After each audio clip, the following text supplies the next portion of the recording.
task force will come to order. Representative Dow, would you begin by leading us in prayer, and Senator Ramos followed by the pledge. Thank you. Would you stand, please?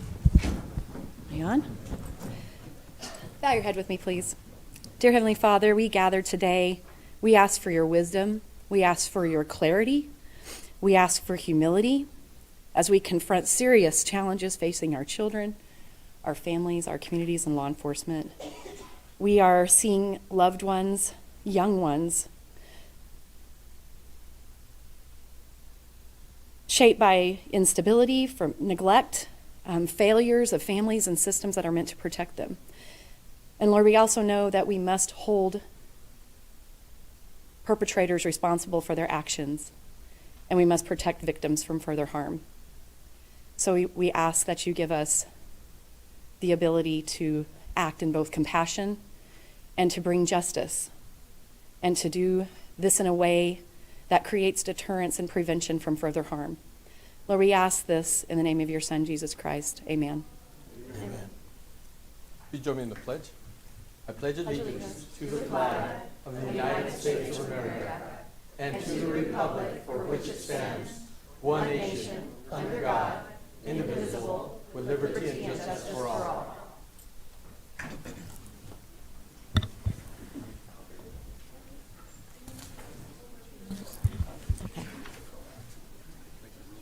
Is it on? Yeah. Thank you, everybody, for being here today. Today, I just want everyone to know that we're here to listen to victims and families whose lives have been permanently changed by juvenile crime, to the people on the front line trying to protect the community. Their voices must lead this conversation. And I speak not only as a legislator, but as a mother who's lost her son to violent crime committed by both juvenile and adult. I never want another parent to stand where I have to stand today. Accountability truly does matter. When young people commit violent acts, there must be real consequences, while also doing the work of intervention and reform before they become dangerous adults. So my hope today is that this is not all for nothing, and that this legislative session, we take what we hear, both today and at the beginning of the month, we confront the failures of our systems and pass meaningful, responsible legislation that prioritizes public safety and real juvenile reform while remembering the victims. If we don't hold violent juveniles accountable and intervene early, we fail the victims. We fail the victims today, and we create dangerous adults tomorrow. So doing nothing is not compassion. It's negligence, and our communities and state deserve better. So I hope everybody will be paying attention and listening to everything that we hear today. Let's go with introductions and opening statements. I'll go to my right with Representative Rebecca Dow. Thank you very much, and thank you for so many of you turning out today. It just shows how important this issue is. From my perspective, a lifetime of working to strengthen families and to prevent youth from the systems that are failing them and bad habits before they even understand the consequences of their behavior. Thank you for those that are watching on live stream. We're talking about the rise in juvenile crime across New Mexico. Our goal is simple: to bring voices from every corner of our state, law enforcement, educators, parents, victims, prosecutors, and folks like me who want to focus on prevention, to understand what's happening and how we can respond effectively. It's very important to note today that today's discussion is not about youthful indiscretion. We're talking about a small population of youthful offenders who are responsible for growing violent criminal trends. We know that the challenges that face our urban communities can look very different from those in rural communities. In our cities, the pace and complexity of crime can overwhelm families and systems meant to protect them. I can tell you that the resources are often stretched thin, making it harder to intervene early and to provide for support for youth at risk. But no matter where we live, The impact of juvenile crime harms our families, harms our schools, and our community's sense of safety. Every New Mexican deserves to feel safe, and every child deserves a chance to make better choices and to build a better future. Today we're here to listen, to learn, and to work together on solutions that address the varied challenges, while on solutions that we address to strengthen accountability and hope for young children. It isn't a partisan conversation. It's a community conversation. The makeup of this committee, however, is the direct product of the inaction of what we're seeing in Santa Fe when it comes to public safety. The legislature must act with courage and the urgency in this critical time. I'm confident that we as lawmakers can deliver the changes our constituents are asking us to make right now. Thank you again for being here. Thank you, Representative Dow. I see Representative Terrazas in the hallway, but he's not in here. So we will go to Senator Gallegos. Thank you, Madam Chair. Thank you all for being here again.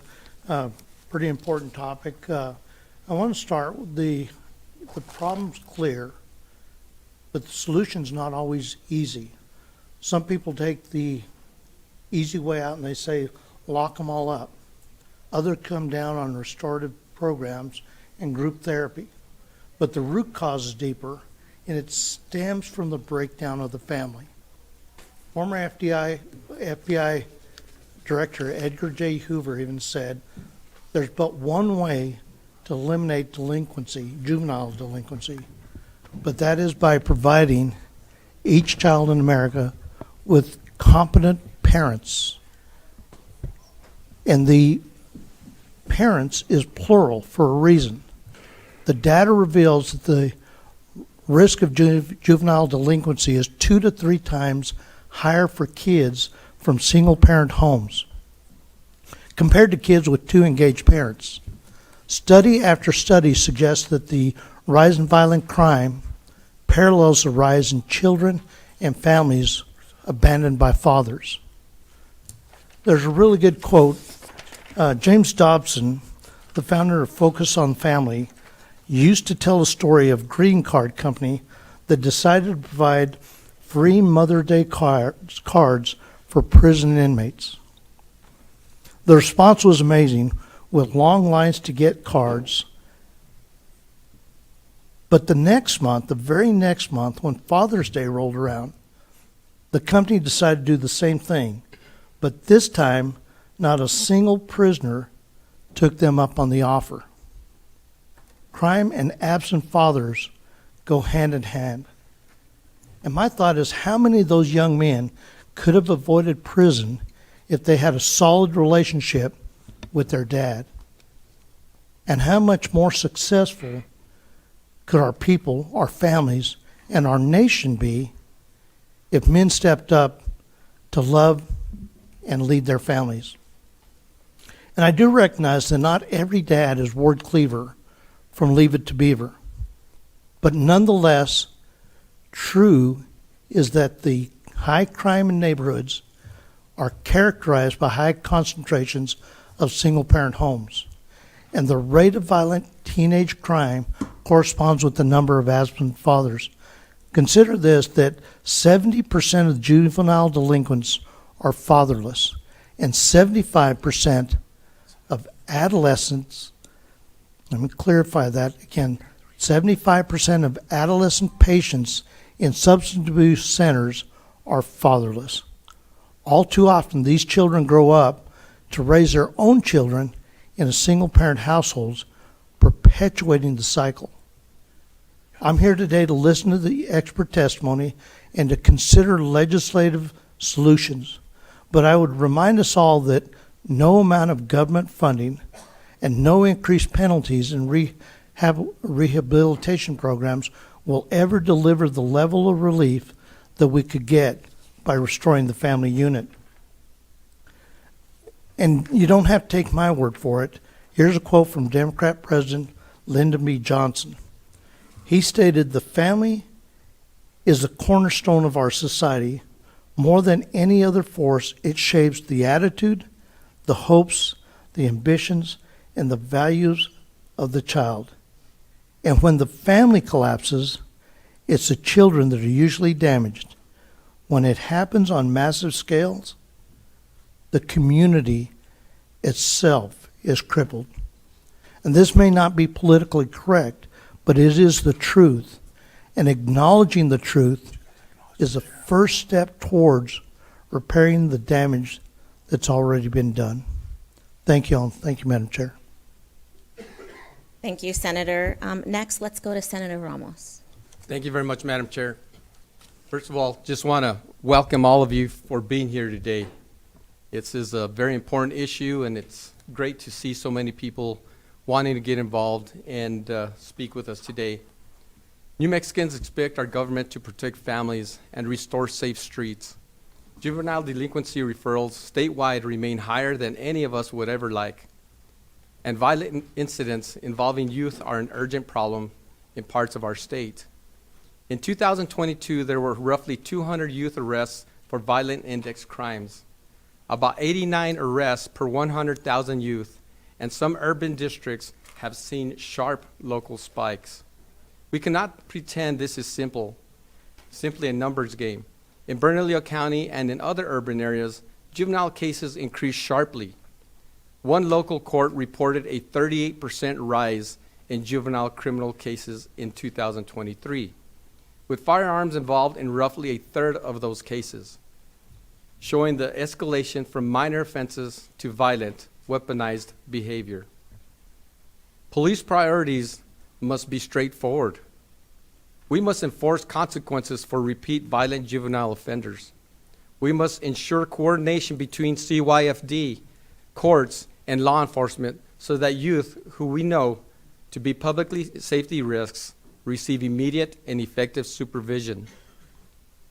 We must direct resources to programs that combine accountability with evidence-based rehabilitation. In Albuquerque, Las Cruces, and other metro areas, concentrated gang activity and easier access to stolen or trafficked guns mean youth violence spreads quickly and even harms innocent bystanders. Business owners, commuters, and children in local parks. The result is immediate fear and economic harm to neighborhoods that rely on small retail and daytime commerce. Rural communities like mine in Silver City, Luna, and Hidalgo County face a different but equally urgent problem. Sparse law enforcement staffing, long emergency response times, and limited behavioral health capacity mean juvenile incidents can escalate before help arrives. The governor has even declared emergencies in some of our rural counties where violence and drug problems have overwhelmed local resources. That's why our reforms must include targeted funding for rural law enforcement, telehealth, mental health services, and tribal community partnerships. The problems are mounting. Ignoring them won't make them go away. Together we must face the problems and design solutions to take our communities back. It will require courage and perhaps difficult decisions, but we must get this right. I stand ready. Let's get to work. Parties in this instance, we should have no parties. They should never be put in front of this issue. This issue is just so very important and knows no parties. We need to come together as citizens and as people and as legislators to pass good reform and very good bills to help our law enforcement and all those involved in taking care of our juveniles. Thank you very much, and I thank you all for being here today. Thank you, Senator Ramos. Let's go back to Representative Terrazas. Thank you, Madam Chair. Thank you, panel. And thank you for all of you that are joining us here today. Muchas gracias por su presencia. Lo agradecemos mucho. This is a very important topic and matter for our communities.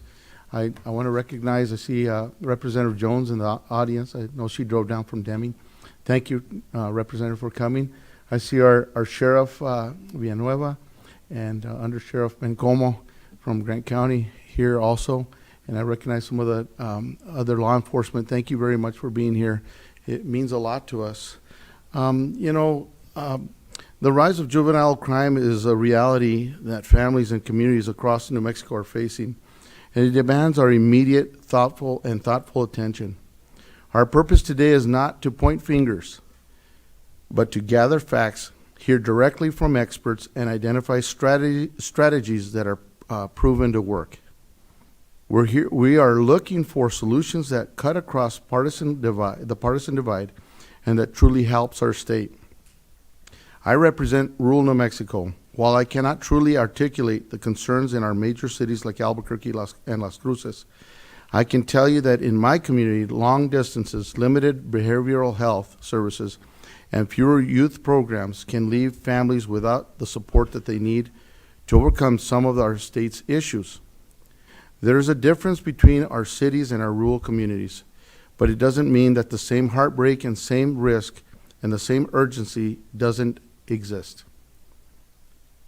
This task force welcomes all perspectives, Republican, Democrat, and Independent, because public safety isn't the responsibility of one party.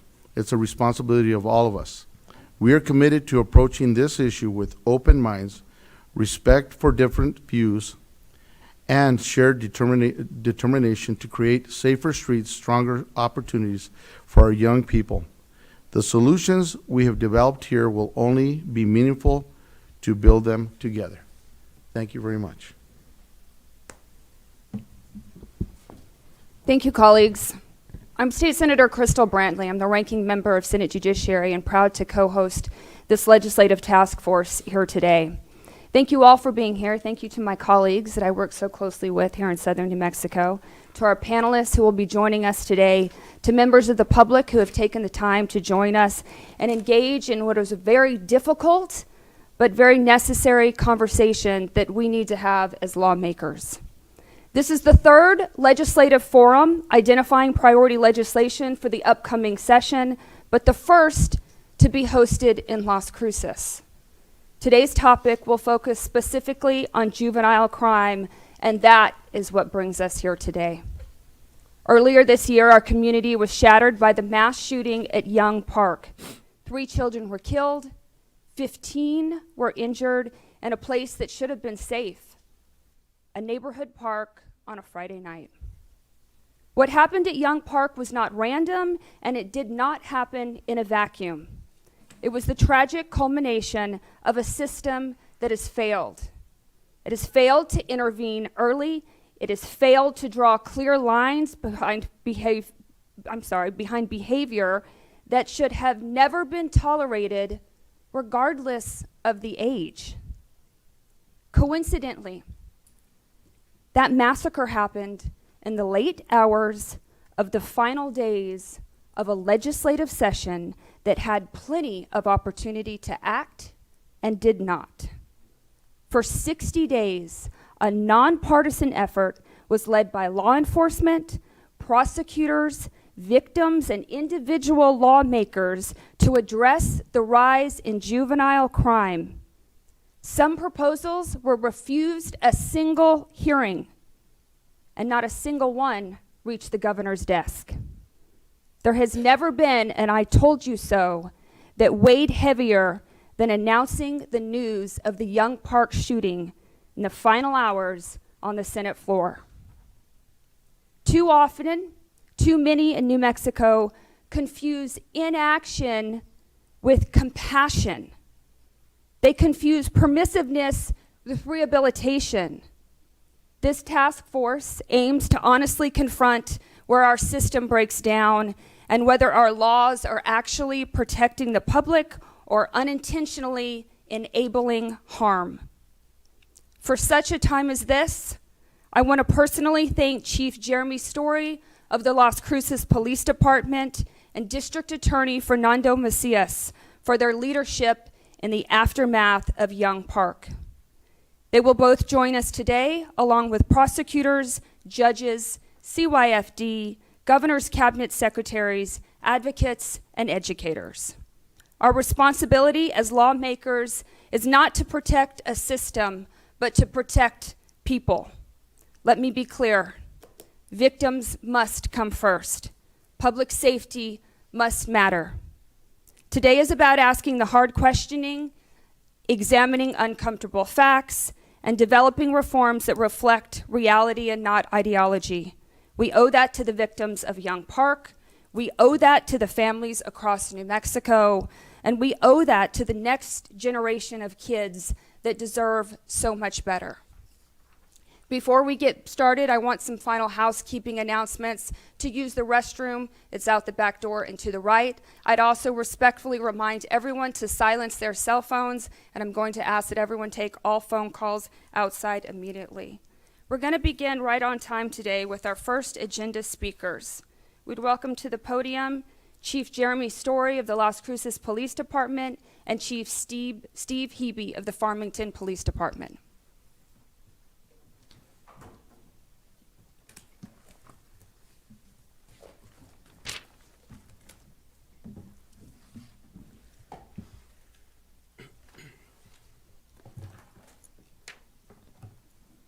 Chief Hebbe, you have been with the Farmington Police Department since March of 2014.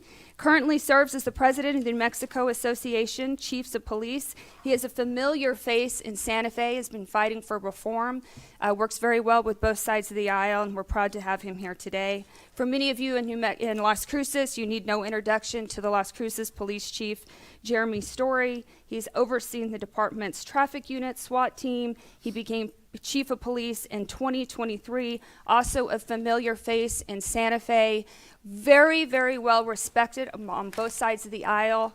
You have an open invitation, I know, to the highest forms of leadership in Santa Fe, but most important, you are heroes in your own community. So thank you for your service and for all the men who serve under you. It is up to you to present this presentation, so I'm not sure which chief would like to go first, but the floor is yours. Sure. Well, thank you, Senator, and thank you for hosting this event. As Senator Brantley said, I have been coming to Santa Fe for many years. This is my third term as president of the Chiefs Association, and I can tell you that it is almost nothing but demoralizing to see how things have gone over the last several years. As it relates to legislation coming Chief, out. And I'm sorry, they can't hear you. Can you move the mic a little closer to your mouth? Thank you so much. can you hear me now? Yes. Okay. It has been demoralizing to go to Santa Fe during the legislative sessions and speak on a variety of issues and watch us largely pass little to no meaningful legislation that attempts to address a problem that we can all see and statistically is in our face. This last year, we passed one significant bill related to juvenile competency. Didn't even address juveniles. It was a limited bill, and one of the comments that was made was, this is early in the session, we were only about a month in, this will not be the only legislation that we wind up passing, and it was the only legislation we wound up passing. We did not have any sort of other meaningful legislation come down. It is demoralizing to chiefs and law enforcement leadership across the state, and some of the things we're going to talk about here today, I'm hopeful at some point that we will begin a broader picture look at juvenile crime, but crime in general, and look for collaborative ways that we can address it, because it is absolutely impacting our citizens. I agree with whichever of you brought up. We do not address victims often enough when it comes to legislation. We address offenders.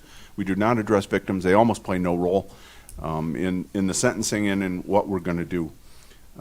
When it comes to juvenile crime, Farmington PD has seen, I think, a consistent rise, although we haven't been as bad as other areas of the state.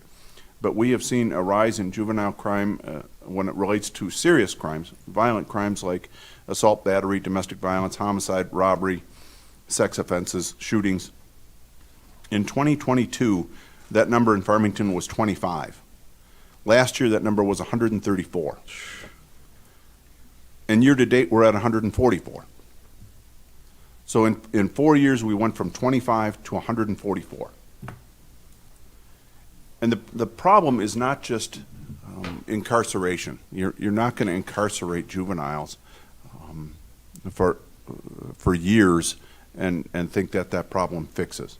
But it is a multi-layered approach. First of all, we do have to have consequences. And I think as Chief Story is going to demonstrate, the juveniles know that there are no consequences right now in the system. But secondly, it also goes to some of the things that you're going to be talking about today. CYFD plays an extremely important role in how we are developing our families, and there is a responsibility, frankly, to being a parent. And not just turning kids back over to the same bad environment that got them there in the first place.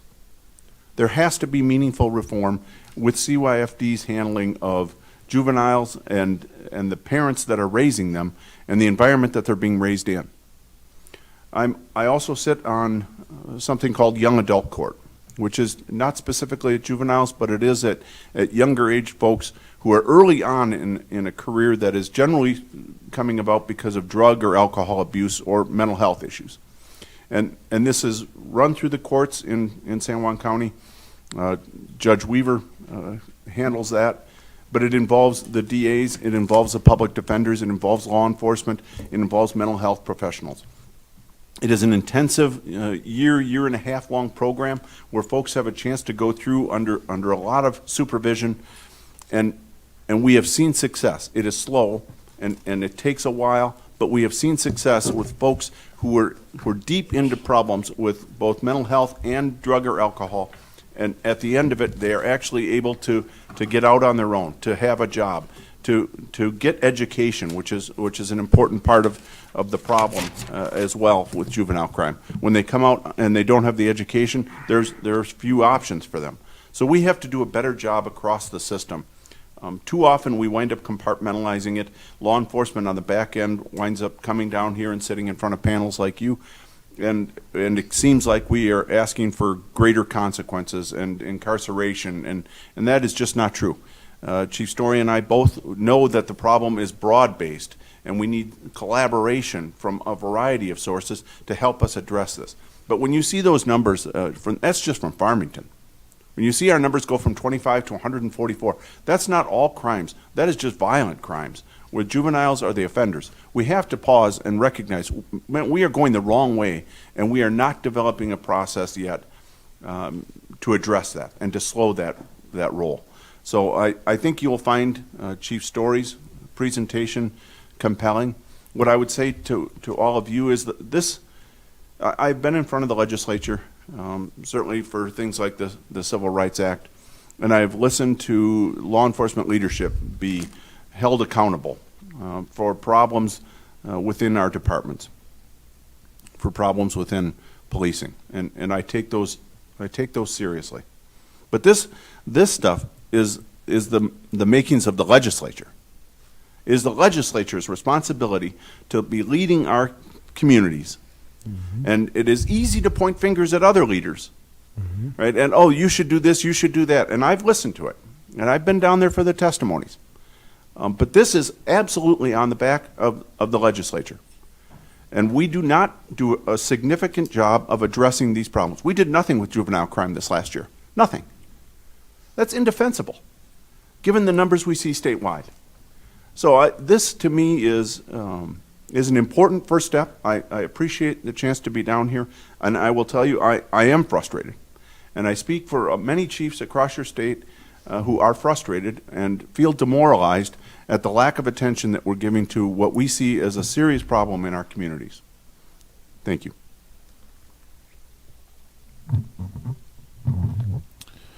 Good morning, Madam Chair and members of the task force. My name is Jeremy Story. I'm the police chief for the Las Cruces Police Department. I very much appreciate the opportunity to present on this important topic. There's two things that really have come up under Chief Hebbe's leadership with the Chiefs Association that are troubling chiefs throughout the state, and one of those issues is juvenile crime, specifically juvenile violent crime. What I want to do with my presentation is try to paint the best picture I can about what we are actually seeing as law enforcement. The statistics matter, the data matters, But what we tend to lose is, one, the impact on the victims, and two, what behavior we were actually seeing. When you just see a number, it doesn't actually tell you what we're seeing. So my goal in this presentation is to show you straight from the source the behavior that we're seeing from our children and the words that they're using. Listen to the attitudes that they have. Now, to do that, this disclaimer, there are going to be acts of violence. There is some profanity. There are some words that I definitely do not condone or encourage. And I've done my best to try to redact what I can, but I can't redact all of it and still present a clear picture of what we're seeing. So viewer discretion is strongly advised. We are failing our kids and we're failing our communities. This right here is just an example of how we are failing our kids and our communities. These are headlines from Las Cruces in the last couple of years. I think the oldest one is from 2022. Most of them are much more recent than that. All involving death of juveniles at the hands of other juveniles. You have Young Park, of course, which rightfully so has a lot of attention, but that's just one tragedy out of far too many. And there's a lot of headlines that are not on the screen. There's a lot of incidents that probably should have been headlines that never made the news. We are seeing far too much death and destruction from our juveniles, and the amount of shattered families and lives is very hard to quantify. I want to talk about some of the trends we're seeing and what our officers are facing. What are things that are happening now that were different maybe 5 or 10 years ago? I ran the gang unit for the department as a sergeant about 12 years ago, and one of the things we did, just like our street crimes unit does now, is we dealt with juveniles that were engaged in violent behavior. One of the biggest things that's different from then versus now, because we saw a lot of the same things, is just the prevalence of guns and the culture around guns with our juveniles. It's very rare to have one of these kids involved in this type of behavior to not have a gun on them, if not multiple guns. It has become an accessory, just like a purse is to a young lady, a gun has become to a young man. And that's something that was different. The guns were there, just not to this degree that we're seeing now. We're seeing a lot of arguments over the internet that escalate, usually over things like gangs, drugs, money, girls, and those tend to spill out into real life, and then we have these altercations in real life. Some of those are over perceived disrespect. We've had tragedies even this year where it started because two groups of kids were passing each other and they looked at each other wrong, and it resulted in death. We're seeing videos of increasingly risky behavior for internet clout. A lot of what they do, I believe they do so they can post it on social media and get the credit. And that's what we're seeing, whether it's just shooting into the neighborhood, stealing cars, they're posting everything they do. We've seen a lot of drive-by shootings. A lot of time it's for retaliation for arguments or perceived disrespect. There's a trend, and I think this is statewide, where somebody gets kicked out of a house party, doesn't get let in, and the default has become to shoot up the party, or to at least shoot in the air outside the party, but a lot of times to shoot the actual building full of people that are at this party. And we've seen far too many homicides committed by juveniles, just like they have in Albuquerque and other parts of the state. Really, to summarize, way too much violence from our young people. One of the trends I mentioned, I'm going to go through some of the trends here that we've been seeing. Guns and social media is big. I'm just going to show a series of pictures. All these are from Las Cruces. All these are pretty recent, within the last year and a half or so. You'll notice the Glock switch on that past slide.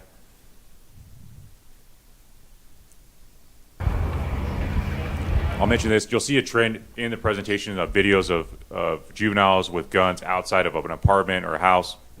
It's a trend we're seeing where they're intimidating someone they have some disagreement with, and they'll post or send it to them on Snapchat where they're outside their house with a gun. You'll see in that picture, kind of on the bottom left, the two Glocks in the center have Glock switches. And then this picture, we know that they stole this dog because they posted about stealing the dog prior to posting this picture where they stick the gun in the dog's mouth. We've seen guns in our schools. This is a trend in Albuquerque, but other parts of the state as well. This was at Oregon Mountain High School last year. These juveniles we have been dealing with since they were probably 10, maybe 11, with serious crime. We're not talking even just shoplifting, serious crime, from stolen vehicles, burglaries, all the way up to aggravated assaults, aggravated batteries. This is what they recovered. This kid is in federal custody for possession of a firearm in a school zone. We're seeing a trend of using guns to threaten law enforcement. This person is also in custody, luckily for an unrelated offense. But a Glock with a Glock switch pointed at a Border Patrol agent in traffic. This call right here was a call at a house near Young Park. This is before the shooting of juveniles with firearms. I was actually working that night and I responded. We went there. There's a bunch of juveniles in the yard. No guns were visible. Obviously, we're limited, especially in New Mexico, with search and seizure, what we can and can't do. We talked to the kids, very disrespectful, but they knew that we couldn't there wasn't much we could do. And so afterwards, we had to walk away. So they recorded this and then posted it that same night after the call as the officers are walking away. That's them pointing a laser from a handgun at the officers as they walk away, and then this is part of the same post. Seen a huge trend of shooting recklessly, meaning shooting not necessarily to do a drive-by, but shooting into neighborhoods, shooting into the air, shooting at electrical infrastructure. For those that aren't familiar with Young Park, it's in the center of the city. It's surrounded by residential, apartment complex, middle school. So there's really no direction you can shoot and not hit something you should not be hitting. This was, again, prior to Young Park.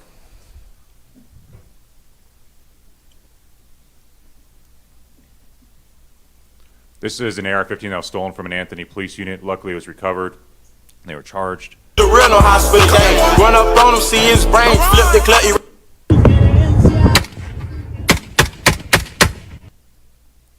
This is a juvenile shooting a Glock with a Glock switch out the window. Just ran from me.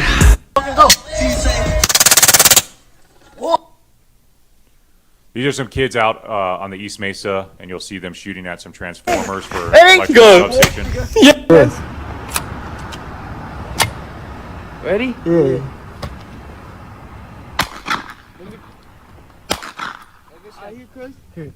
There's the car, there's the car, there's the car, there's the car. Hey, just shoot that bitch. Shoot that bitch. Alright, let the cousin shoot it, let the cousin shoot it. Shoot out your window, cuz, hurry. Right here, up front. Nigga, come on. Oh! Shooting their own house for no reason whatsoever. You'll see a series of 3 videos here. These are all from the same person, and I'll give a little more context after. On the 7s, bitch. These next 2 are from the same person. Now, this kid is on probation at the time he's doing these acts and filming it. On the right, you'll see him shooting out his window into his neighborhood. He's on like a conference call, a video call with other juveniles. And then this is at a school in the middle of the city. And then they laughed at that.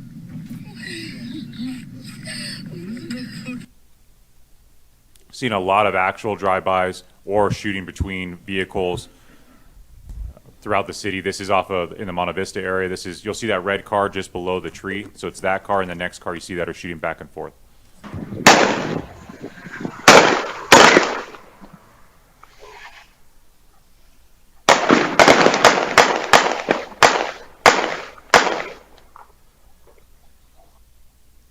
This has been circulating a little bit, so you may have seen this video already, but this is off in the Mesa Grande area as well. This is them shooting up a house and vehicle.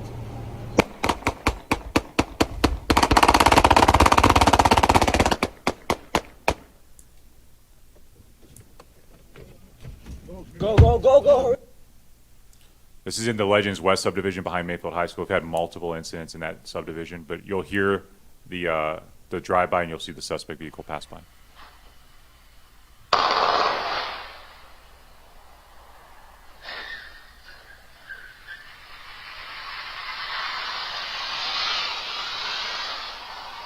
This is also in the Legends West subdivision, different incident.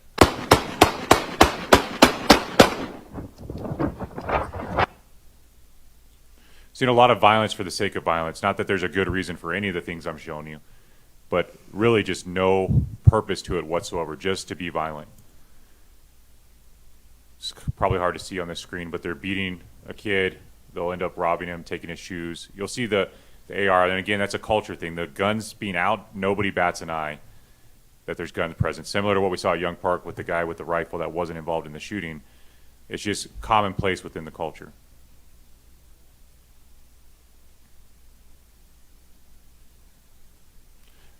Going back to the trend where we see where they post videos or send these videos to people they have problems with outside their houses with firearms onto them. Where you at? Come outside, G. Where you at? Spinning your shit. This video, there's a lot going on that they're yelling, so just a disclaimer ahead of time. But they're beating this kid and they're saying SOGK. SOG is a a gang of juveniles, primarily juveniles, shooters on the go that we've been dealing with. The FBI actually had a case on them with Safe Streets Task Force. A lot of them are in custody federally, but they've committed several murders, and because of that, they obviously have enemies on the other side. So when they say SOGK, it's SOG killers.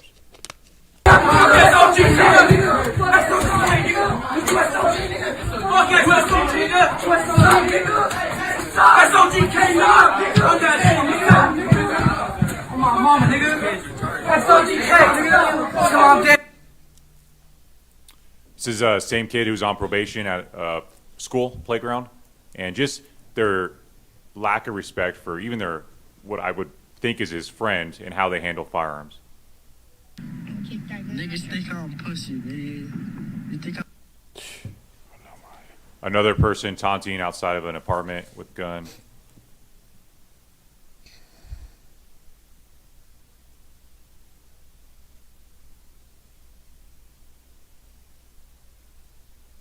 This is a really good example of some of the violence that never gets reported. This is a homeless gentleman who's at a gas station.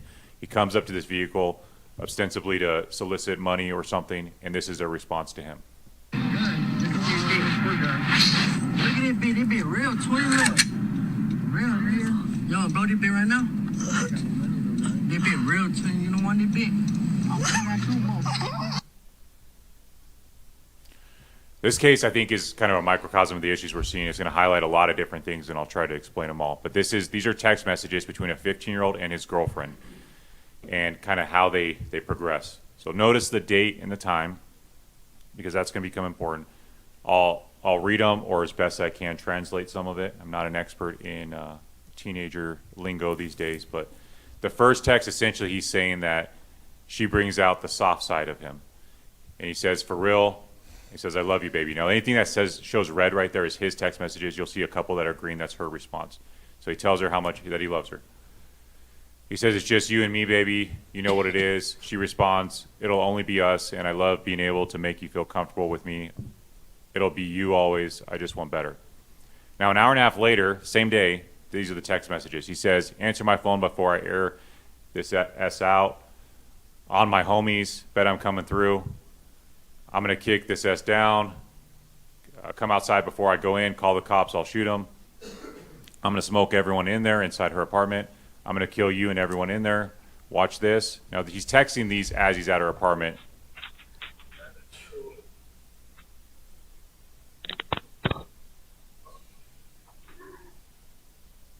The gun he had. This is about a week later. He says, did you want to leave? Let me know right now so I can kill you. Her response, he said, you picked him up. I'm going to smoke you. I swear on my pop's grave I am. She says, dude, I don't know. Sometimes you make me feel like you're going to hit me. You're psycho. And he said, babe, no, I'll just kill you. No need to do all the extra. Yes.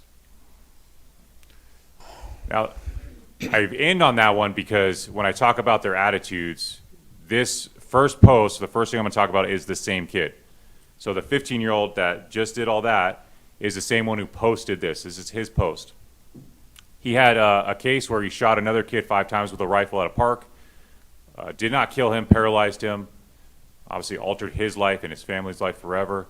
And he posted, you get away with murder if you do it right. Now, technically it was attempted murder that he got away with, but it's not that hard to do it right, and that's kind of the unfortunate thing. The case was dismissed. Now, this was under the previous district attorney, to be clear. This case was dismissed really for no reason. From another, and I'll come back to him as well. This is from another juvenile. These are Instagram messages recovered on a social media search warrant. He says, LOL, bro, you get 8 years at the most for murder here in New Mexico. Those are not my words. Those are a 16-year-old's words. These next ones are all transcripts from jail calls or jail video calls of juveniles. I'm going to do my best to hopefully illustrate so it comes through the way. It's not going to be the same as hearing it yourself. If it's in yellow, that's the kid that's in jail. If it's in white, it's the person they're talking to. Now, in this first one, there's the kid in jail. The one in white is on probation with an ankle monitor. So they're talking back and forth. And the only thing I redacted is the F word or the N word. You could probably figure out which is which, but I'll do my best leaving those out to read these. He says, the kid in jail says, yeah, gee, we can at least get lit or something, you know. The kid he's talking to is on probation, says, yeah, blank, yeah, we'll turn it up, we'll drink or so. The kid in jail tells the kid on probation, I mean, you can't do that much with that watch, which is an ankle monitor, you got right there. And he says, yeah, I can. They don't do nothing to me. They don't test me. Oh, nah? Nothing. I'm just on house arrest. I can do whatever. He says, blank, I wish, I blanking wish. And they laugh. Later in the conversation, he says, how many times a day do they don't drug test you at all? Nothing? He says, at all. I'm just on house arrest. Is your JPO on your A or nah? She's cool as F with me because all I do is make sure my ankle monitor stays charged and I'm good. And he laughs. That's all I do. He says, oh, hopefully I come out with something like that. Low key, I don't feel like being sober out there. He says, nah, facts, F that. Now this, going back to the text messages you saw, the video at the apartment, the dismissal because the kid shot the other kid 5 times with a rifle at a park, paralyzed him, this is the same kid. This is him talking about that incident where he shot the kid 5 times with a rifle. So the kid he's talking to on the phone while he's in jail says he played it as a joke, like when he put his hands up, and that kid who's in jail says, yeah, and he started laughing. So I started laughing when I was busting at the blank, and I was laughing when his body dropped. He wasn't laughing after his body dropped.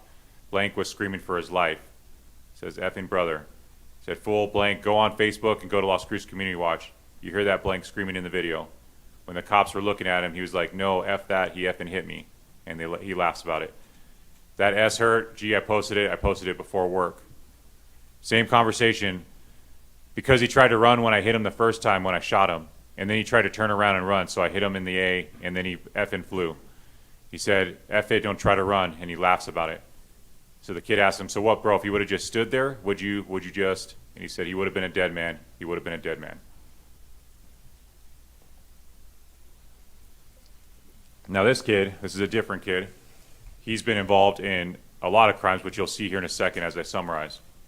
This is a conversation he's having with his girlfriend over an incident. He had a drug deal where they went to do a rip to rob them. He ended up shooting a kid in the back and paralyzed him. So that's the incident he's talking about. And he tells her, he's a plug. No, you can ask. I can't speak on that case. I can because it got dropped. That S case got dropped, but he tried. He stuck a gun in my brother's face, so I effing went from the back window and I shot him. Boom, boom. I started shooting him. I hit that boy in the back. He crashed, paralyzed forever. His B is wiping his A this second while we're talking. And she laughs about it. He said, I put that. You can look that S up on the news. And he laughs about it. This same kid, different conversation with some other people, talking about his new charges. These are charges after the one we just talked about where he shot the kid and paralyzed him. He says, I got 2 felonies. What you talking about? 2, I got charged with 2 guns. And the kid he's talking to says, stupid, blank, until you're 18 and then it's 45. He said, I don't care. I'll beat the case. He says, hopefully. He said, nah, there's no hopefully. I'm just going to do this test, and once I do this test and whatever happened, I might go home. The test he's referring to is the competency evaluation. And he knows that because he's beat every case by doing this test, and he's found incompetent, and it gets dismissed. He says, I might not, but if I don't, then I don't. But you know I'm going to go home. They, referring to the jail staff, they know I'm going to go home. These blank will tell you I'm going to go home. If I almost killed someone, I went home for that and beat the charge. I know I'm going to go home for this. The kid he's talking to says, paralyzed, talking about the kid that he shot. He said, I don't give a blank, beat that case. I'm beating it, brother. All those cases are dropped. I'm just fighting these 2 these 2 felonies, but they're like misdemeanors. He says, oh, so they're like 4th degree felonies? I think so. So you're good, brother, you're good. Those are their words, not mine, and that's consistent across the kids we deal with all the time. The ones you just saw is this kid right here. This is his criminal history. This is the highlights of his criminal history, I should say. You'll notice that there's not a single conviction, that everything is either dismissed, mostly because he was incompetent, because he does this test and then it just gets dismissed. Most of these are violent crimes. He has some property crimes, including breaking into police cars and stealing. 25 felony charges, 24 misdemeanor charges between 12 and 17. Not a single ounce or shred of accountability. Now, he is in custody. He's an adult. He just turned 18. He pled guilty to robbery on the federal side, and he is pending sentencing for 6 to 9 years. But that is only because it's under the federal system. Quickly go over some just general juvenile stats that kind of highlight what we're seeing in Las Cruces specifically. We have 10 juveniles with 10 or more arrests. Now, the period I'm using for all these stats is from 2020 to last week, 2020 to last week. And these are all only juvenile arrests. So if someone was 16 in 2020 and then they turned 18 and had been arrested 5 more times, those are not included. Only arrests while they're juveniles. So 10 with 10 or more arrests. I have 83 juveniles with 5 to 9 arrests or referrals. 41% of juvenile charges are for felony level crimes. 17 have been charged with murder or manslaughter between 2020 and present. I have 128 who have been charged with aggravated assault or aggravated battery, and 217 with weapons violations, again, 2020 to present. And we have, our street crimes unit, especially has charged 12 juveniles federally. Our worst of our worst are repeat offenders that have had no accountability through the state system, that have had accountability, some sense of accountability on the federal side. And at this time, Madam Chair, we'll both stand for questions. Thank you. That's some heavy stuff, Chiefs. We do have time for questions. So members, it's 10 o'clock. We have about 5 minutes each, so I'll go ahead and begin. Who would like to go first? You want to go? Representative Chavez. Thank you. Thank you so much, Chiefs, for your statement. Chief Story, I know we heard some of your presentation in interim judiciary. And, you know, we've heard the warning signs. We have chosen action as a legislature, as bodies here, and people are dying. And I will tell you, looking at those videos and seeing those, my stomach is in knots, because some of those stories is what happened to my son with no gang ties, nothing connected to these violent individuals, but that's what they have become. It is sad to hear you say that guns are the new accessory, like purses. But we're seeing that across the state, and our children are dying. We will hear from victims soon, and so, I mean, this is senseless acts of violence, and we're having to bury our kids. The competency are not working, but it seems that they work on the federal level. Can you fill us in on why every time these juveniles go up for competency, they are let out? But if we are to rely on, and we've seen that, on the federal competency evaluations, they work. They're held accountable. Is it something that's failing in this state? You know, I'll let Chief Story address it as well. I think, I don't know the particulars of what the difference is, but what you are seeing is law enforcement increasingly is having to rely on the federal system to compensate for the state system, which of course runs counter to the very notion that we're starting with, which is A, we want to handle our own citizens and protect our own communities, but B, if we want to take a softer approach with the juveniles, we're doing it for so long that by the time it snaps and now they're in federal, now it's way the other way, right? So it goes nothing, and then snap into federal, and you are in serious trouble. So the buildup of consequences, the recognition that throughout their criminal life, we need to do more at the state level is not sinking in. And what we're doing is essentially nothing, and then they get into these. Now you've changed, of course, a victim's life. Somebody's killed in most cases, and the feds pick it up, and they are now gone for a decade or more. So the consequences of not doing anything at the state level on competency and the entire gaming of that system, which you can tell that kid's gaming the system when he's talking about he's going to beat this test. So I'm not sure what the difference is. You'd have to get some experts to address that, but it's clear that the state system is not working. I can give you the facts, and the facts are that every juvenile that we've had that has been found incompetent under the state competency system has been found competent in the federal system. The process is different. The evaluators are different. There's a restoration process that's different if they are found incompetent, but we haven't even gotten to that point because they're found competent. And clearly we could see that there's a breakdown, because I shouldn't have, I think he's probably 16 when he said that, I'm just going to take this test. We had another jail call where that same individual said, they had me put this puzzle together and I just pretend like I can't put it together, and then my case gets dismissed. So I don't want to speak, I don't know the details of how the evaluations are done with particular evaluators in different areas of the state. But there is definitely a separation between what happens in the state competency system and what happens in the federal competency system. And people are malingering and beating the system on the state side.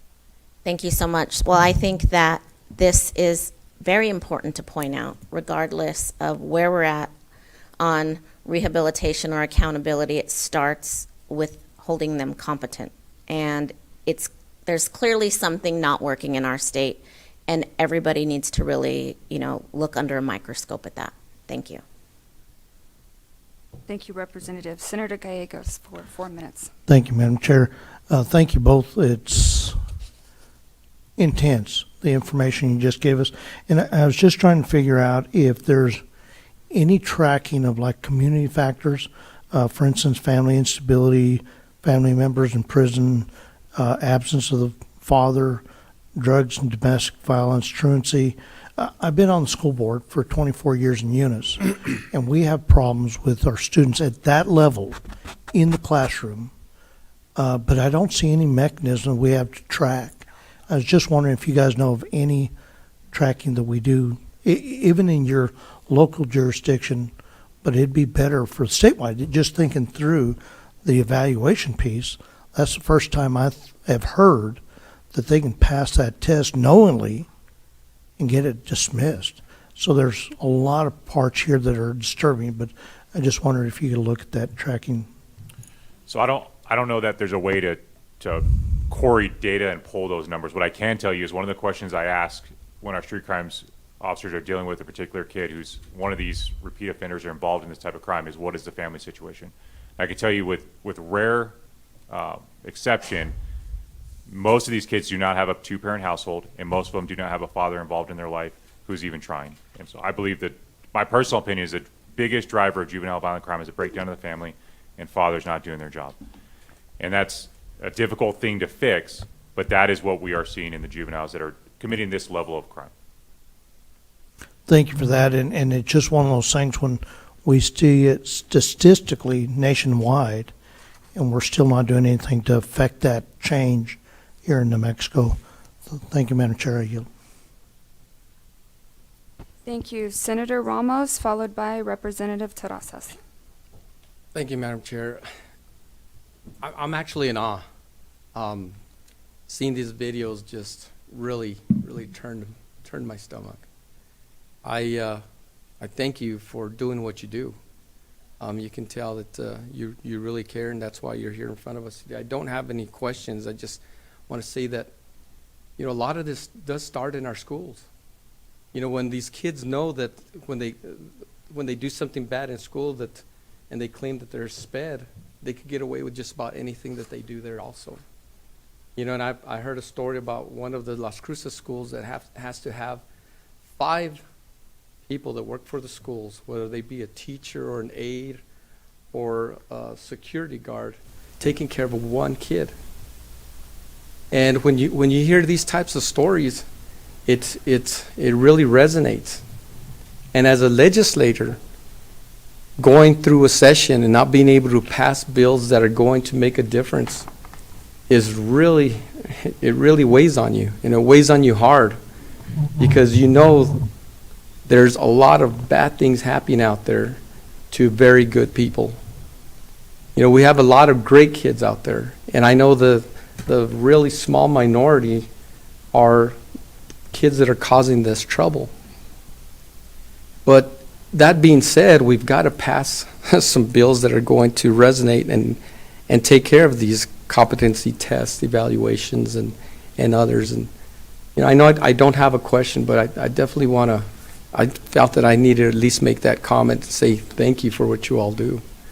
If it's frustrating for us as legislators, I can't even imagine how it is for you all as law enforcement.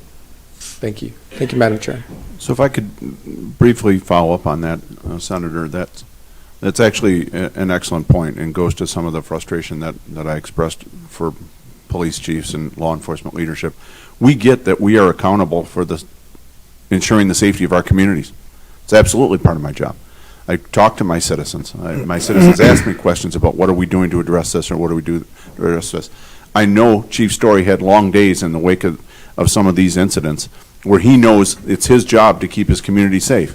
But we are telling you this is what we see. And what exactly is Chief Story supposed to do about this? You know, how does a chief address these problems? If we're responsible for community safety and we're facing these problems, all we can do is come to the legislature and say, here's what we're seeing, we need help. And that's been the frustration, honestly. For the last 5 years, we have not received help. As this problem has grown and our officers are seeing this, the responsibility for us ensuring our community safety falls on us, but we're telling you there's nothing we can do about this. We need assistance, and we just haven't got it, and it's been very frustrating. Thank you. Thank you, Senator. Representative Ramos. Thank you, Madam Chair. You know, I'm going to tell you, thank you for the presentation, and I think I'm glad to see this many people here to see this type of, you know, this information being given to them directly. You know, I have 5 children, and I'm a funeral director. So I always see all the worst of the worst happening in our region. And it's very, very sad to see a family there at the mortuary when we're making arrangements. And you can see it and you can hear it. What should I, could I, would I done different to change the outcome that they're at that point? It's evident that your hands have been tied.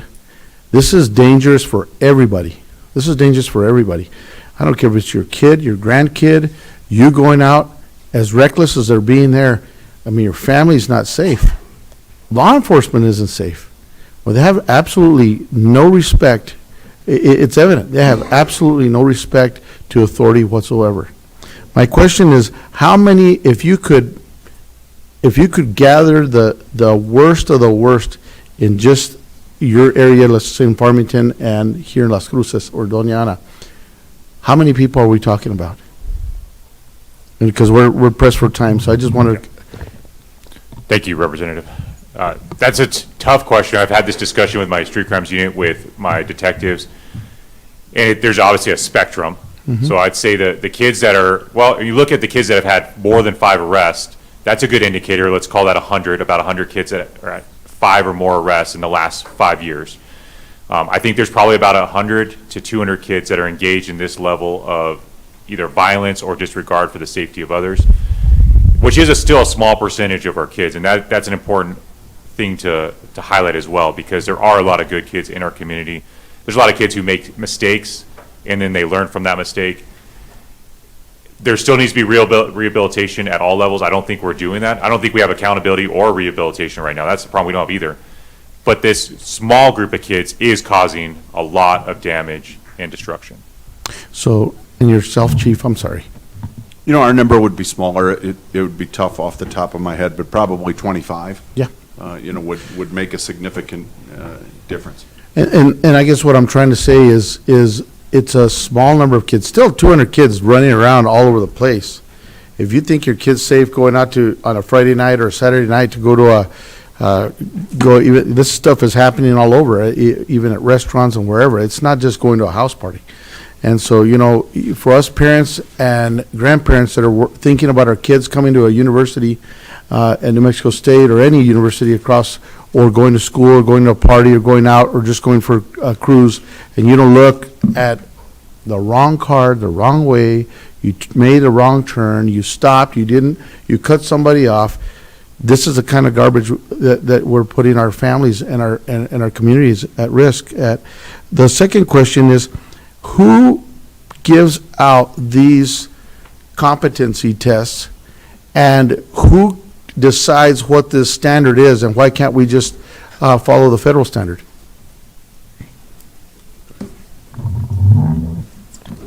Thank you, Madam Chair and Representative. Technically, the standard is the same. I mean, they're looking for the same factors on whether or not that person can assist in their own defense, understands the charges and the proceedings. The evaluators are different, and there is a shortage of evaluators, so there's multiple layers of problems.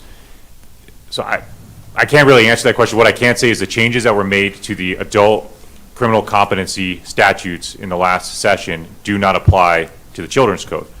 So those changes, which I think are better than nothing, and I do appreciate the changes, I still think there's going to be some gaps, those don't apply to the kids at all. So that's another area where if we're going to at least match it to try to give some additional options, but there's a shortage of evaluators, they're overworked. I mean, there's all these other things that are at play with the system, the state system. Well, thank you. I know that we're short for time. I can tell you that I've supported legislation to address juvenile crime and all kinds of different things like this for public safety. It seems to not go anywhere. It's disappointing. It's very, very frustrating. And so, you know, I appreciate your time, and I really appreciate the people. And I'm going to make this last statement. It's important for us. I think we get, as legislators, I would tell my colleagues, many people have the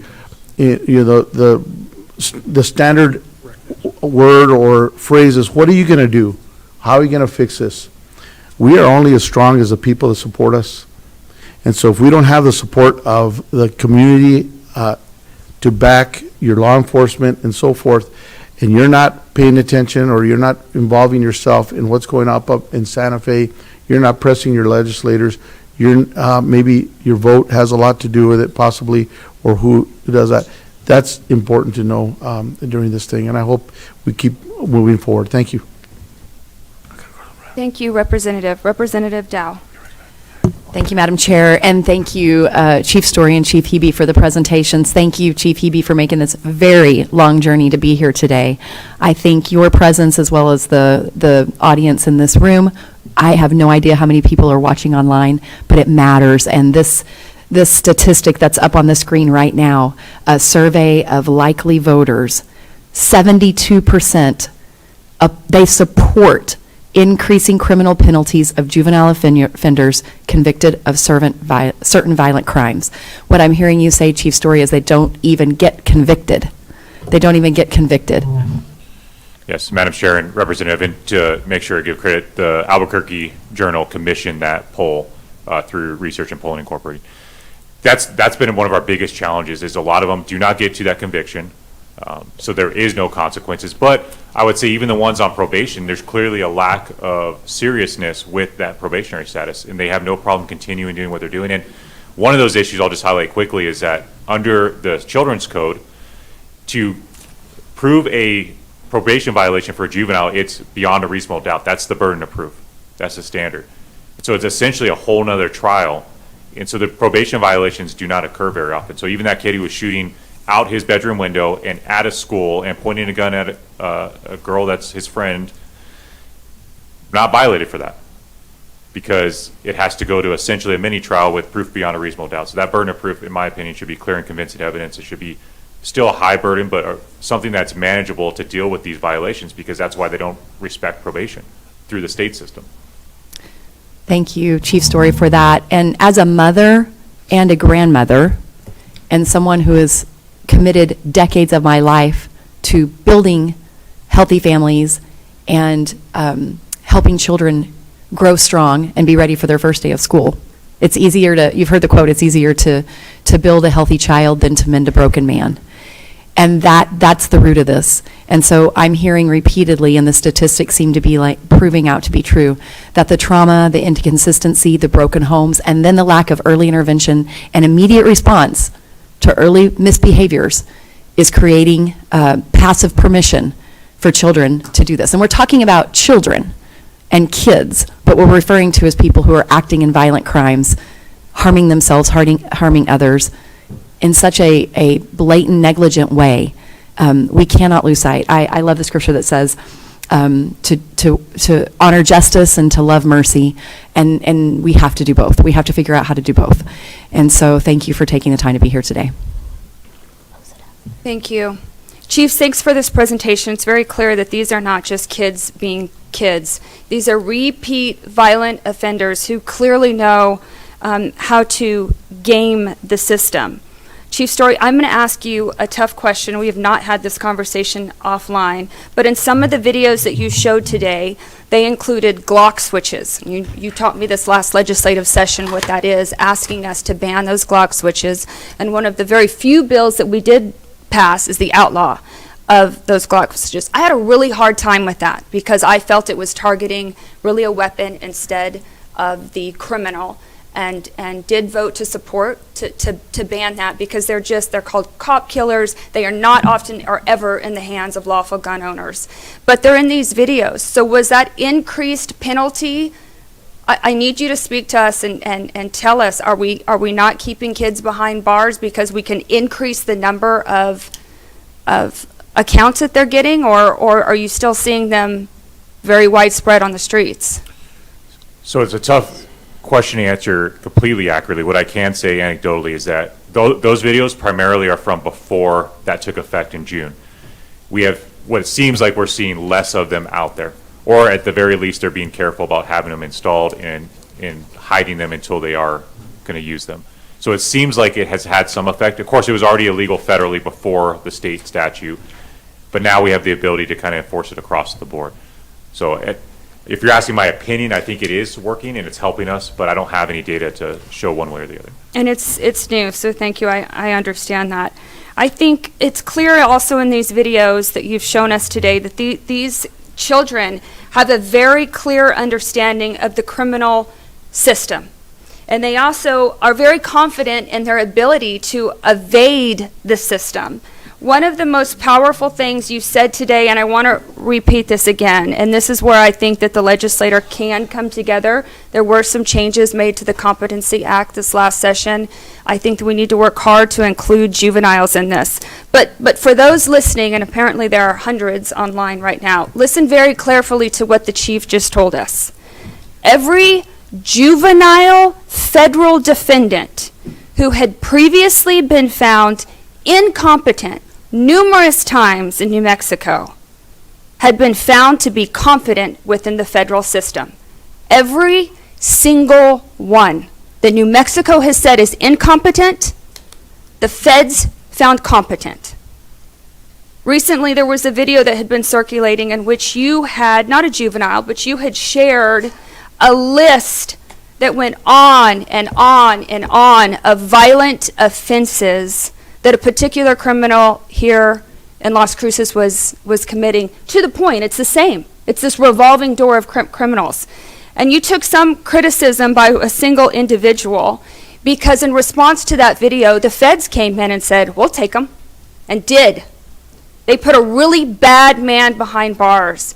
Thank you for doing your job. And I'm sorry that lawmakers have failed you and that the justice system, the court system, is failing you. But to your point, Chief Hebbe, when you began, you said that a lot of times people are pointing fingers and looking at law enforcement. We're not. We're politicians, though, and so we're really used to the finger-pointing game. Across the aisle, to the executive, to the judicial. But the buck stops with us. And we know that, and that's why we're here. We really appreciate both of you guys for being here. Thank you for your time. Thank you for your service, and please tell all the officers who work under you that we very much value them, and we will continue to bring this fight to make your job easier and these streets safer in Santa Fe. Thank you. Thank you, gentlemen.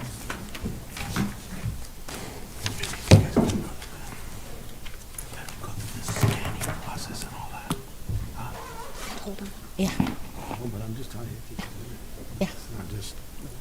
Go ahead. Okay. Thank you, everyone. We're now going to introduce, and I know these conversations aren't going to be easy, everybody, but we are going to talk to the victims of juvenile crime. They are not going to be easy conversations to listen to, but they are essential to be part of this conversation. As you heard the chief state earlier, we're ignoring the victims, and they're the ones that have to live with the life sentence. So first, I'm going to introduce Melissa Hernandez. She will be sitting with Alicia Otero. They are part of the New Mexico Crusaders for Justice. Melissa lost her nephew, Joshua Vigil, who was killed, and Alicia lost her son, Elias Otero, from a 17-year-old. Is your uncle joining you as well? Oh. And I know her uncle is also with her, who lost his nephew. He is also a former state representative Richard Vigil, so he's also in the audience. Go ahead. Madam Co-Chairs, members of this committee, my name is Melissa Vigil Hernandez, and I am the chapter president for the Las Vegas, New Mexico chapter of the New Mexico Crusaders for Justice. I'm joined today with the co-founder of the Crusaders for Justice, and I'll allow her to share her story about her son. My nephew Joshua was 17, and the gun that killed him was originally pointed at his twin brother. So he died a hero, and he died a protector, and I think we're proud of him, but it hurts. We hear a lot of talk about trying to help those that are committing these acts of violence and how we can support them. We hear the struggles that they face. Maybe they don't have parents. Maybe they come from single parents. I've been in education for over 18 years. I've dealt with all students from every subgroup, from every learning disability, whether gifted IEPs, learning disabilities. I've yet to have a student in the thousands of students that I've taught become murderers because of their learning disability. I'm very analytical, so I did IPRA everything regarding my nephew's case, from body cam to dash cam to witness interviews, and hearing the parents say that they've allowed their son to use a gun while drinking alcohol was horrible. It was disgusting. I believe in the Second Amendment. We grew up on a ranch, so we understand the importance of gun safety, teaching that to our children. I'm a single mom, and my children could have easily used that excuse of not having their father in their lives, but I have a mechanical engineer and a daughter about to get her MBA. So I really think that it really is up to the person. I struggle because I know that I'm blessed to have the parents that I had, the family that I had. My uncle, who is with us, former State Representative Hill, we raised our children in a village. And I know that not everyone has that opportunity, but that doesn't mean that those of us that take the time to be good parents should have to suffer the loss of our loved one being taken. My nephew didn't deserve to have a gun, a shotgun, kill him point blank. Our family didn't deserve to not be able to say goodbye because his face was so dismembered that we had to have a closed casket. So we have to live knowing that we think he was in that casket, but we never got to see it for ourselves, and we never got to say goodbye. I stand here knowing that it's ironic that I say I'm so grateful that my nephew's killer, who was a senior in high school, was 18. Because if not, I would be sitting with so many other families whose lives were destroyed by a juvenile offender that didn't get justice. I get quoted a lot. I try and attend as many sentencing hearings as I can for other members of the Crusaders. And you know, my brother said it best at our sentencing hearing for my nephew's killer. There's no winners, but our family suffered the greatest loss. And it's taken a really long time to get over the anger. But it's also very frustrating when we hear all of these conversations about reform and how do we hold all of these juveniles accountable. I just don't know how much more resources we need to give them. They're already afforded a free, appropriate public education through the federal government. There's already laws in place to give them an education here in our state. Our government has put so much funding to make sure that there's after-school programs, there's free childcare. And to hear the bill that was introduced and thank goodness died last year, it was heartbreaking to us as victims, families, to know that there was a possibility that an incarcerated juvenile upon release could get a stipend. For what?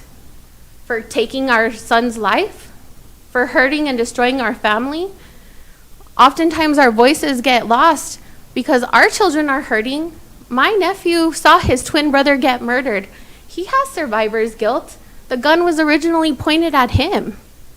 The gun was pointed at over 20 children at that house party that night. My nephew was the unfortunate one that was murdered. He was murdered right next door to his own home. So I think that's part of our story that was left out in the media. My brother and my surviving twin nephew had to live next to the person accused of taking my nephew's life until we went to trial. Imagine having to sleep every night next to the person that took your son's life. How my brother survived that, I don't know. I think he's one of the strongest men I know because I struggle even just going home to visit. My nephew's murder highlights that it's not just happening in our big cities. This happened in a rural community near Las Vegas, New Mexico. My nephew's murder highlights that it's happening everywhere. And we need help. And while I support every bill that goes across to be tough on crime, I understand the resources that need to be put to make sure that these individuals that are committing acts of violence get some sort of rehabilitation as they re-enter society. But I have yet to hear any discussions about funding for victims and their families and supporting the children and the siblings that have survivor's guilt. Because it's just not the murderers that are coming out with trauma from being incarcerated. We have siblings that now have mental health issues, drug or alcohol abuse issues, and not because we failed as families and parents, but because someone else did. But there's no resources. As a teacher, I can tell you that I work with the families in the Crusaders for Justice to help get their children on a 504. Some of these parents are getting CPS called on them because they're struggling themselves, trying to survive as a single parent after having a loved one taken or their child taken. And schools will not give a child a 504 unless there's a medical note. And it's taking 6 months to get mental health care. But there's a lot of conversations about what can we do to increase funding to juvenile detention centers, but I have yet to see a bill that increases funding for mental health services for victims and their families. With that, I want to hand it over to Alicia so she could share her story, if that's okay, Madam Chair. Yeah, thank you so much. And just for those of you wondering, the slideshow that's going on is from the National Survivors Day of Homicide, and so these are victims on the slideshow of homicide here in our state. And Alicia, while you are talking, once you're done, we're going to go ahead and call up Travis Dempsey, Superintendent of Gaston Independent School Districts, and Dr. Marie Esther Edwards, the NMSU Assistant Professor of Criminal Justice, please. So that's my son on the screen right now. He was a correctional officer. Me and my husband, we have 4 children, and I always had my 3 sons. They're all 2 years apart. And I'm so glad that the law enforcement brought up social media, because it has been a huge problem for us as a country. So my 19-year-old son, he was working graveyard at FedEx, and he was on social media on Snapchat, and he met a girl on there, and she enticed him to go and meet up with her, and this was probably about 1 o'clock in the morning. He foolishly went to go meet this girl, and while he was there, he was ambushed. He was pulled out of the car. He was beaten, stripped, humiliated by juveniles that took him out of the car. They demanded money, which he didn't have. My son does live with the guilt because before this happened, he was flashing money. He was flashing the car, which was my car, as his own. He did have a job, but he lived at home, so he was able to afford jewelry and nice things. And so he made himself a target. He did. And they wanted money. They wanted $2,000, and my son didn't have that, and he didn't know how he was going to get it. So they put a gun to his head, and he said, "You get it." He didn't know where to go, but he went to my older son, Elias's house. My oldest son, Elias, 1 year before he died, had purchased his new home. He was an upstanding citizen. Never had any problems with him. And my second son had just moved out and was starting his life and lived with him. They pulled up to the house, going from that park to my son's house, and in the back, the other juveniles were behind them, ramming my car from the back in the car that they carjacked by gun point the night before. My son called my oldest son and said, "Brother, please bring out the money or they're going to kill me." And this was on FaceTime, so he could see them, that they did have guns. My oldest son just thought they were just some little punk kids. And he went out there with his gun and he demanded that they let his little brother go. They shot my son from my car and the car that they were following 5 times. My son died in front of his house. And they took off with my youngest son in the car. And if he wouldn't have jumped out, there's no doubt in my mind they would have killed him too. I had all 3 of my sons there that night. And the girl that set them up and had been setting them up. And I didn't even know that they had just killed another person 6 months before they killed my son. And he was tied to other ones, but they didn't have enough evidence to bring charges. So she had been in jail almost 3 years. She got time served. How many years is your kid worth? Because it was a slap in the face for me. They were coddled this whole time. Through the whole system, they were coddled.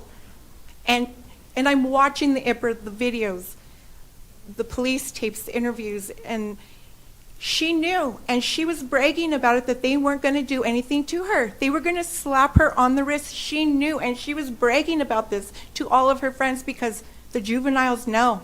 In New Mexico, there's really no harsh consequences here. Crime organizations are actually recruiting juveniles now because they know they're not going to get that much time. And now I dedicate my time to victims' families because I assure you, losing a child is the absolute worst thing that could ever happen to you. And the families after, now my youngest son, he blames himself. He turned to alcohol. He's struggled with mental health and everything. And I'm lucky that I was financially able to get him the resources because there's nothing in New Mexico. There's nothing. There's really nothing. There's a waiting list and there's no help. So the families are getting hit hard and it's creating a cycle because now these families, grandma has to take on all the kids because their daughter died. So now single grandma that's just making ends meet has to take her grandchildren and raise them. And it's just an ongoing cycle. We got to do something now or it's only going to get worse. Thank you, Alicia and Melissa. I know these are not easy, and I know sometimes you get frustrated because you feel like lawmakers aren't listening. When we talk, you say you're tired of going up to Santa Fe because no one hears you, and it's emotionally exhausting to have to relive the crisis that you live every single day. And I'm so sorry that the system is failing these families. But know that we're listening. You're not alone. People are listening to your stories, and I hope people know that it is a butterfly effect. Whole communities are affected, entire families, not just the person that we have to bury in the ground. It's the people that are left behind that have to face a life sentence. So thank you so much. Madam Chair, one thing I would just like to add about Alicia's case is it was a juvenile that had committed a murder 6 months prior and was allowed to be released on an ankle monitor and still attend school. While I understand that faith protects them, their educational rights, I think we just need to put that into perspective that someone accused of committing murder, released on an ankle monitor, committed a second murder, was re-released on an ankle monitor again until the Supreme Court had to intervene. And I think that if that doesn't say these juveniles know that they can get away with anything, I don't know what else can be an example. Thank you so much for pointing that out. Representative Dow has a question on that. Thank you, Madam Co-Chair. And I just have a question for you. On the ankle monitor, was he released to the custody of his biological parents, or was he in state custody at that point? He was released to the parents, and his brother was also involved. So obviously the family had issues, and they didn't see a problem with that. Thank you, Madam Co-Chair, and thank you for your testimony to both of you. So what you're telling me is that a juvenile committed murder, his parents knew he was using a firearm and drinking, and CYFD thought it was okay to return him to his biological home? Yes. Where he repeated a crime and was, for a second time, released in the custody of his biological parents who were unable to stop him from murdering citizens of New Mexico? Yes. Thank you. I think we need to hold the rest of the questions till our other two panelists are done, just so that we have time enough for everybody to be able to present and then ask questions fully at that time. So let's go with Mr. Dempsey, who again is the superintendent of Gaston Independent School Districts. Madam Representative, committee members, thank you for the opportunity to speak to you. As I sat listening to the chiefs and heard these stories, and I think what probably, I heard some gasps in the audience. And it hit me pretty hard. I was a high school principal for several years and public school administrator for now almost 2 decades. It didn't shock me. And I think that as a parent and a grandparent really bothers me, because this is out there. If you want to see this, just get on social media. It's a whole other life. It's a whole other avenue that we're not, as adults, really engaged with. I do think parents have an enormous responsibility, thank you, to monitor that. I was sitting here, though, thinking, how do I, as a representative of public education, tie into where do we tie in and how do we make differences? I wanted to share, I do believe strongly in pre-K programs. I think there's a space, a lot of money is being spent there, you know that. I think it's a good space, it's a good spot to spend money. If we can, we know the statistics behind reading literacy at 3rd grade level and incarceration. We already know that. I remember as a young teacher, somebody sharing that with me, and it hit me really hard. And I took my job very seriously, probably at that point forward, that said, this is really, strangely enough, teachers don't always see it this way, a life or death decision that I'm making every day to be the very best teacher I can be. I think of the money being spent for structured literacy and letters training. That's really important. If there's anything I want you to hear from my perspective, that is incredibly important.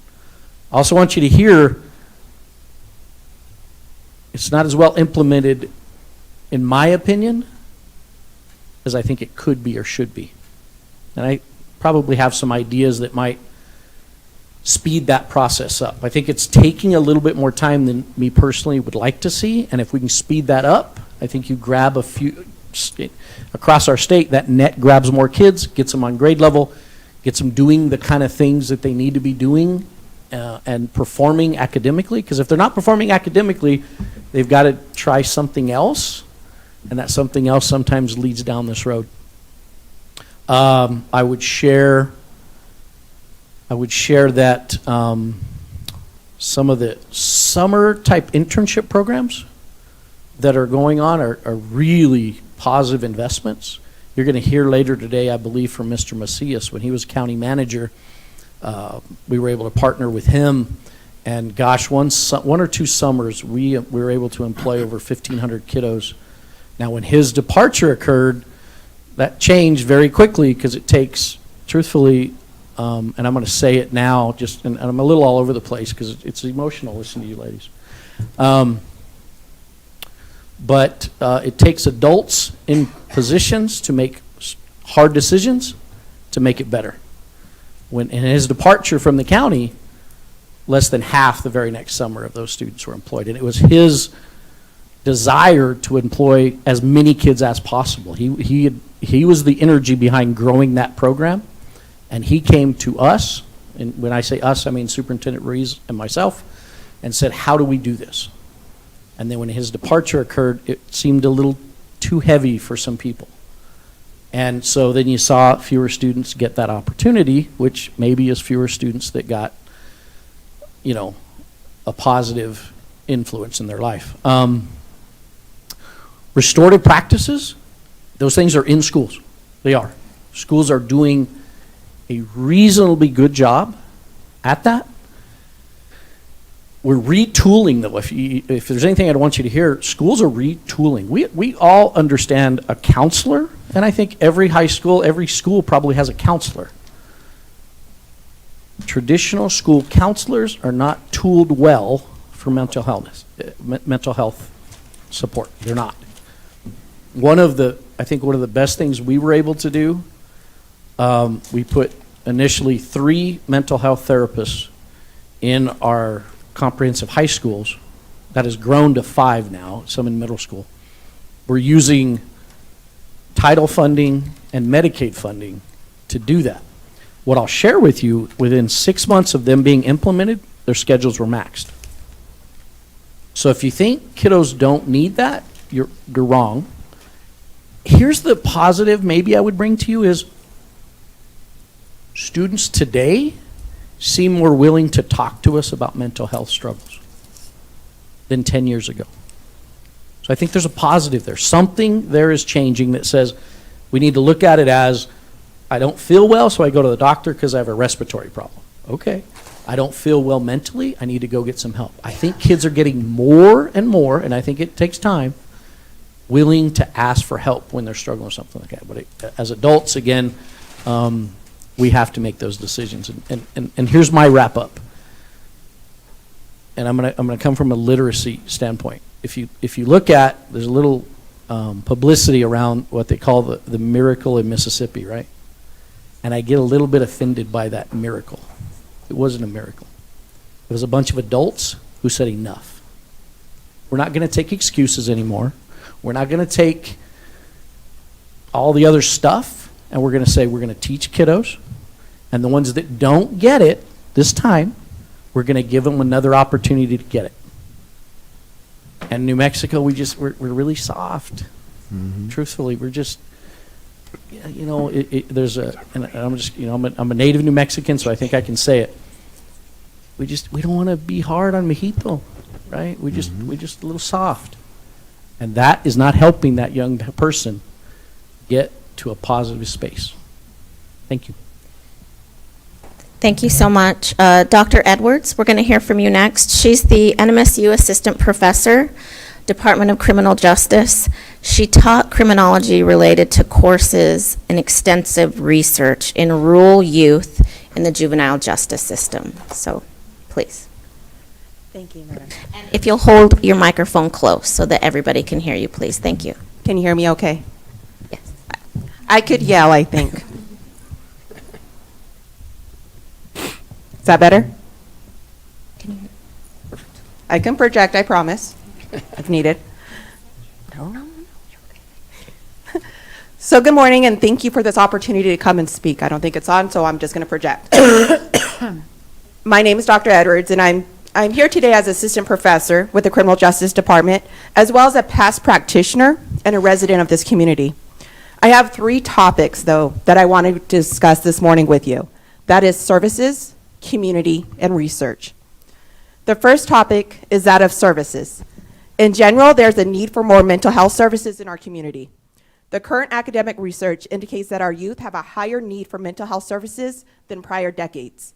And some mental health and juvenile justice practitioners have indicated that there is a higher percentage of youth in the system with these mental health issues. They're also seeing an increase in this generational trauma. So it's not just the youth, it's the parents, it's the cousins, it's their siblings. With that, the parents are also needing some mental health services as well as educational services. The first issue that I want to mention is that youth and families usually only have access to services within their communities. This aids in geographic disparities regarding treatment throughout New Mexico. Youth who reside in rural areas are at a disadvantage more than youth in urban areas. Secondly, we only have 2 youth residential facilities that currently serve males. We need more residential treatment options for the females and low-functioning males. Lastly, we need to attract more mental health practitioners that actually specialize in youth. Usually when you go to school and you get your degree in some type of mental health or counseling, it is a general degree. They have to go to additional classes and obtain certifications for that for our youth. And so we need to do something to actually help them and encourage our current mental health practitioners to obtain those specializations. Next, our youth and families are not just a juvenile justice issue. It's a community issue, as we have seen here today. We need to come together as city, county, state, and key stakeholders to collaborate and take care of our youth and our families. The first thing that we can do as a community to reduce delinquency is to implement and strengthen preventative measures such as providing free pro-social activities for our youth to participate in and to create safe places for our youth to gather versus going to Lowe's parking lot. Secondly, we can provide and support existing educational programs and events. Our community members need to know about what services are available to them and how they can actually access them. They need to know how the actual juvenile criminal justice system works. They also need to know how to identify when their child or our youth need mental health services, or even when to recognize if they're dealing with substance abuse issues. Lastly, we need to stop over-relying on the New Mexico Juvenile Justice Service Division to take care of all of our youth and our families. They need our help as a community. Over-reliance can lead to employee burnout, which hurts our youth and families. We need to retain these employees as they have a passion for their job, the youth, and their communities, and they also know what's going on. Lastly, I'm going to tell you how me as a researcher and my colleagues can actually come and help. We can analyze data to assess the actual risk of the youth reoffending and youth criminogenic needs, specific to county level. This would help in creating and reinforcing programs or interventions that efficiently target youth risk factors. And further, this will allow us to identify and promote evidence-based programs and services with specific counties. This will aid in us knowing what works, what's promising, and what is needed. Lastly, we can help collect and report data on service provider outcomes to guide services and apply for additional funding opportunities. Myself and my colleagues were all trained in advanced quantitative and qualitative methodologies, which means that we could actually get into a deeper analysis and combine data from various agencies instead of just one agency at a time to provide a fuller picture of what really is going on in our communities. For the past year, some colleagues and I have interviewed 105 juvenile justice practitioners across a few states in the United States to better understand their current challenges, to help identify the gaps in the system, and to improve effectiveness of what actually works. I asked a quarter of their participants if they had the opportunity to give a message to our community or higher administration, what would they say? So I'm going to leave you with 4 main messages that actually came out within this expression. The first one was, do better as legislators. Truly listen to the employees that are working with the kids and the struggles that they're seeing. If you want change, listen to the people who are working in it and follow through with that. That's what I mean by do better. The next quote is, give our youth a chance. They're not all bad. You know, there are some success stories, so we can't label everybody. Another one is, I think it's important that people know that there are people that work in these agencies that really, truly care and want to make a difference. So we can't label all of them bad either. We have to retain them. Last 2 quotes. I think that all the systems need to work together. School systems, family systems, the community system in our area. We don't have enough positive youth activities. It's very limited. And I'll leave you with this last quote. Love your family and make it a priority. I want a better community for our youth. Your kids are the ones, the new generation that is growing up. Thank you.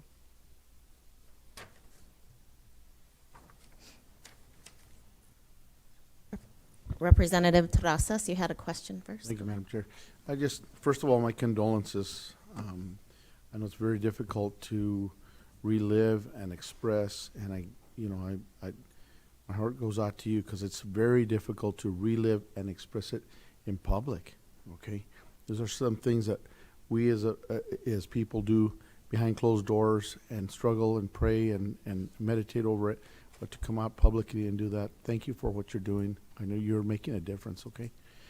Doctor, I was just thinking, I was listening to what you said carefully, and we have a massive absenteeism issue in New Mexico where kids are not going to school and they keep missing a lot of school.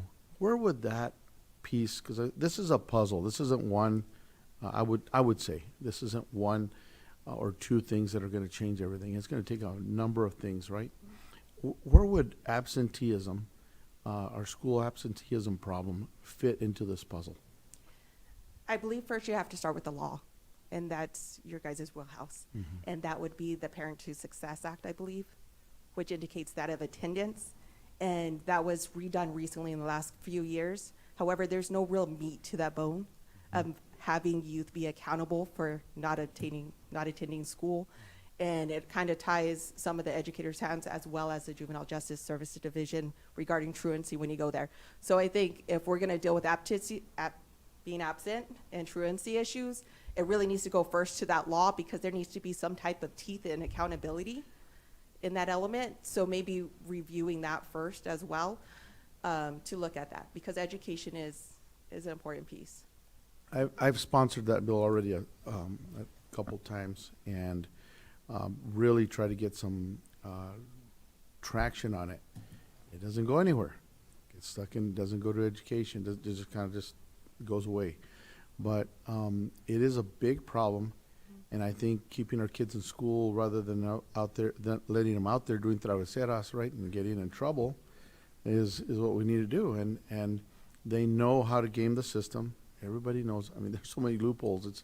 It's disappointing, but I would like to see us all work on another bill where it's sad in order for me to try to get some of our colleagues, on the other side to support. It was disappointing. I had to water it way down, and it still wasn't enough. And it was I don't remember what it was.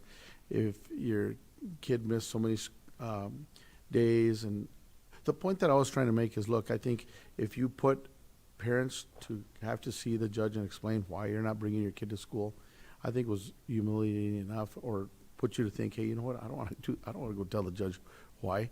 And I think that the penalty was $50. And this was just, and that's, I watered it down so much, it was embarrassing, but it's just in trying to get everyone to work together. But we need to address that. Keeping them in school rather than letting them out is just one of the pieces of the puzzle. But thank you for sharing what you did. If I could say one last thing Yes, ma'am. to that comment. The only thing I would advise is that we actually listen to the community in that county itself, because it can't be a cookie-cutter approach. Every county will know, and if we go to those key stakeholders in that county, such as educators, such as families, of, hey, what is something that we could do to get our kids back into school, that could probably also help and shape. So this is good information. So rather than having one tool, this is the only tool you have. Maybe give them a range, let the school district have a range so that they can work. But we got to have a threshold too. There has to be a bottom threshold. I mean, because they're not even able to do anything. They just show up to school one more day and boom, they're out another 10 days or something. I don't remember all the stats, but I appreciate that, and I'd like to hopefully you and others help us afterward in discussing how we can maybe articulate that in words in a statute. Thank you. Thank you, Representative. Senator Brantley. Thank you guys all for your time. Dr. Edwards, your presentation is called What Works, What Doesn't, and What is Needed. So to that point, what is the single most important reform action that the legislator could take based on your extensive research in juvenile justice?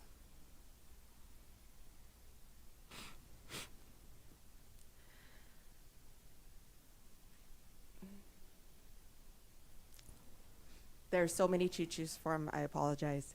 I would say the first one is actually getting down and talking to the practitioners and the families to see what they actually need in their homes and to see what type of support is needed. We have a huge need for mental health services, and I think that is glaring. because we have a lot of generational trauma and just trauma in general that our youth and siblings and kids are just being exposed to with the elements of social media.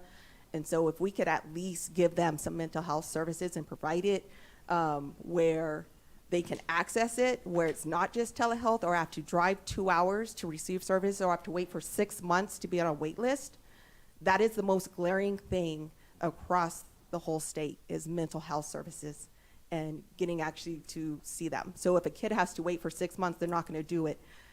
We kind of know this, that's just a kid's mentality.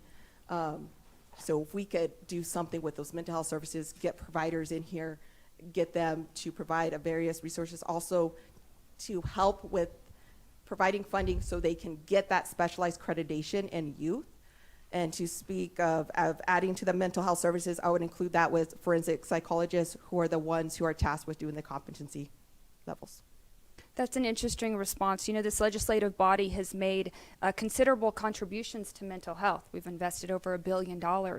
And yet you said a word that seems to resonate with all New Mexicans, and that is access to those mental health providers, which is an entirely different conversation if we talk about workforce and what is preventing doctors from coming into New Mexico. As we know, there's a mass exodus right now. But you're correct. We can make all the investments that we want in mental health, and if we don't have the providers in this state, it does very little good because our constituents are unable to access those providers. Mr. Dempsey, thank you so much for your perspective and the influence of truancy and classroom behavior and how that often leads to a juvenile justice system. It actually provided me with a different perspective, and I appreciate that, because I think as lawmakers we are so reactive right now because we are in a state in crisis with what's right before us that I know I don't put enough emphasis on the preventative stuff, because we are focused on the crisis that is right before us. And you are correct. And actually, you suggesting that the investment in pre-K, which I haven't been a huge fan of the universal investment of it, that's a perspective that I respect, and I can appreciate that. That maybe we will see down the road that it diverts some of these young offenders by giving them resources and an education early. Ladies, I'm sorry you're here. I am very, very sorry you're here. I am sorry that Nicole is part of a group and many mothers and many parents like you that I never want to be a part of. And too many in New Mexico are.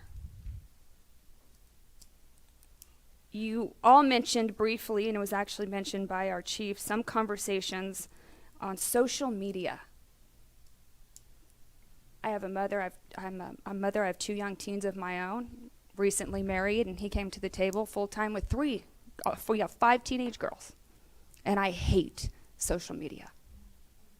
I hate social media, and then the impacts that it's having on mental health. And this is just the fun teens on what they need to wear and where we need to vacation. Is why I hate it. For the reasons that were just brought before on this previous panel. There is a social media epidemic, and we're not keeping up with this as lawmakers. This last legislative session, we banned cell phone use in classrooms. I don't think my girls are ever going to forgive me for that bill. But we've seen, and I'm hoping that the superintendent will agree with me, is that we saw great improvements in outcomes in other states, and I'm confident that we're going to start seeing that in classrooms today, because they need to check off their Instagram and their Facebook or TikTok. They're not on Facebook anymore. That's just us. TikTok, whatever it is, and focus on classrooms. There's been some states, and I'd like to get your perspectives on this, on cell phone or social media blackout hours, that from midnight to 4 a.m., there's no logging in, because it's impacting crimes with this younger generation, that they actually have blackout hours. I think that as lawmakers, we need to probably start taking and having more conversations on holding Meta and some of our large social media companies accountable, asking them to come to the table with proposals on how we keep our kids safe. I also wanted to say that there was a lot of circulation of this criminal activity is I'm surprised as a lawmaker that there aren't laws that govern that. It's illegal to post pornography, for example. Why, and we know this AI generation that's happening now, I can post a picture and my social media tells me who it is. I don't tell them who it is that when some of these horrific, violent acts are posted to social media, that they're even allowed to exist on there. Maybe guns, whatever it may be. But as lawmakers, I think we need to consider this conversation, and this is something that we haven't done before. So I do appreciate the perspective of our chiefs before, and also every single one of you who mentioned social media, because you're talking about it a lot, and we're not talking about it enough. And so we will look into that and see what other states have adopted, and maybe start bouncing some ideas of how we keep our kids safe, not just on the streets, but on the internet too, and the impact that that's having. Thank you guys all for being here. I appreciate your time. Thank you. Senator Ramos had a question. Sorry. Thank you very much. And actually, I have more comments than questions, but victims help. I mean, that is so important. And thank you, Madam Chair. I was looking at all these pictures, and every picture just hits me because they all have parents, they all have children, they all have uncles, abuelitos. It affects everyone. And the story about the brother blaming himself. We just definitely have to do something for victims' help. And so many times as legislators, we hear it time and time again, people trying to protect the person that did the bad will. And that is a mindset that a lot of legislators have up in Santa Fe. Community, being a community issue, this is definitely a community issue. It takes a village to fix something like this. I mean, it starts with the legislature, but it trickles through everyone else. And I do blame myself also for not doing as much as we could for these issues, because we have so many issues throughout the state, but this is one of the most important. Retaining mental health workers. I think that is just so important because the burnout for a mental health worker is very, very real also. So I guess my question is, how can we retain mental health employees when the burnout is real? Thank you for the question. I would start with, I'm such an academic, I'm such a researcher, but it's going back and asking them, what is happening? What is your burnout? How can we improve your system? Because each element has different forces and pulls. And so without knowing the research and getting into the ground, into the field and asking them what it is they need and how we can retain them, I think I would be doing that injustice. From some of the mental health professionals I have talked to, they did tell me that they have to pay out of pocket to obtain some certain youth specialist certifications, such as play therapy, such as Santre therapy. These are additional costs that they have to pay out of pocket on a yearly basis. And so sometimes it gets to how much money can I afford. I know one mental health practitioner who stopped providing MST services because it costs them $1 million to run, even though that is one of the biggest services that can help our families with wraparound. And they had to stop doing it because they couldn't afford it. And another element was how to process to get refunds back from the state was burdensome. And so they had to pay out of pocket and wait for reimbursement, and they just couldn't suffice. So they had a limit based on them just trying to give to their community. So I think with that, not only funding, but there's other process, but I would like to go back, and I could probably in a couple months provide something to you guys of asking the mental health field, how can we do best to retain? And I could put that burden on me to send to you guys. Please, please. And Dr. Edwards, this is a tough question, but in your opinion, what percentage of someone that commits murder like this can be fixed through our system? Can you define fixed? It gets mended, mind, soul, and welfare to be put out back into their community? Honestly, I think when we're looking at one individual, there's nothing that can be fixed per se, because it hurts the community when any type of violent act occurs. And so I think we have to look at how do we heal our community and everybody that was affected, because on top of that, and that goes with restorative justice practices, there's three elements that's with that: the community, the victim, and the offender. And you have to have all three there in order to really mend and what is occurring in the community. So I think it's not just about that offender, it's about everybody in the community. How do we come back and help them reintegrate, as well as how do we suffice for somebody's lost whose life is lost? I don't think we can, but it's up to that family and bring them at the table of how can we help and support and mend our community back. Can it ever be 100% truly fixed? No, because there is still a loss of life. There is no going back to 100%. It's just now the reality. And the question is how can we as a community support those who are hurt and who are crying, because it's our community. And Doctor, I'm not trying to pick on you at all, okay? But I'm just, you made some really good comments, and you gave us 4 bullet points. Do a better job as a legislature. You know, that is really tough. You know, because my mindset is totally different than yours, and we live in a world where everyone has opinions. And unfortunately, the opinion used today is a party line opinion. This is not a party issue. This is a New Mexico issue. And it's going to take a lot of hearing from the community and forums like this to change the mindset of many legislators. Because, for example, on the $50 penalty that you were talking about earlier, Representative, there was legislators complaining that these people weren't going to be able to pay it. That was too much money for these people to pay a $50 fee, and it was too much to get too much of a fee to get their children back into school. Where's the mentality behind this? Give the youth a chance. I totally agree. You know, I coached many kids throughout my coaching career when it came to baseball and softball, and thank God these kids have turned out very, very well. So every kid does deserve a chance. No people care. That's why we're here, right? And so those great comments. The system needs work.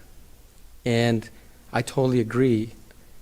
They all have to work together, from law enforcement to our DA's office to children, youth, and families to our mental health professionals. We all have to work together. But most importantly, I love that last comment. Love your family. And again, that's why the victims are here. And I'm sure that the person that commits a crime has family members that are really feeling hurt for what they did also. You know,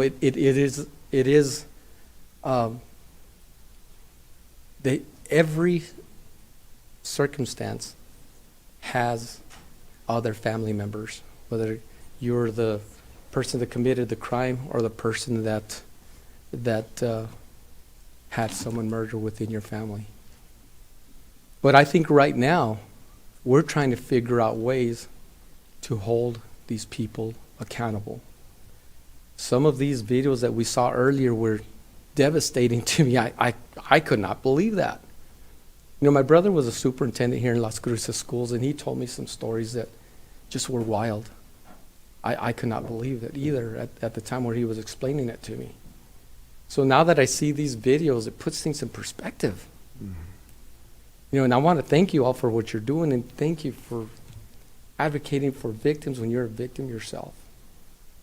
And Superintendent, thank you very much for your comments, because I think a lot of it does start in our schools. When you can go ahead and claim to be a special ed student just to get special privileges, that is wrong also. There's so much as legislators that we're going to have to fix. And the only way we know what needs fixing is to have different meetings like this.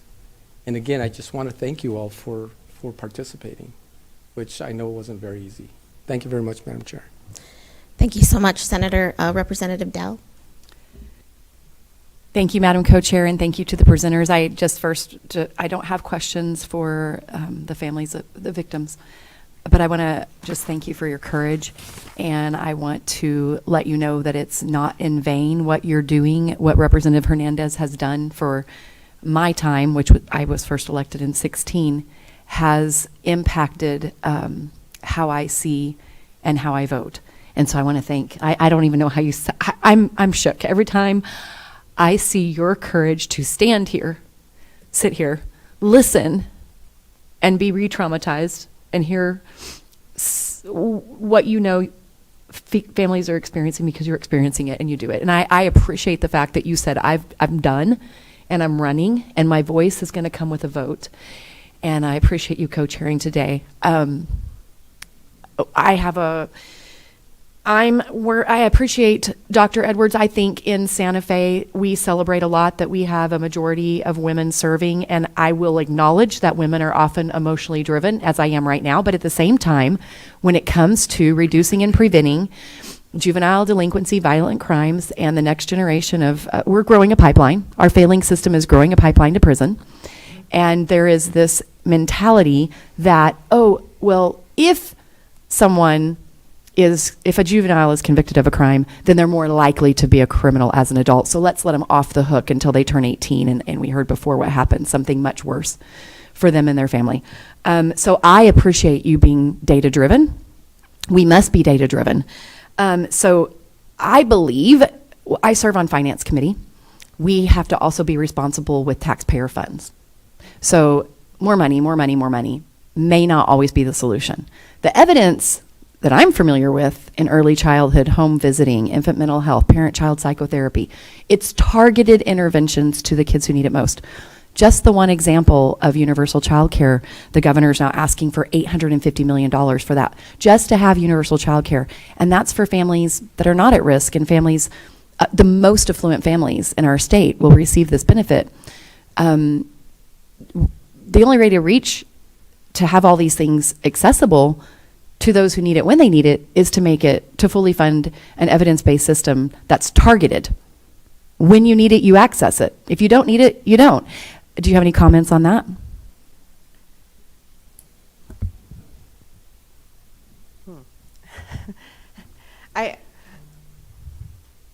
I think it's very interesting, the conversation that is occurring, especially when it comes to child care and services.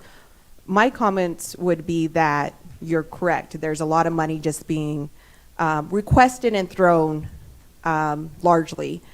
And the concern I have, it's blanket without doing the data of what does that county actually leave. And what I'm hearing from a lot of the field, it may not be, I need more money. It's, I need the power to do something creative with the money I already have, to create a mentoring program, to create some type of educational class, to teach the youth about dangers of vaping. So sometimes it's not even the money. We know that in our rural communities, they're very creative, and they're smaller populations, and they come together and do a lot of things in the rural communities that at times they don't have funds to access because it's tied to one specific thing. So I think it's going back into those rural areas, especially rural areas, because they don't have a lot of things, to say, what do you guys need and how can we do this? Because they are very, very creative. And I've seen our 4-H programs do some things with no money. And a lot of the community members come up by themselves and say, hey, let's have a potluck and let's get together. And sometimes that is what is needed to build that community so that kids will stop hurting the kids, because then they could get some ownership within their own spot. So I think you're correct. There's asking for funding without a purpose. It's like flying a plane without knowing your destination. And that happens a lot. So I would go back to, let me and our academics please lean on the academics, because we do research and that is what we're trained to do. Give us that flexibility, give us that power. Let us see the data with no restrictions and we'll tell you the truth. And we could help be creative and be that thing. We are key stakeholders too, but I think we're underutilized, and sometimes we stay in our own little areas, and that is our fault. And so that's why I'm here today, of trying to come out of my own little area to say, what can I do and how can I help? Thank you. Thank you, Dr. Edwards, and we appreciate you being here. And just to put it into context, from someone sitting on the finance committee, I'm not on courts and corrections, I'm not on a judiciary committee, I'm on finance, and my background's early childhood. So when I hear that in one county, I'm not picking on this county, the money's being offered to them and they're being called and contacted and told about it and told to apply for it. We've built, on the state dime, taxpayer-funded funds have paid for pre-K programs in Raton, Clayton, and Des Moines, all in the same county. Millions of dollars in a county with 15 births a year so that we can have universal pre-K, 15 births in a year. And then you go and look at the early childhood funds that have been spent there to have licensed childcare when community and homes were utilizing it. And when you think about the population density of one person per square mile and how rural it is, and then the buildings are not occupied and there's no staff and they've never been licensed. And I want to go to the evidence base because I think about that same amount of money, if it was wrapping around those families and targeting the ones that needed most, would result in improved student outcomes and would result in declined juvenile incidents. But Dr. Dempsey, I would like to know, when you are talking about wins and losses, what are we doing right? And what flexibility do superintendents like yourself and school boards like yourself need? What would it look like if we were doing it right? How would you access the millions and millions, almost $1 billion we're using just on early childhood, but you can have that same conversation for almost every agency right now because of oil and gas. What would it look like to give you a win? Representative, thank you for that question. Let me be clear. When I talk about pre-K, what I'm referring to is the pre-K programs that are tied with the school. Mm-hmm. Because I feel like we have the ability to wrap those resources around those families and students. So the conversation for me, as I sat here, I said, well, the universal child care piece, I'm not sure I can speak to that. I do believe I can speak to pre-K programs tied to schools, because you can involve counseling, social work, ancillary services, all the things that family or child might need, they're really already built there. Okay, so that would be, I just wanted to clarify that component of that. Help me articulate your question. I kind of got a little lost there on the clarification of pre-K. I apologize. Most of the funds that we give to PED have strings attached. So if there were no strings attached, what would you be doing? Where would the wins be for you? And it doesn't have to be pre-K. That's what we're focusing on. But what would you do from pre-K through juvenile? Where would the intervention be? Family intervention? I don't know. Terrific. Thank you for that piece and that clarity. Here's definitely, there always feels like there's strings attached to dollars. The best example I can give you from experience is the legislature has attempted to fund what has been called community schools for several years. Yes. Yeah. And if I'm being real candid, I looked at the strings and said they're not worth it. Now I don't think that's fair to say, well, that I'm not going to do anything. We decided internally that we're going to figure out a way to build the first community district in the state of New Mexico. And I believe it's done. You want to go visit Gadsden? You can. With no strings attached. Now that meant we had to bring funding from other sources. And right now that funding's a little shaky, right? It's federal program funding, it's Medicaid funding. I don't know where that goes. But we had ESSER and ARP at the time, so we tried to make decisions that said, well, how could we utilize these one-time investments that will serve the community for years and years? And examples are community centers. We have 4 in Gadsden, one's at North Valley, that's the closest here, and then each of our high school has a community center. So we made the investment in a new portable, got it set up, and then that exists. So that doesn't ever have to be done again. So those are the kind of things that I would think you could do with one-time dollars. And then the other conversation around recurring dollars, and it was said here a little bit, about mental health services. Every superintendent, no matter where you're at, you're going to be able to say, here's the kind of services most of my families and kiddos need. So that's the flexibility. But I'll press back a little bit that says, for years and years, when I walked into Gadsden, and I had this actually in Cloudcroft when I was a superintendent there, my kids had access to student-based health centers that included mental health therapists. Never were those services maximized. Never. When we put mental health therapists in our school, they were maxed and we were referring to them. Then it got maxed out.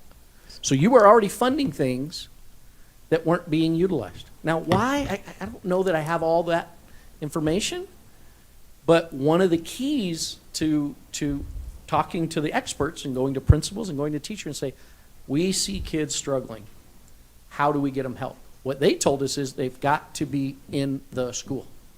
You can't be outside the school. They've got to be a component of the school. They have to be in the hallway. They have to see kids every day. They have to really build a relationship. Then that's where the magic occurs, where that child says, hey, I'm struggling with some anxiety. I'm having a hard time at home. That's where that happens. Thank you, Mr. Dempsey. So we're out of time for questions. I just want to thank everybody for coming and participating today.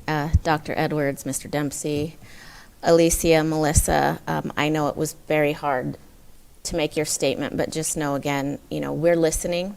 We're trying to pay attention to see what we can do that's truly going to help these juveniles be rehabilitated so that we have less people in your shoes today. And so I just hope that everybody's paying attention, and I know there'll be a lot more follow-up with those of you that are dealing with schools and juveniles and mental health and just criminal justice every single day, and of course the victims that are impacted every day. So thank you so much for your time. Just quickly, Madam Chair, I just wanted to, I think it would be important for us to possibly have a memorial that addresses the reimbursement issue. If you could articulate that to us a little bit better in what the reimbursement issues and delays were, so that maybe we can send a message in that fashion, I think would be possibly a smart thing this coming session. Okay. And we can follow up with you afterwards. Thank you so much. Thank you, guys. We're going to move on to our next panel, CYFD's role in juvenile justice. We could have an entire task force on just CYFD, and in fact, I think that we will. Today's panel is specifically just on a juvenile justice element of that. And so I would welcome Annette Martinez, who is the CYFD Deputy Director of Facilities. She has been with them since 1997. And I'd also invite Bob Clevel, the CYFD Director of Juvenile Justice, to join us, who has worked in that area for 35 to 40 years. He started when he was 10. Thank you both for being here today. You'll have about 10 minutes each for a presentation, and then we'll follow up with legislators' individual questions. Go ahead and get started. Well, thank you, chairs and representatives and senators. We're glad to be here today. When Rachel had first called me and communicated with Annette and I to come and visit with you, when you look at the role of juvenile justice, how do we play a part in all of this? Not on? Yeah, just make sure it's on. They can't hear you in the back. So everything that we're hearing today and your other panelists with judges and district attorneys, I know Cabinet Secretary Jason Bowie's here.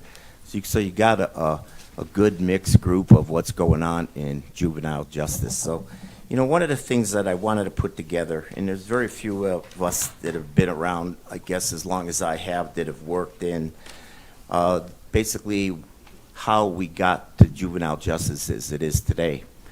When I had first started, I was 22 years old. We worked for the district courts, and at that time it was just juvenile probation, and we worked for the judges. We were housed in county detentions, county buildings with the judges. At the same time, the Department of Corrections had the juvenile facilities. They had New Mexico Boys School at Springer, and then they had the New Mexico Girls School in Albuquerque. So back in the late 80s, they brought the two entities together. So juvenile probation, juvenile parole, and juvenile facilities were now the youth authority. So that lasted 2 or 3 years, and then when Bruce King, serving his third term, came in the early 90s, it created what we have today is CYFD. One of the things I wanted to point out, and it's come up a couple different times with how are we handling the referrals. Juvenile probation staff gets referrals from law enforcement, from parents, from schools, and in each instance, we have a preliminary inquiry, which is a meeting with the client, with the parent, possibly the attorney. And at that time, we decide what's in the best interest of the kids. The felonies are sent on to the DA. DWIs are sent on to the DA. The cases that we handle informally through programs in the various communities are the misdemeanor offenses. One of the things that is brought up, Dr. Edwards brought up in programming, and that's one of the things that we need to improve on in all of our communities is more programming for some of these individuals. So who are we? We have 29 individual probation offices throughout the state.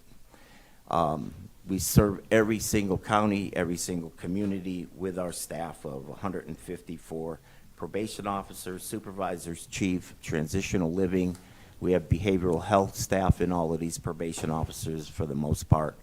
And what we are serving is the current population of 1,200 formal clients that we're supervising and another 2,400 approximately of cases that are pending and are under our supervision. I'll turn it over to Annette, as she is the deputy director of the facility. She has the reintegration centers. And one of the things I'd like to point out first, though, and it's come up a couple times, when I had come in the end of fiscal year 23, the population in our facilities have almost doubled. So John Paul Taylor has doubled. YDDC went from the 50s to the mid-90s. We had to open up another unit in YDDC last month. Another thing that was brought up is the gun issues. Now, obviously, we're well aware of that, and that's one of the reasons our population is climbing not only in the field setting, but in the facilities. So when you're looking at when the governor had the order for public health, these gun charges, these kids, these individuals, they're being held. They're being held for possession, for the use of the firearm. Another thing I should point out, and I think this comes up with all of you, we only have 4 county-run juvenile detention centers for these individuals. You know, one time in the mid-90s, we had 18 county-run juvenile detention centers. So that's an issue that we're facing with law enforcement, with probation, and the governor's office with Ben Baker, as you guys are well aware of how we need to be able to deal with that issue. So on that note, I'll turn it over to Annette, and she can talk and get you updated on things with the facilities. Thank you, chairs, representatives, senators. Some of the things that we do, and many of you have been to YDDC on tours. They can't hear you in the back. I'm so sorry. A little closer. Try again. Is that better? Yes. Yes? Okay. Many of you have been to YDDC and also to the J. Paul Taylor Center here in Las Cruces, and those are our 2 secure facilities. Some of the things that and we'll go over numbers in a minute, but just to kind of let you know some of the programming that we focus on for the juveniles in secure facilities are behavioral health programming. They get, okay, thank you. Individual therapy, group therapy, and also family therapy. They get medical services, so they get medication management. We have nursing staff on site. There's a pharmacy on site. They have access to psychiatry, dental, and also hearing services. Educational programming. We offer secondary, vocational, and post-secondary education. They do general day-to-day programming, including groups, mentoring, life skills, daily activities. Stages of Change is one of the programs we offer. The children move their way up in stages, and that really is our way to try to gauge internal motivation as opposed to external motivation. So it's not you get a stage, you get an extra bag of chips or something like that. It really is based on their participation and how they're moving through the program. There are multidisciplinary team meetings every month for the client, and that includes their family, the client, their caseworker, supervisor in the unit, behavioral health therapist, education, probation officers, and everybody comes together that once a month to see how the client's doing, gauge their prior 30 days, and also make plans for the next 30 days, and also their discharge planning. We offer culturally sensitive programming. They have access to LifeQuest and Ready for Life for religious services. It really is a client-centric unit management surrounding the client and their needs, individualized treatment plans based on the client's strengths, their needs, and their goals, also that of their family. Employee training that includes de-escalation, therapeutic intervention, security protocols, and group management skills for the staff. As of December 11th, the J. Paul Taylor Center, they are a 48-bed male facility. The average population in FY23 was 24, as Director Klebold was talking about, and the average population in fiscal year 25 was 44, and the current population as of December 11th is 46. YDDC in Albuquerque has 94 functional beds. The population in FY23 was 53, and the population, average population in fiscal year 25 is 77. The current population today is 95. The Eagle Nest and Albuquerque Boys Reintegration Centers, one obviously in Eagle Nest is a 12-bed facility. Right now there are only 2 clients there. We're in the middle of a remodel, but there are 5 pending referrals to the reintegration center there in Eagle Nest. And in Albuquerque, the current population today is 9, and there are 6 pending referrals. The referrals for the reintegration centers come out of the supervised release process, which we have every month at the facilities.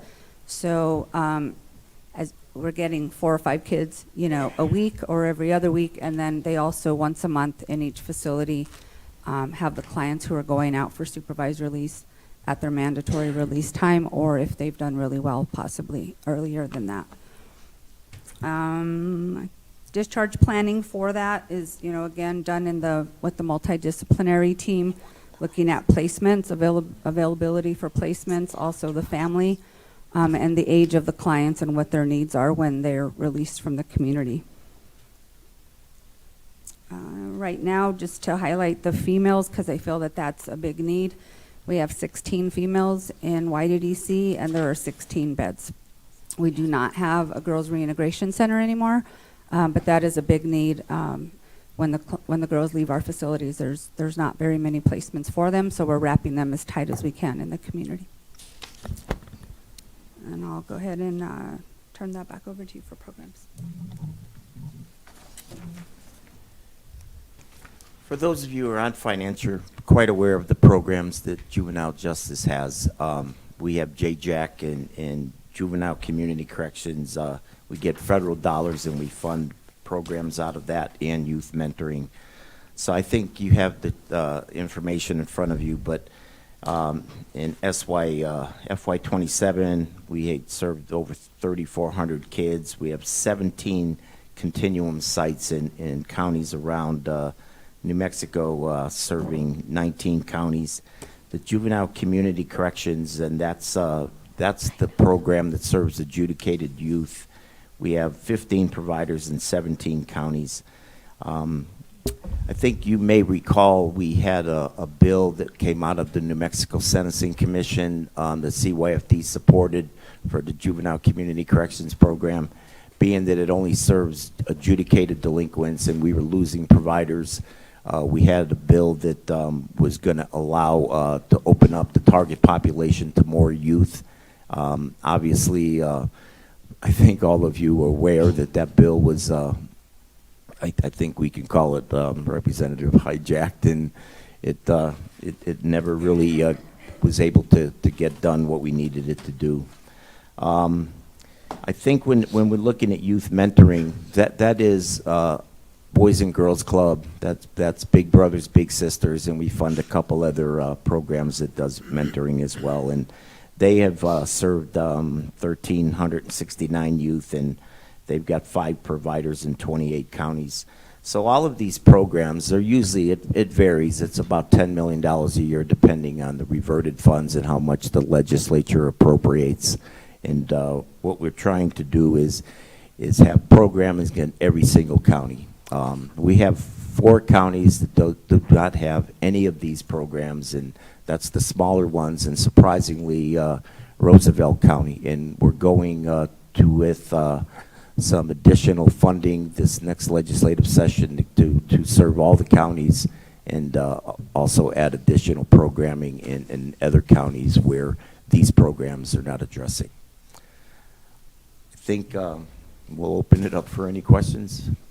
Thank you so much. And we only have a few minutes each to ask these questions, so we could stay on time. Representative Dow? Thank you, Madam Co-Chair. And because we're on a tight time frame, if you could just give me very brief answers on this. And I'm sorry for the audience, for folks watching online. We have a handout, and so I'm asking questions from this handout. When you talk about commitment locations, and it says for female clients and male claimants, you mean juveniles who are detained by the state? They've been convicted of something and are detained?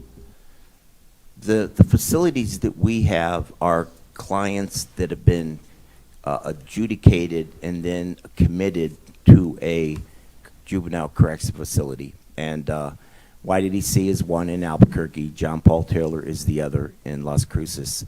And we have brought courts, corrections, LFC, and we're always open to bring any legislators through these facilities. Thank you. Just very brief, but I guess my question was, you're calling an adjudicated youth a client? Yes or no? Yes. Thank you. Okay, and then on page 3, where it says that you work with informal cases, is the example prior from the victim where the youth had committed 2 murders and was on an ankle bracelet? Would you consider that informal? No, the only cases that our probation staff work with informally are misdemeanor offenders. There are cases where the district attorney would send back a felon charge that would want us to provide some kind of programming for. But informal cases are your low-level shoplifting, public affray type offenses. Thank you, Madam Chair, and thank you for that. So the gentleman, the young man with the ankle bracelet, was formally supervised client under court-ordered supervision. Just a yes or no? That's where he would fall? Yes. Okay, thank you. And then the next page, facility and program services. Deputy Secretary of Facilities, this question is for you. On Finance Committee last week, we heard a presentation that we are spending $437,000 per year per incarcerated youth. Is that, this is what the cost of these services are?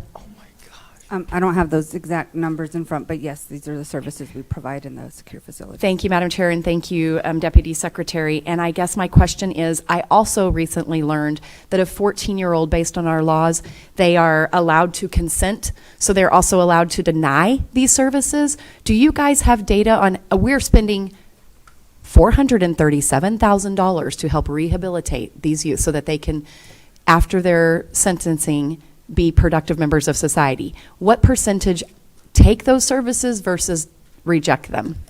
So thank you. I was prepared for that Okay. after we spoke last time. Right now, there are no clients in our facilities who refuse all services for behavioral health, that kind of thing.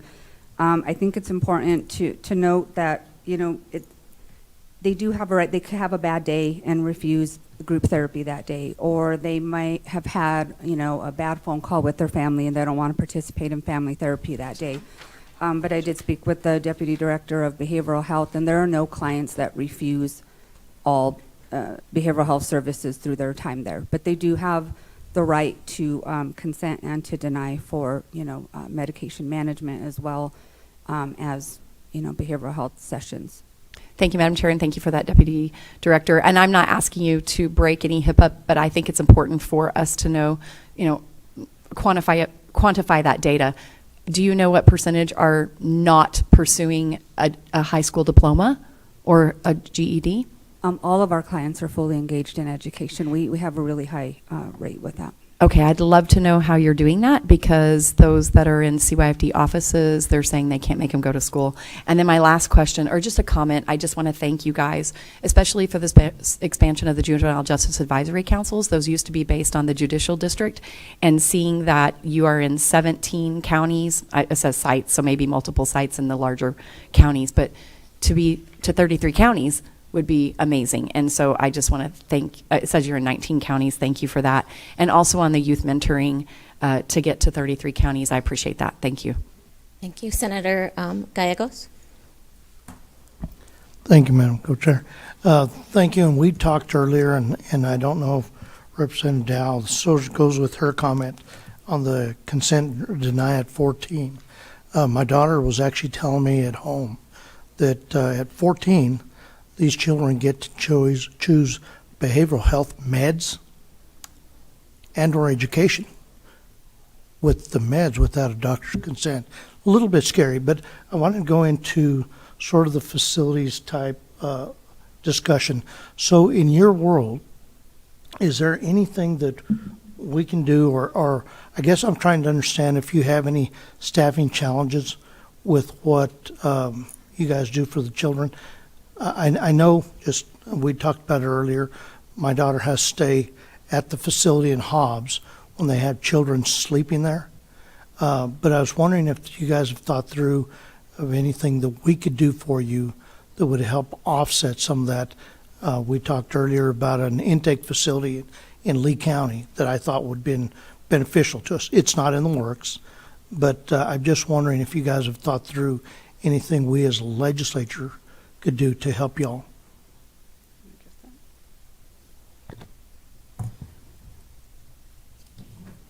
Yeah, I think, Senator, when we had talked, we were looking at what, especially in the rural counties, the programming that we can have there.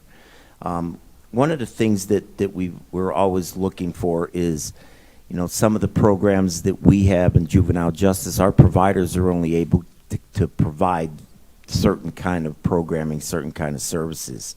And one of the things that we're looking at with the Cabinet Secretary and myself and the Deputy Director of Field is to get looking at more direct services for these clients.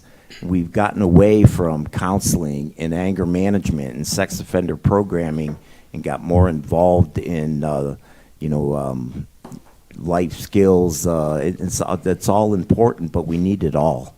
So, going back to some of the conversation that we had earlier, Senator, I think what we need to do is just look at services that are going to work for all kids in New Mexico and not just certain kids that we have.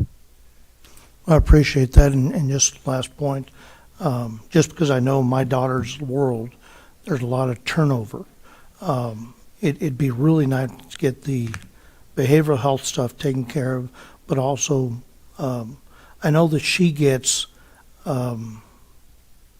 depending on the years of service, she gets her education paid for. Even before free education for New Mexico, we're doing things to try to help that, to recruit and retain. So anything that you can come up with that later, we're at your beck and call, because we need to fix. We've had discussions on CYFD forever, and it's not the individuals in the field, it's the structure. So we just need to be able to help change things along the way, so that way you guys have permanent staff that are actually wanting to be there and doing the right thing for our kids. So with that, I'll yield. Thank you. Thank you so much, Senator. Representative Terrazas. Thank you, Madam Chair. Just real quick, thank you for the presentation. I just did you see me on my phone, and I'm just kind of doing my own little outside research and stuff, and I asked basically to Google to say, hey, look, what states have the lowest juvenile crime issues or crime rates? And it gave me Vermont, Idaho, Montana, New Hampshire. what are they doing that is different than the system that we're doing? Why are their rates so low? And I'm just going to toss this in there real quick because our time is a problem. I also noticed that the Office of Juvenile Justice and Delinquency Prevention, that is sponsored by the Department of Justice Office of Justice Programs, stopped reporting in 2020. But one of the problems that I saw is I noticed that the reporting coverage of some of the places that are probably having problems aren't reporting, like the District of Columbia, Illinois, New Mexico's only reporting 44%. Pennsylvania. Anyway, the point that I'm making is and I don't know if this is something old and isn't happening anymore, but I just found it strange that some of these certain states are not reporting. Why are we not reporting? I don't know if that's part of there hasn't even been any reports for the last 5 years, period, on this site. But again, what is Vermont, Idaho, Montana, and New Hampshire doing differently than what we are, and what could we adopt? Now, obviously, I wouldn't know that, Representative, off the top of my head. I know that we work very closely with OJJDP. We do get federal dollars. We have programming out there, Native American programming with the federal dollars from OJJDP. I think what I can do and get back to you is I could look into that, and I know some of the directors of juvenile justice in some of the other states, and I'll be glad to do that for you, sir. Thank you very much. Yeah, I think it's just important, for transparency purposes, for us to see where we rank amongst the states, and I think it's important. I mean, I taught my kids, that are in business. I said sometimes that you don't have to reinvent the wheel. You go and you find the places that are doing the best, and go copy what they're doing. It's working. Why try to invent it in a different way? Copy and do that. It'd be interesting to see and I don't know if you guys do this, if you guys go look at other states and their policies and rules and how they're structured.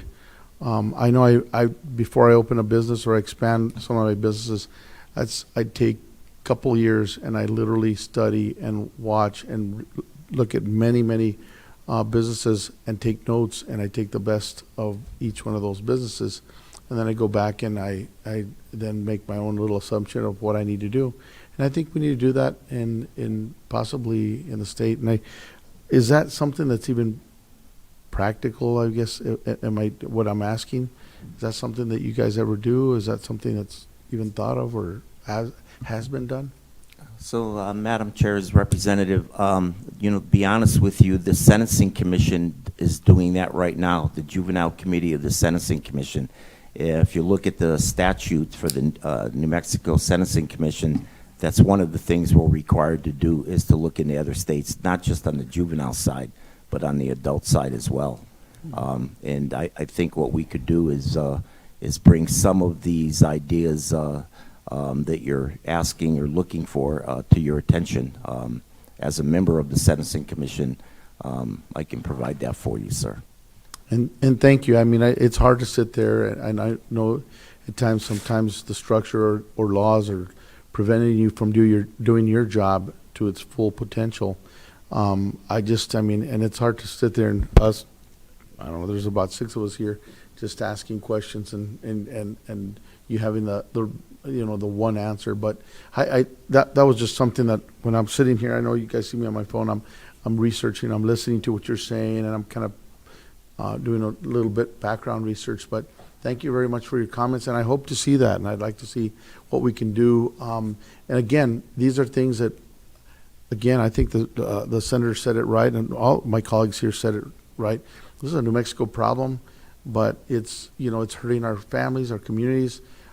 It really, I'm going to tell you, watching those pictures of those victims, they're not, we have a stereotype of who's going to get in trouble, who's going to, because of the way they're dressed, the way they act, the way they talk, the way they walk. But a lot of pictures didn't seem to fit that puzzle that that maybe, or that image that we would think it would look like. It would look like regular grandma, moms, children, all kinds of people are being affected by this. And so, I mean, I've got a daughter that's about to go to college, and I've had 3 of them go, but this is my 4th one, and I don't know why it's different, but I see all this, and it's very concerning. So thank you very much for what you do. Thank you, Representative Terrazas. Before I turn it over to Senator Brantley, I just wanted to thank both of you for coming. I know I've done a lot of work with you, Mr. Clevel, and at YDC myself, doing victim impact statements and trying to train your workforce. I think it's very clear that we need more facilities across the state, because in order for families to interact with those juveniles, they should be close. They shouldn't have to drive hours and hours away to try to work on some of that rehabilitation. I am always frustrated with our state because we don't track the recidivism rate once they turn 18. And if you look at factors of, one of my son's murderers was 17 and served 1 year at YDC, and he was out with a free record at 18. He absolutely started recommitting crimes at 18. But they didn't track him because he was no longer a juvenile. When we're sitting them in those facilities with a slap on the hand for killing somebody, and they're only serving a year and a half, and then they get out with a clear record, we should continue to track that. We should absolutely continue, because it's only been months that they've been released. And so that's been my frustration with our state, in not truly tracking the person, especially with months in between maybe them becoming an adult from being a juvenile. So, Senator Brantley. Thank you. Excellent point, Representative Chavez. New Mexico is a wealthy, wealthy state. We are rich. Thanks to the Permian Basin, we are flush with cash. We are a wealthy state with poor, poor people. But your government is wealthy. As I look over these numbers, CYFD is a large contributor to a lot of taxpayer investment, and rightfully so. We have the worst outcomes when it comes to repeat child treatment in the nation. And so it is important that we make investments. But I think a lot of times lawmakers, we go to Santa Fe and we allocate funding towards something and we say we did our job. And the money is not making a difference. I will tell you this. The numbers that Representative Dow shared with you may even be low. That's when every bed's at capacity. So at times, taxpayers are investing up to $500,000 a year for every juvenile who's behind jail in our 2 juvenile detention facilities. This last year, we're allocating $34 million between 2 facilities. We've got 141 kids there. It's a lot of money. But I think I speak on behalf of my colleagues to say we'll make the investments again and again and again. What may differentiate ourselves from some of our colleagues, though, is that we want to see returns on these investments. And this is beyond CYFD and beyond our investments in crime and beyond education. We will put the funding towards it, but we want to see an investment. We want to see a return on our money. And so we had the opportunity to tour both YDDC this summer and also the John Paul Taylor facility out towards our southern New Mexico fairgrounds. Phenomenal facilities. But here's my concern at the end of that tour.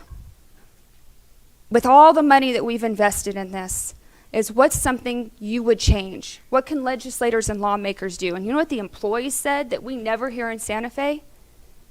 Keep them here longer. Keep them here longer. Because they're here murderers, repeat violent offenders. They get them for a year. Most of average is 1 year. They're out by 3, the latest.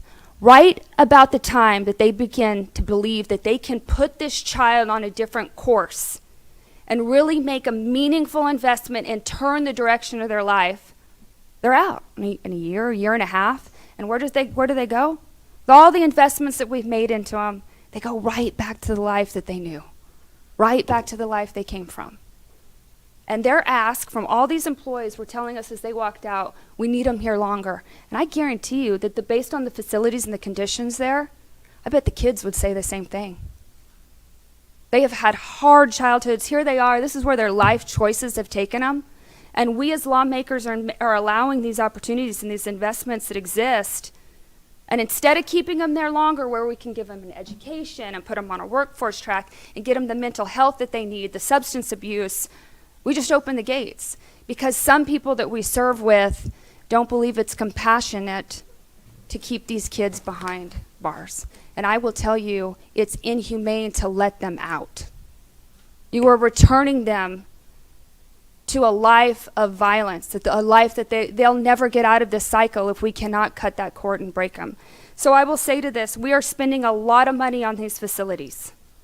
What I would like from CYFD employees is I don't want to hear that from every employee as we're walking out, the boots on the ground CYFD employees that say, keep them here longer. We need that message to resonate in Santa Fe. When we have bills before us that make it illegal to detain a juvenile, regardless of their offenses, we need the administration to step in and the agency to say, we disagree, because our success rates would go up if you would let us work with these children longer. We need to hear that in Santa Fe, because people we serve with, they don't think they should be there for the year. That's too long. We need them there a little longer, and we need your advocacy, those who know children who are trapped in this system best. We need your voice to be louder in Santa Fe. We need you to lobby lawmakers by providing the reality of where we can come in and change that. So thank you guys both for being here. CYFD is a mess. I don't think that Representative Dow and I have missed a single opportunity to say that, but not with the division in which you guys are representing. So thank you guys so much for the work that you're doing. We continue to look forward to working with you to make sure that we can change the course of direction for many of these children. Thank you. With that, we're going to move on to our next panel. Thank you, guys. Thank you very much. Thank you very much.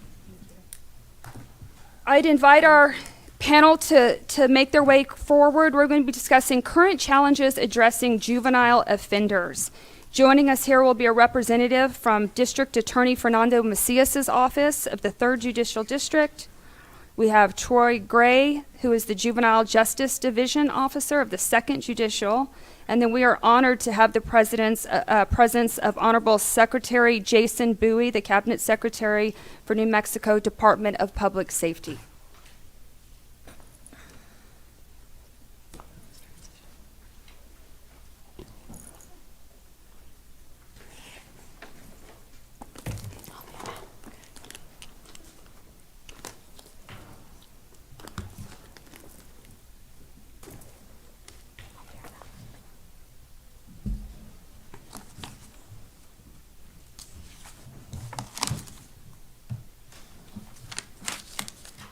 Thank you all for being here. I do not have your name. We had District Attorney Macias, who was going to join us. It looks like he is sent as an excellent representative and substitute. I'll let you introduce yourself. I'll let you also start it. And then Mr. Gray, if you'd go second, followed by the Secretary's presentation. We've allocated about 10 minutes for each of you guys, and then we'll stand for questions. I'm Jeannie Quintero, and I'm a Deputy District Attorney at the 3rd Judicial District. And my primary role is the prosecution of juvenile crime in Doñana County. And we do all kinds of cases. You know, some of our more notorious cases from this year have been the Young Park shootings, of which I am co-counsel. And we just had a recent horrible aggravated burglary at our Stryker facility. It's a gun and ammo shop where kids just kind of bulldozed their way in at night and stole all kinds of weapons. And I just want to say thanks to LCPD, our Las Cruces police, they recovered most of the weapons, if not all, and they were able to arrest the entire group of kids. One of our focuses for this year is to start looking at charging some of these groups that act in concert under the RICO statutes. And even though that is not considered a YR enumerated offense, it still provides a little bit of deterrent, we believe. And if convicted, among other things, that it would carry a 9-year sentence in adult prison. Our focus is to break up the gangs, break up the guns break up the violence, and that is what our focus for the next year is going to be. Thank you. Mr. Gray. Thank you. My name is Hubert Troy Gray. I'm a Deputy District Attorney in the 2nd Judicial District. I currently run the Juvenile Division in that particular district. I have been a prosecutor for 25 plus years, and I can tell you that I've been through the juvenile justice system some 16, 18 years ago, and there has been a tremendous change from the young people that I saw then to the young people that I'm seeing now and that we're experiencing, and particularly as it relates to violent offenses, gun-related offenses, and the harm that they're causing to our community. I'm here because obviously we care about this particular issue in the 2nd Judicial District, but we know it's a statewide issue. Part of that being that we see some residents at our local detention center from other counties, frequently for violent homicides and other gun-related crimes. So we know that it's not just in Bernalillo County. We know it's not just an Albuquerque problem. We know just by our stats in our facility, and we know that they're in our facility because there's only 4 facilities statewide that house juvenile offenders pre-incarceration, pre a disposition where they are ultimately sent to either an adult facility or juvenile facility, of which there's only 2. And I know that you just heard from Mr. Cleveland and the changes that they've seen in their systems and with their residents. So that's what I'm here to address. I'm happy to take questions about things that are currently trending in our county, which I believe also trends in other counties, which are, once again, guns, and any other questions you may have about processes and recommendations that we have going forward. Thank you. Secretary Bowie, thank you for joining us. Go ahead. First, I want to start off just thanking you for having us for this discussion. We appreciate it. Also want to say thank you for all the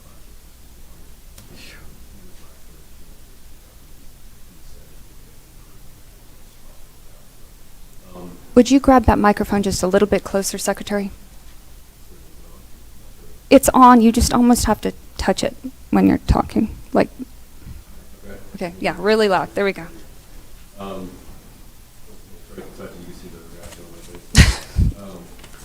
first, I guess we just start off with, I really appreciate the presentation that we had this morning, actually, kind of putting all the videos together.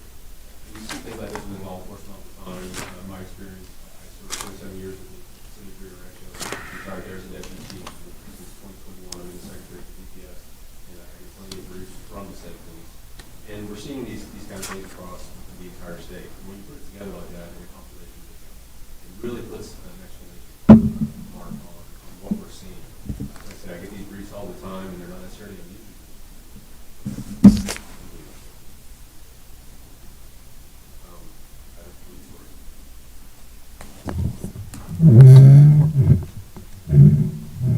Is this one better? Yes. There we go. Thank you. Thank you. Yeah, I don't think that's working at all. But when you see it in a compilation video like that, it really puts an exclamation point on it, right? It's like you get a brief that's a one-off here and there. You're reading it. You're like, wow, that's a really rough call for service that our officers experienced last evening or that the community experienced. But when you're seeing it like that in a video altogether, it really underscores the issues that we're seeing. And it's really this glorification for these young people to be involved in violence. The firearms, again, this is necessarily not uncommon across the entire state. And what I find within law enforcement, I know this panel in particular, sitting here with DAs, and so I'm a little bit out of class here with them, but on the enforcement side is really that there's a lack of consequences overall. I believe intervention programs and diversion programs, they certainly have their place for lower level, like delinquency type acts when you're talking about, low level theft, drug offenses, alcohol, low levels of crime. I believe that that's certainly appropriate. But when you're talking about a youthful violent offender, second degree murder, aggravated battery, shooting at occupied dwellings, carjacking, all of these things, I don't believe that diversion programs and that kind of things are really the place here. I mean, there's got to be some strong consequences for these things. And I believe it's time to really start talking about some mandatory minimums, not necessarily just increasing penalties. When you increase penalties, I mean, you can increase it to 20 years. If there's no mandatory minimum and judges aren't considering the maximum penalties, and really what are we doing? So we can keep increasing the penalties. But unless we see some mandatory minimums for some of these things, I don't believe like we really will see the consequences. And so you saw it this morning, and we've seen it time and again. The message really is there's no time for crime conducted within New Mexico. Now, I think most people here in the room would agree, probably all law-abiding citizen, everybody up here on the panel. I still believe and have the feeling that if I commit a felony, that I'm going to go to jail for even a fourth-degree felony. I'm going to spend some significant days in jail or prison for a fourth-degree felony. And the reality is that's not true. That's not true at all. We just know that, particularly if you're a first-time offender, we really have sent the message that you're going to get probation at best, right? And so, why would we? Why have we taken that position as a community? I do not know, but everybody certainly knows it. It used to be that only adult offenders know it, but I would say juvenile offenders certainly know it as well. We've seen an increase in this lack of accountability amongst our juveniles. I remember, again, I go back, I'm dating myself a little bit, when I started in law enforcement in the 90s, it was rare to see armed robberies. It was rare to see shootings within your community.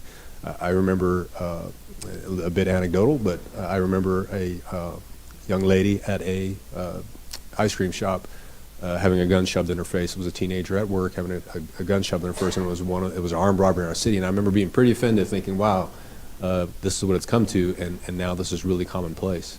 This is happening day in, day out in every community, and we have not sent a strong message to juveniles that this is unacceptable.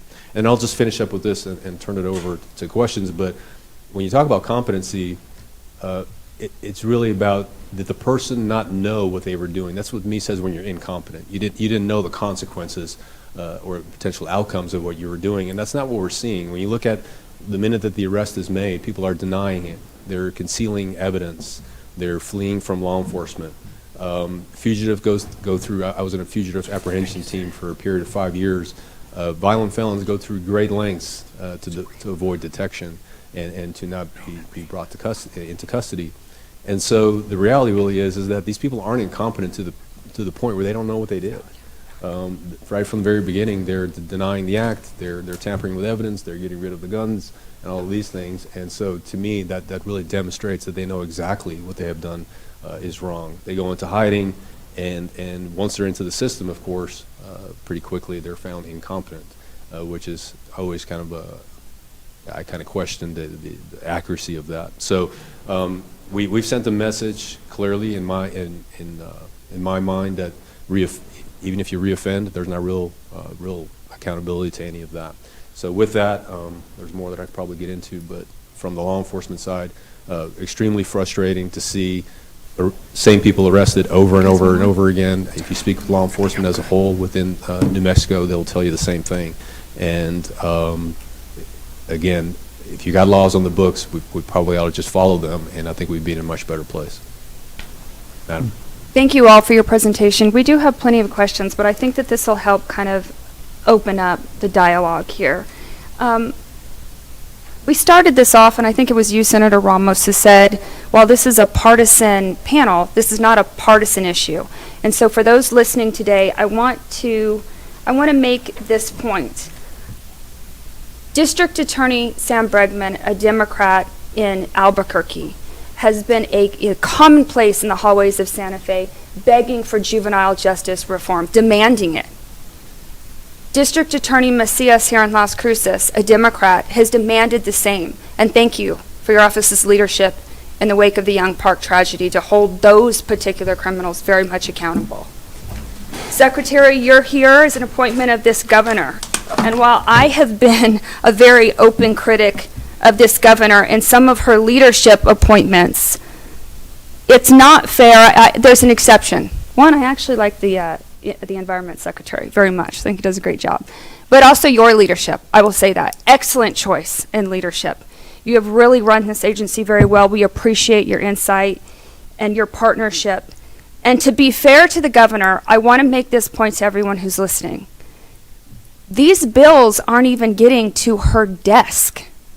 And a lot of times on our side of the aisle, we point fingers, and she's been lumped into a lot of the blame on this. for the skyrocketing violent crime in New Mexico, these are her bills that aren't getting heard. And so we're in a strange situation when it is Republicans who are demanding that the governor's crime bills get heard. And in fact, she called a special session specifically to address public safety. How long were we there? 4 hours. And the Democrat leadership refused to hear a single bill and adjourned immediately, while Republicans stood ready to pass the governor's crime bills. So to your point, this is not a partisan issue at all. And in fact, there are champions on both sides, yourself, Secretary, the governor, and both of these district attorneys who have been demanding action from lawmakers and refusing to take it. So with that, Secretary, I'm going to start with you. You did mention mandatory minimums. I think that's very important. I think that's a steep hill for us to climb right now with the makeup of the legislative body. But of the governor's priorities, could you tell us what would make the biggest impact to juvenile justice, and if there are any specific issues specific to juvenile justice that the office intends to push this upcoming session? I believe some of that is still in talks, and so I don't want to speak for the governor. Obviously, she will do her State of the State address, and I want to make sure that she announces what her priorities are. I will say that, as you've mentioned, right from the very beginning, the governor has been strong on crime. And this goes a little bit to your question, but if I look at all the deployments of the New Mexico State Police since the beginning of the administration in 2019, and since I've joined in 2021, it's all we've been focusing on is to address these issues. And she's tried to introduce legislation, as you've pointed out, in order to address these things as well. I'll say this, because we have conversations regularly, and this becomes a sensitive topic sometimes. You mentioned a little bit in your conversation this morning when we were talking about Glock switches. We have a serious issue within New Mexico with gun crimes. And so as soon as you start talking about 2A, people clam up, and I'm a 2A guy. And so I don't mind admitting that. But there are things that we should probably be unified on. Felon in possession of a firearm is an example. People did not have an appetite to increase in some of the legislative sessions, to increase felon in possession of firearm penalties in years past. Mm-hmm. Well, I think we would all agree that felons shouldn't have a firearm in possession, as an example, right? Think about what it takes to become a felon, just even in New Mexico as a whole, right? We just talked about how difficult it is even just to get convicted. And so not only do you have to have a conviction, then you have to be out there, you have to find a gun illegally, you then have to come into a negative law enforcement contact again to be even found with that firearm. But some legislators did not have an appetite to even discuss that. There are other things, possession of stolen firearm, straw purchases. We've looked at a lot of different things over the years. I think these are areas where we can come together and look at, like, we want our gun rights protected just as well as we don't want the guns in the wrong hands.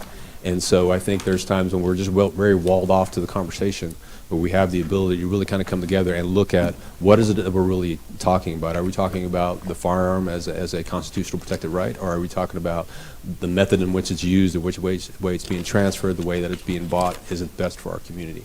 And so I don't know exactly what all will be on the agenda for the governor. Again, that's for her to announce. But on the same note, I know that in years past, and I have a little bit of experience now since 2021, 4 years, I know that sometimes we're just, and I say we, both sides, bipartisan issue, are just walled off to the conversation because of maybe the tool that we're talking about. And so that's just an example of where I just think if we just listen to what's a practical solution to the problem, then maybe we can come together on some of those. So Thank you. I agree.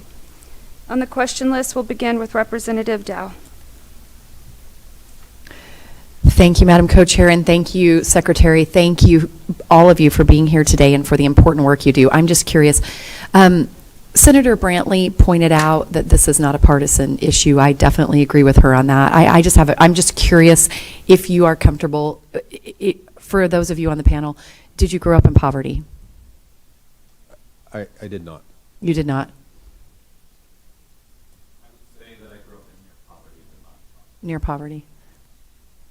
Lower middle. Okay, thank you. I'm just curious, and I see that you are 3 people that are classified federally as minorities.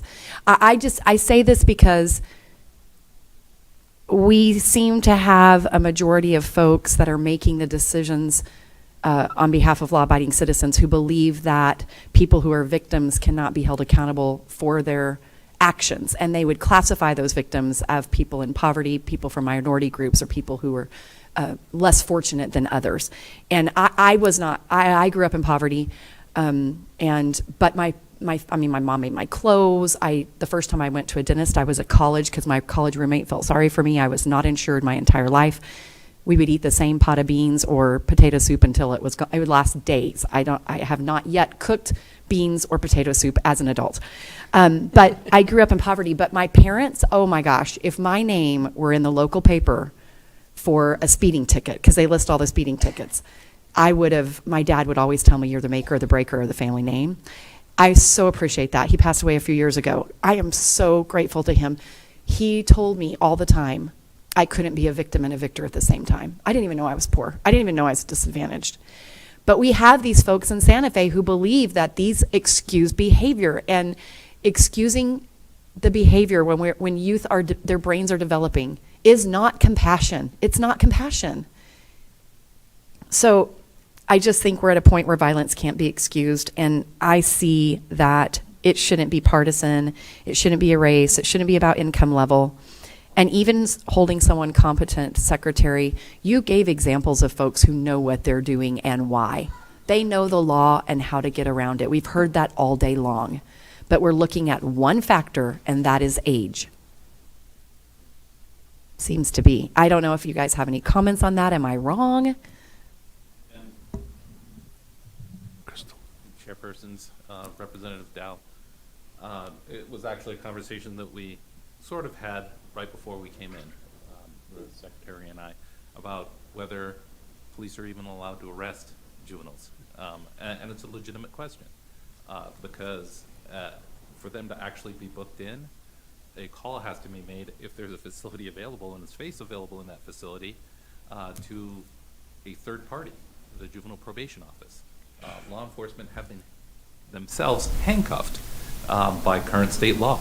They're not allowed to take a juvenile into a facility for even an hour to let them sit and think about it without calling to a third person who then has a random and not yet scientifically validated detention risk assessment. In fact, the governor had to do a override for firearms related offenses to be booked in because the risk assessment when a juvenile had a gun, and my question is, why do they have a gun? That's my starting point, is why do they have a gun? They're not going hunting unless it's for another human being, particularly if it's a handgun, but they have a gun. And yet, because it's a misdemeanor under New Mexico law for a juvenile under the age of 19 to have a firearm, at one time it didn't even get referred to us. I believe that you heard from Bob Cleveall, who talked about the referral process. Can you hold it a little closer? They can't hear you. I'm so sorry. That the referral process, that misdemeanors are, and we generally agree, because we believe in a holistic approach to juvenile justice. As the Secretary said, for juvenile offenses, for minor crimes, we in fact encourage misdemeanors to be handled by the Juvenile Probation Office. With that comes the ability from the department, Juvenile Probation Office, to handle misdemeanor offenses. That includes a handgun by a person under age 19, which are all of our juveniles. And so I have seen where those cases were being handled informally. And it begs the question for me, did you ask the question, why did they have that firearm? Because once they're in the system, and I'm seeing them, they're saying that they're getting them from protection. I'm saying protection from what? What behavior are you engaging in that you need to be protected from others? Well, it's others that have guns. Oh, so it's more likely than not that you are trading images on social media of you possessing firearms, much like you heard from Chief Story earlier, where they are posting and bragging and outside of each other's residence and making it known that they have a firearm. So the purpose is truly to intimidate. It's not to protect yourself from somebody that may walk up on you one day. But that's a case that would have been handled informally and was handled informally. That's one of the concerns that we have with the referral process, because only felonies come up. Only felonies are treated even semi-seriously, but I think you've heard it from D.A. Bregman, and he's absolutely right. A juvenile can be arrested 4 times over the course of 4 weeks for stealing a motor vehicle, and they never get booked in. They don't, because law enforcement doesn't have that authority. They don't have the ability, and the JPO will run that through that risk assessment. The case isn't adjudicated, they're just allegations, and it's just a property crime. Thank you very much for that. Are these specific things that need to be changed legislatively, or could they be changed? What's policy and procedure versus a tool that we adopted that a human builds the score sheet? And I mean, where do we need to fix this? Representative Dow, this is where I can show you the long-term perspective that I have, because when I went through the juvenile system in the early 2000s. Is your mic on? Sorry, they're still saying it's not. Is it on now? Yes, just there's a light, and I probably just need to get closer, so my apologies. Is that police had discretion. It was New Mexico's legislative body that removed it from them and gave that power to the juvenile probation office. That is a legislative fix. Thank you, Madam Co-Chairs, and thank you for that. I am just processing this right now. It's just it's hard to process. And it's not that you haven't testified before the committees. These bills die in the first committee if they get a hearing. Mm-hmm. So the same members of our body, of the minority caucus, who are sitting here listening, trying to learn, if you're on courts and corrections, if you're on judiciary, you've toured these facilities, and you've probably we have toured these facilities, and you've probably testified something similar to this before our bipartisan interim committees. And so the governor will ask for a bill, we will ask for a bill, a few folks from the majority will ask for a bill, and will not get a hearing. If we do get a hearing, move to table. And that is extremely discouraging, and the result of that is being seen in the statistics that you've handed to us today and that we've heard earlier. Thank you, Madam Chair. Thank you. Do I have anyone on the list? I'm sorry, Representative Cruces. Thank you, Madam Chair. You know, what was interesting to me is when we were sitting here, and the chief was sitting here going over their back and forth to juvenile people that had trouble with the law. One was in jail, one was not, whatever that conversation took place. And they were just, they already knew they had a get out of jail free card. And they talk about it like it's no big deal. So you know that they know that. It probably took me longer. It took me longer to go to the bathroom. I had to sign in, scan my driver's license, all that, just to walk into the bathroom. Than what these guys, they know they can get in and out. And I know that the percentages have just gone up and up and up of juveniles participating in the worst violent crimes in New Mexico. And so knowing that, and there's criminal organizations that see that as a great opportunity, I would imagine, right? You got to see some of this stuff as business decisions. I mean, that's what it is, right? Hey, you know what? You look at it, I start trying to see things from the business perspective, and you go, man, if I was doing, these, if I was in that type of, or if I was a cartel, and I was looking at this, and I said, I can send all these people, and they're not going to get in trouble. They're not even going to get questioned. They're not. They don't. You just told me right here from what you told me. They don't even have the authority to arrest them. What a perfect scenario. So my question would be: are the cartels or transnational criminal groups influencing juvenile recruitment here in Doña Ana or in the state of New Mexico? If I may address that, the committee members. The Children's Code has been around for a while. It's been inadequate. And what it's morphed into is that people treat juveniles like hothouse flowers. You know, they can't be touched, they're special.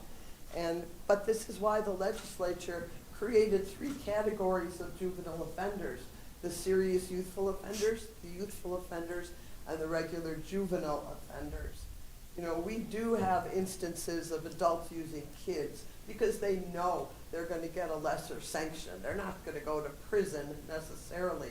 Back in the early 2000s, you know, being right on the border with Juarez, that we had a lot of kids who were muling drugs across the border, and because it wasn't an enumerated crime at that point, what did we do with them? You know, well, we sentenced them as juveniles, don't do that again. And because of that, the kids wouldn't tell who set them up, but we knew who it was. You know, the point, you know, I took a break from prosecution from about 2013 to 2017, and I was the superintendent at J. Paul Taylor Center here in town. And I'll tell you, there were some kids that got released because we had to release them. I was afraid for them to go out. I didn't know what they would do. I don't know that we did anything for them.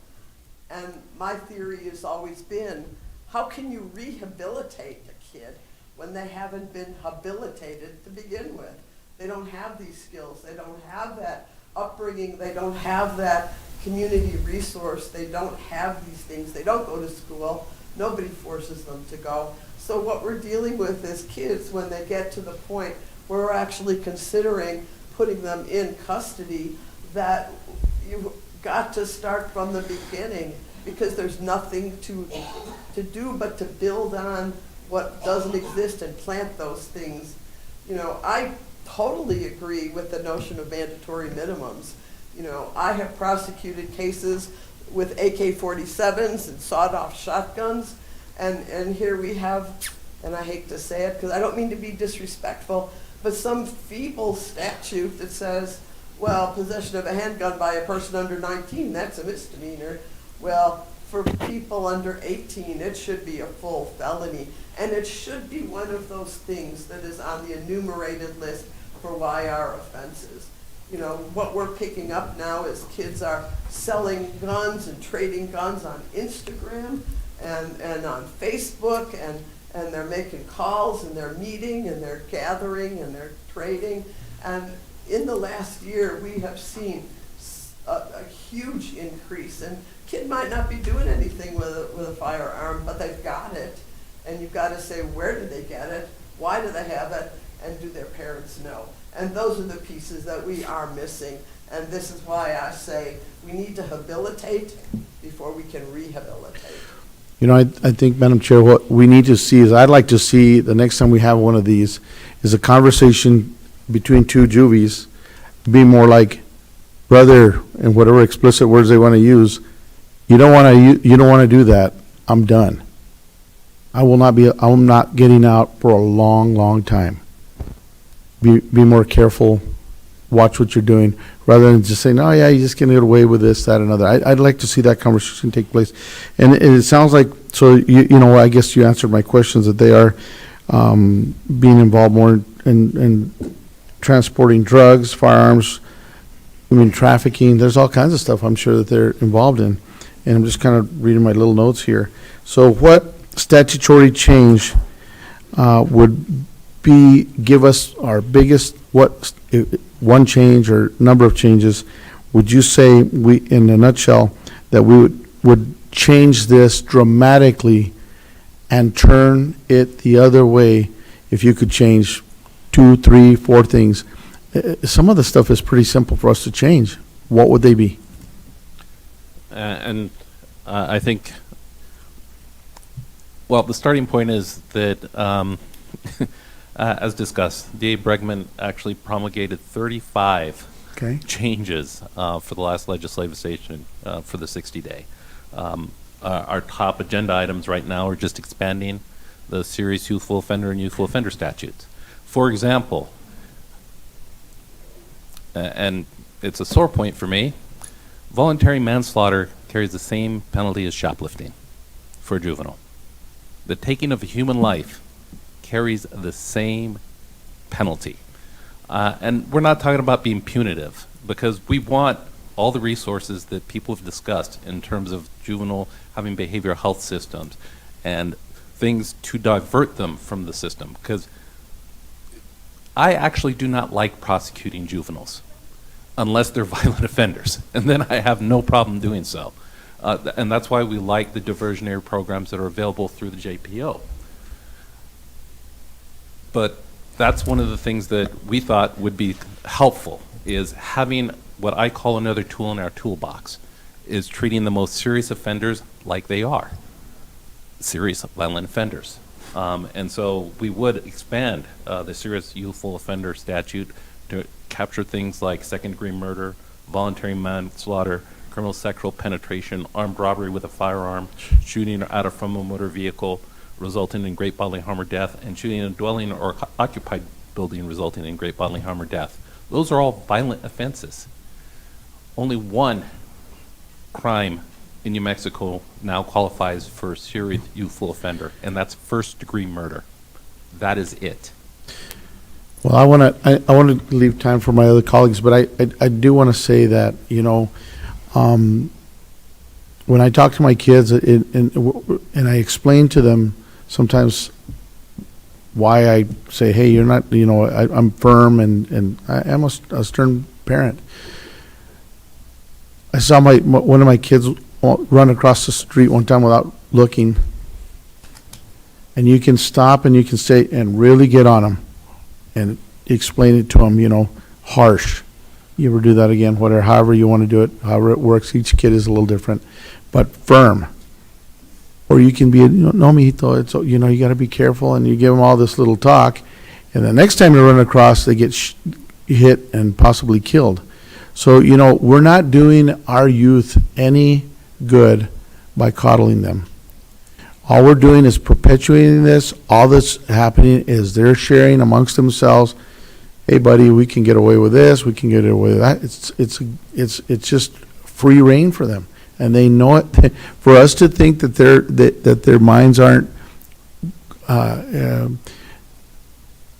developed enough to know that they can get away with things, I think they know the laws better than some of us. And there's other groups at the end of the day that are taking advantage of this. Bad actors taking advantage of our kids and grandkids, our neighbors' children, to get away with what they're doing. So anyway, that's all I've got to say about that. Thank you very much. Thank you, Representative. We're a little pressed on time. We're going to continue to ask questions. Senator Gallegos. Thank you, Madam Chair. And I was going to go back to Representative Terrazas. I was second of 5 boys, and I remember my mom saying, "You remember what you just did, because your dad will be home." There's no, you know, when he got home, we went over the details, but it's just one of those we don't discipline anymore. My question for the panel, and thank you all for what you do we see any judges that are denying prosecution due to room in the facilities? Are we to capacity on a lot of our jails and prisons in New Mexico? Senator Gallegos, I can tell you that I've had one conversation with one judge where it was expressed that the facility was full. So I'm not going to say that that isn't a consideration for some of the judges. Okay, and final on that is, would there any risk assessments that would stop us from putting these juveniles in court or into facilities? Is there anything, I guess my thing is when you have a young person going in a facility like that, do we evaluate that as part of their entry into that facility? There is some element of that. Everyone goes through a screening and some diagnostics at YDDC, and then they get designated to one of the 2 facilities, either J. Paul Taylor or stay at YDDC. And the treatment plans are pretty much built upon that assessment that's done within the first 15 days or so of their commitment. Now, a lot of it depends on whether the child is willing to cooperate with that. A lot of times we don't see that, or we hadn't seen that, and whether the parents agree with it. Parents can be a huge factor in enabling the kids at the facilities to not cooperate. Afraid that the kids are going to reveal the family secrets, or afraid that something's going to come out that's going to make them look bad. And so we can only work with what we can work with, basically. And a lot depends on motivation. But you got a juvenile on a 1-year commitment. They know they're going to be released at 9 months. Why should they try? Well, thank you for that. I guess I just go back to, I'm glad my parents didn't enable me. Like I said, second of 5 brothers, had 3 tragic deaths in my family, my brothers. And one thing I had thought about that when the ladies were here, she never forgot her sons. And it's trauma daily to them. So I know, I've never been through it, but I know from my mom's standpoint, it breaks your heart forever. So thank you for what you do. I just want to clarify those 2 in my mind, because I think that we're enabling them. And I hate it that the parents are too. So thank you, Madam Chair. Thank you, Senator. Senator Ramos. Thank you, Madam Chair. And I'll just be brief. I really enjoyed all y'all's comments, but one of them really made a lot of sense to me. And Mr. Gray, I mean, you've seen so many changes that you talked about earlier. And I grew up in a household where my dad was a judge, okay? And talk about being disciplined. We were disciplined every couple of weeks just for fun. And we talk about that nowadays, and he said, well, look at the way you all turned out. And there's a lot of truth to that, because I had a lot of friends that weren't disciplined at all. And you know, I don't think we've seen the problems that we have now, but we did see problems back then. You know, Representative Dow brought up the 72% of voters that agree that we need some kind of changes when it comes to our juvenile justice. And, you know, unfortunately, a lot of our bills, like I mentioned earlier, are on party lines over in Santa Fe. And these issues are not party affiliated. They're New Mexico affiliated. And we need to do everything we can to convince all legislators that we have a problem. And if they can't see it, they must be blind. We've worked really hard as a caucus to push some of these issues. And it is very, very discouraging to see the results and the comments we get while we are in either committee or on the floor talking about these issues.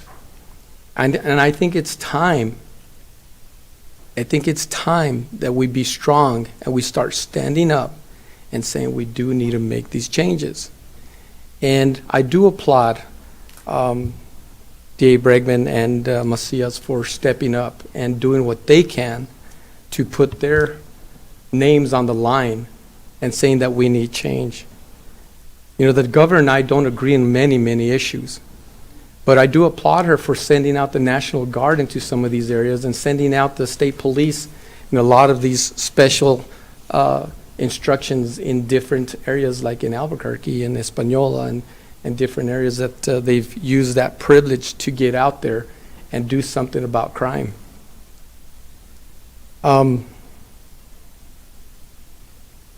I do want to just thank you all for stepping out and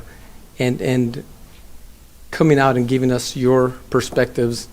And even though sometimes those perspectives aren't popular with a lot of people, I think it's popular with the majority.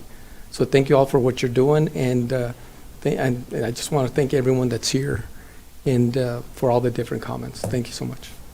Very well said, Senator. Representative Chavez. Yes, thank you so much, all of you, for your presentation. I know I've heard probably all of you many times, and it never gets easier to absorb. My question is actually for you, Mr. Gray. It's regarding the Juvenile Gun Diversion Court program. I'm wondering if you can talk a little bit about that, because from my understanding, it works well, but Bernalillo County is the only county that has it. And so I think Donna Anna is really looking at trying to create that program or bring it here. And I do believe it'll help, but if you could just talk briefly about what it is and what it covers and why we don't have it in the remainder of the state. Representative Chavez. Yes, and I can actually tell you that we're trying to expand the program. But the program, in a general sense, is that any young person that comes with typically a nonviolent gun crime. So when we're talking about those young people that come in with the misdemeanor unlawful carrying of a handgun by a person under age 19, they would be eligible, generally speaking. We haven't hashed out all the criteria, but generally speaking, it's going to be lesser offenses, just possessing, not using. It is a 3 to 4 month program, 16 weeks, and it is an educational process where they get to evaluate and think about why they had the gun, much like the questions we're asking, why do you have this gun? As well as the ramifications of having that gun in terms of the most negative and outcome, which obviously is the death of another human being, which could include the young person themselves. Just because you have a firearm doesn't guarantee that you're going to win that gun battle. And so it is a teaching program, and it's been in effect now. We're in our second year. We have buy-in from the local public defender's office as well as private defense bar, our office, and of course the court system. And of course we couldn't do it without the help of JPO as well, because they provide a lot of the supervision for the young people as well. They're all adjudicated youth, so it's not a complete diversionary program. They actually have had to have pled or been convicted of a gun-related offense. It's not that they don't come into the system, they're already in the system. Thank you so much. So I hope, Mr. Bowie, you take that information, because from what I understand, it's working well, and it helps these individuals that may have had a gun, didn't, like you said, really use it, but it helps them kind of snap back to reality. And from what I understand, they actually have the prisoners in our state prison system go and talk to these individuals saying, you don't want to be like me, and make it a clear and concise message of learn from my mistakes. I think that's very important for them to get victim impact statements, but to also listen to these violent adult offenders that have made mistakes, are working at changing while they're being rehabilitated, but giving that message to our youth.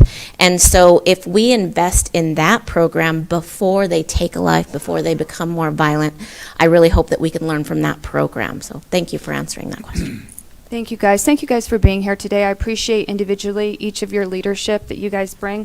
For those here and watching online, I think it's important that we recognize when we talk about this is not a partisan issue, that each of you report directly to an elected official, someone that is a proven leader that people have put their vote and their trust in. Specifically here in Las Cruces. Las Cruces elected Michelle Lujan Grisham twice. Las Cruces elected this district attorney.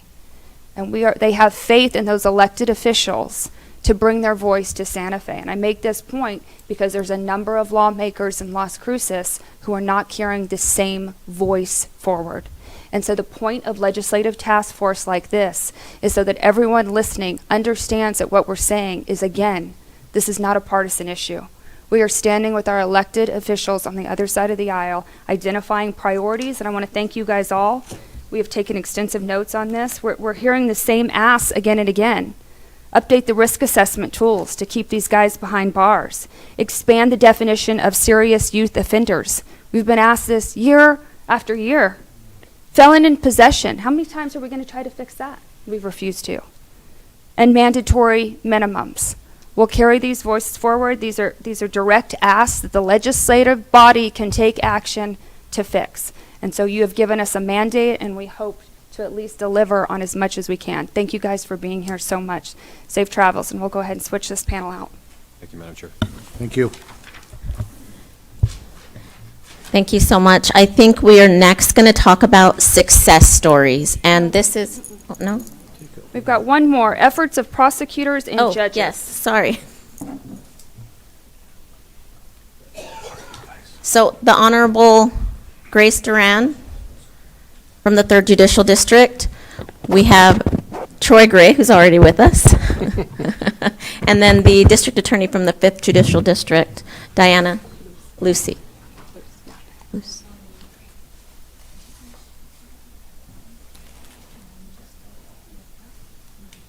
They were.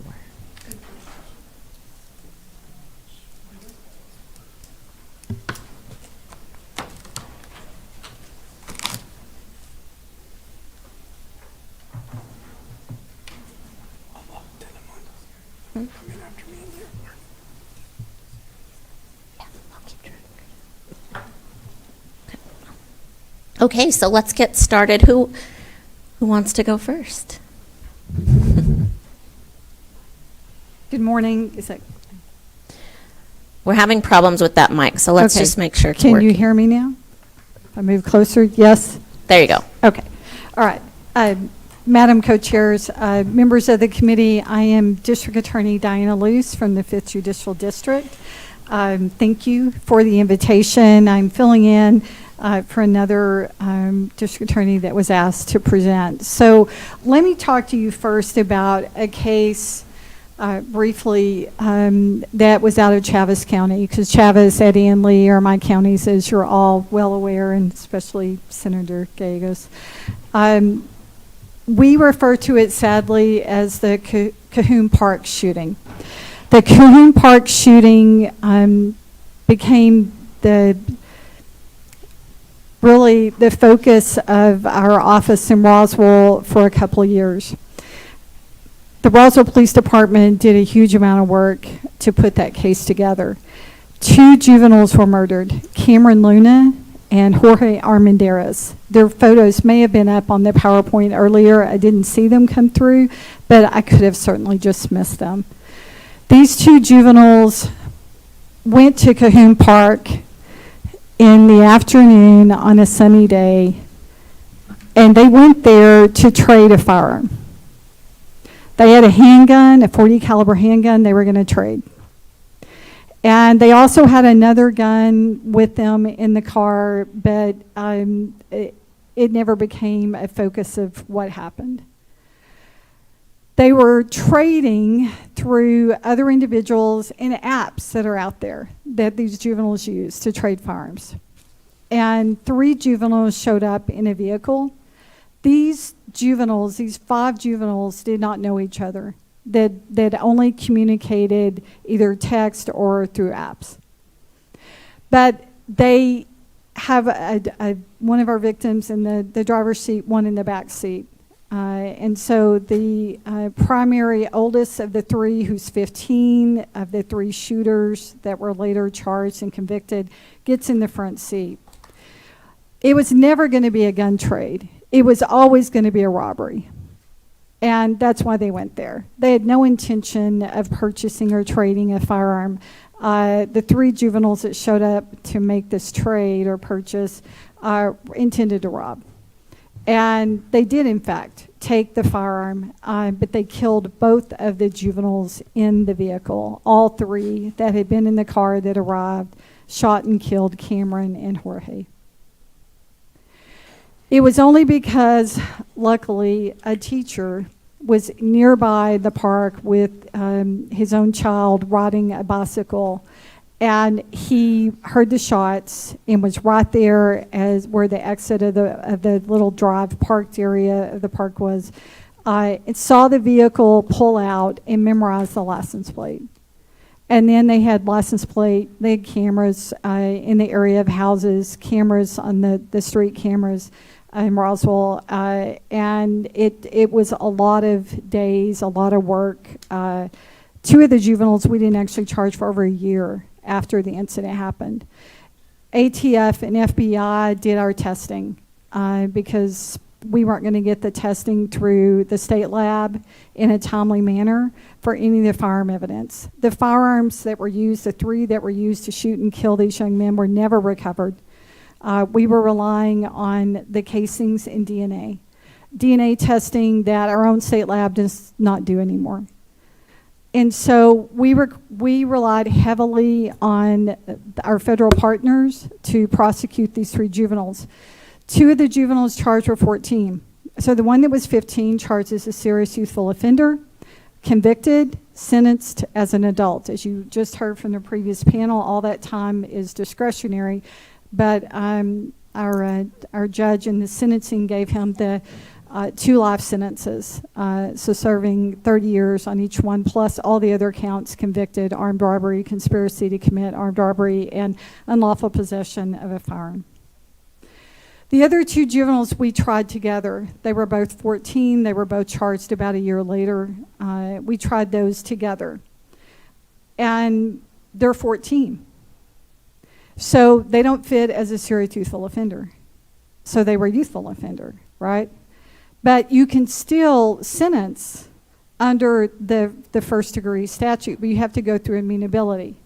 So my long story is going to get to a point. Believe me, I do have a point. Is we have to go through amenability hearing after convicted of 2 counts of first degree murder because they're 14. So that's one fix that needs to be changed. And I know that DA Bregman's office has pushing for many changes that the DA's Association, the New Mexico District Attorneys, we support. But having to go through amenability hearing, we learned that there were no providers anymore through CYFD that were on contract to provide amenability evaluations. So that leaves both the prosecution to get an expert and the defense to get an expert, and then you do amenability hearing. One of these amenability hearings lasted over 2 days, separated in time because we couldn't get 2 days together, that we could get 3 defense attorneys for 2 juveniles, and then myself and another prosecutor available with the court's available dates. We tried the 2 14-year-olds together in November of 24. And we have just completed the amenability hearings, the last one just in the last week. The other was just a very few months ago. Because trying to get the evaluations done by experts that each office is privately hiring and have those presented. So changing that amenability statute as well is an issue. Not having providers on this, and we've already today, I've been here all morning listening, and thank you for doing this. Don't have providers. Probably they're just not people available in the state of New Mexico to contract with. Probably no fault of the department anyway. It's just there's no one to make that, no one to fill that slot. But if a juvenile at 14 convicted of 2 counts of first degree murder, armed robbery, conspiracy to commit armed robbery, and unlawful possession of a handgun by a person under 19 is amenable, because we're still waiting on the court ruling on the second 14-year-old that we just completed. The court's waiting on our findings and conclusions as well from us and the defense, but he can only be held till he's 21. He's currently 17 years old.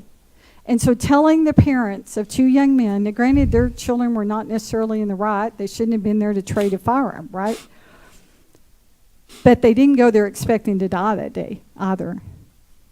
And so changing jurisdiction, because we hear a lot about development of the brain and of youth to 25, then let's change so they can be held until they're 25. No longer 21. That needs to be a change. Because sitting with these parents and having to explain that, even hearing testimony of the experts, even the defense's experts agreed. What services are there in the state of New Mexico to provide for these juveniles if they go to John Paul Taylor? What services are there until 21 if they're already 17 or 17 and a half that are going to prevent future gun violence? These 3 juveniles are all related, either half-brothers or cousins, and had generational drug usage, firearm usage, and the father of the 2 half-brothers is in federal prison right now on gun and drug charges. And so they didn't have a father role model. We've heard about that today. They had that family connection. I would say they live in poverty. But for them, it's the same thing. You had photos on social media of them with guns, shooting guns, using guns. There were all kinds of casings at the residences the police searched as part of this investigation. They hid the car that was involved. They had another kid come and pick them up and drop them off. Like I say, the guns were never recovered. This is not just an Albuquerque problem. This is not just a Las Cruces problem. It is statewide. And whereas Roswell has a decent-sized population, you still would not expect the violent crime rates. And if you look at the most recent LFC report that came out, you can see the violent crime rates for Chaves County are high, and juvenile murders are high there in crimes.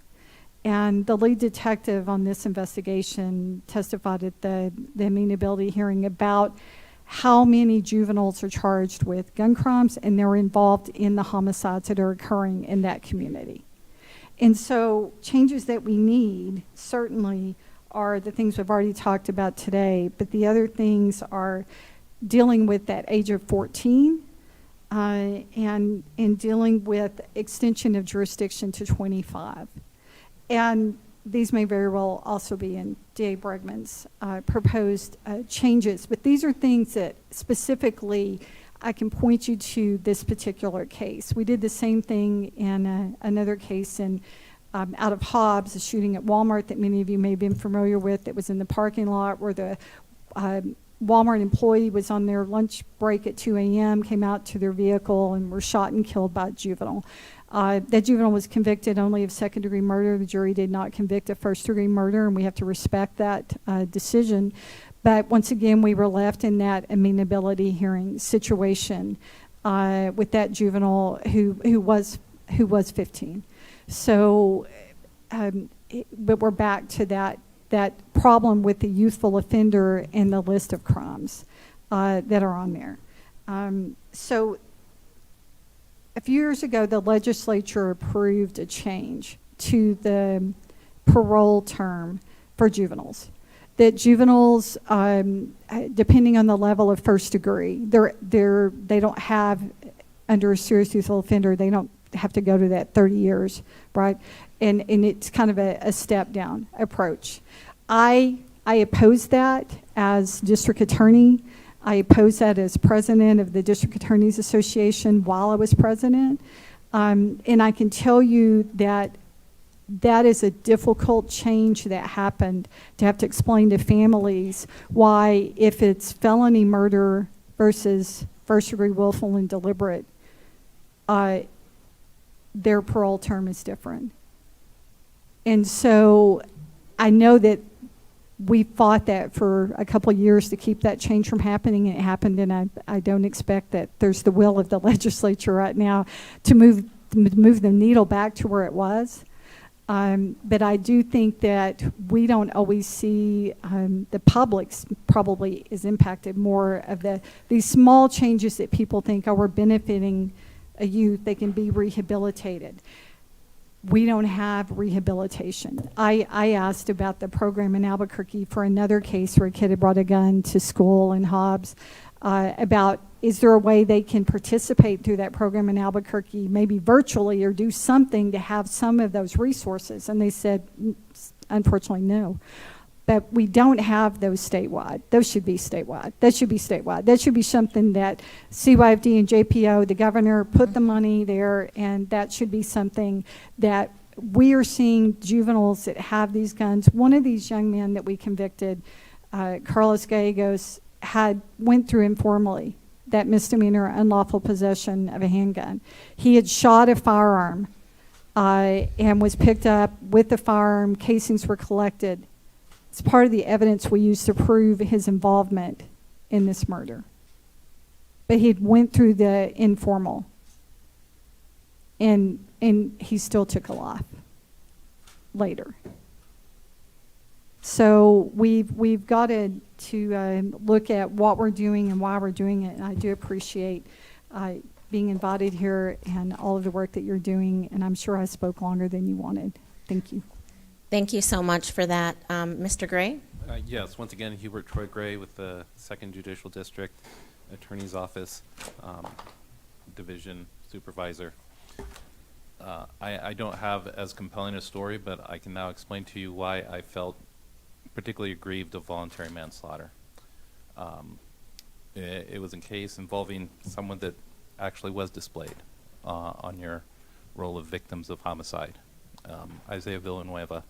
He went to a party one night, encountered a young man who shot and killed him. The jury came back with voluntary manslaughter. But because it had happened right before COVID, and we had to go through COVID, by the time we got to disposition, he was over 21 years of age. So you know what the resolution of the case was?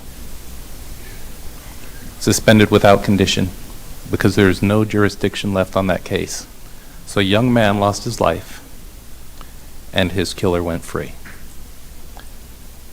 That's why I have a personal problem with voluntary manslaughter being just a juvenile offense, because as District Attorney Luce says, we lose jurisdiction at age 21 for the juvenile system.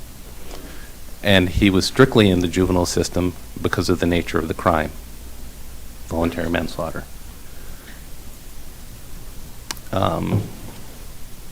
As to the challenge of amenability, I can say that in the last 5 years in our county, we've had 2 successful amenability hearings that led to adult sentence. One was a serious sex offender who had multiple victims, at least 4, that we were aware of, and another one who, by virtue of staying away from the juvenile justice system until he became an adult and started committing adult offenses, and because he'd gotten away with his crime initially and wasn't identified until he was over 21, the court just couldn't see fit to let him go free after he'd caused someone to become a paraplegic after shooting him multiple times. Those are the only 2 that we've prevailed on in the last 5 to 6 years. That is the challenge of amenability in New Mexico. So these are real problems that prosecutors face in trying to hold justice and get justice for victims of crime. Thank you, Mr. Gray. First, I have Senator Gallegos. Thank you, Madam Chair, and thank both of y'all. DA Luce, and I go a long ways back. I almost called her Diana, but I was just hearing this where because of timeline, you lose jurisdiction over them. My question for you was going to be, at what extent, I guess it's no extent, are violent youthful offenders to be able to be tried or convicted and sentenced as adults? What is the premise, and I understood the timeline, whether it's COVID or anything else, what justifies the change to where you lose jurisdiction?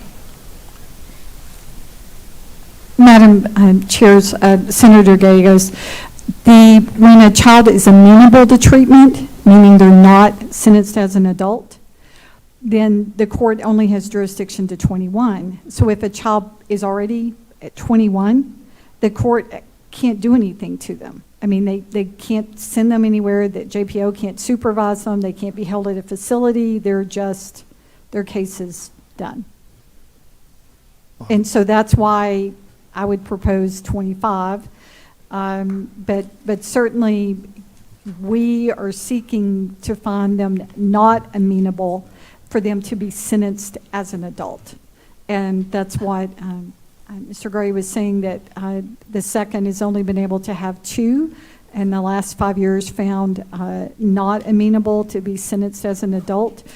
We in the 5th have been more successful, so I will just be appreciative of that. And so we have been able to have 2 of the last 2 juveniles. The Hobbs Walmart shooter was found not amenable and sentenced as an adult. And then Carlos Gallegos, that we just had his amenability hearing a couple of months ago, he was found not amenable, and his sentencing will be in January. He will be sentenced as an adult. We are still pending that third one. These are just the recent cases from the 5th, but we've had more success with judges finding not amenable. But it's been a lot of expense with experts, a lot of delays, a lot of hours of hearings to get through that process. I hope I answered your question. Well, thank you for that. It just, so I guess I'm appalled that with the timeline of days, or their age, it changes that. But what other avenues are available to hold violent juvenile offenders accountable? What else do we have? As far as we talked earlier about a tool in the toolbox, do you have any other way to get them prosecuted? Co-chairs, Senator Gallegos, and it actually has been expressed by De Luz. One of the things that has been promulgated by our office is the extension of time to age 25. And bear in mind, that's keeping them in the juvenile system. That's still treating them as juveniles, not adults. Obviously, we want the changes to the serious youthful offender statute and to the youthful offender statute to capture more of the more violent offenses, things that aren't delinquent behavior. They are violent criminal behavior. We want to capture those and treat them as adults because they're acting like adults. But for those juveniles that need more time, because if the science is accurate that full brain development doesn't occur until age 25, why are we cutting them loose at 21? There's 4 more years of them being able to engage in further criminal behavior, which we have documented in our county. We actually have a gun crime team that deals with only 18 to 25-year-olds. They're our largest demographic of gun violent offenders. Well, thank you for that. Those are my only 2 questions, but it still confuses me that we're at this point that age is a boundary. So with that, I'll yield. Thank you. Before we go on to the rest of the panels asking questions, I wanted to give a chance to Judge Duran, if you can go ahead and introduce yourself and speak, please. Okay, thank you very much. I'm very happy to be here. I was very happy to be invited. I have been the judge handling all of the juvenile cases in Doña Ana County, as well as the abuse and neglect cases in Doña Ana County since 2019. And so I compiled for you our statistics through the 3rd Judicial District Court from 21 all the way to the present. And it has been pretty steady in terms of the number of cases that are brought before me. Although there have been quite a few cases that have caught the public's attention in Doña Ana County, for the most part, the ones that have come through my court have been treated as juveniles. I do handle the youthful offenders, but not the serious youthful offenders. There was, at the very beginning in 2019 through about 2022, where there was probably an error on the part of the clerk's office in our district, where some of those cases were assigned to me, and I ended up actually trying several of the serious youthful offender cases in 2022-23. But since then, of course, they have corrected that error, and I only get the youthful offenders and the delinquency cases. And those have been pretty stable from about 2021 all the way to the present. Even now in 2025, we saw a decrease in the filing of juvenile cases before me. But then, of course, we had this incident very recently with the Stryker shooting gallery, where there were several young people who have been charged with stealing weapons from Stryker's shooting gallery. 2 of them, as far as I know, have been sent through grand jury, and so those cases will go to the criminal division. So I don't really expect to address what happens in our criminal division, because those judges, Judge Perea, Judge Driggers, and Judge Hawkes, handle those cases. And notwithstanding that I have, from 2019, for approximately 2 or 3 years, handled serious youthful offenders, I am actually more comfortable with just treating the youthful offenders and the juvenile delinquency cases. And those have remained pretty stable, with the exception, of course, of offenses involving handguns. And I think that we need to get more stringent with respect to those cases. It does depend who is in the DA's office in terms of how they handle these cases. And I can say that our DA right now is very effective, very efficient. He's got some very good prosecutors working with him, very experienced prosecutors, and they have taken several cases in 2025 to the criminal division.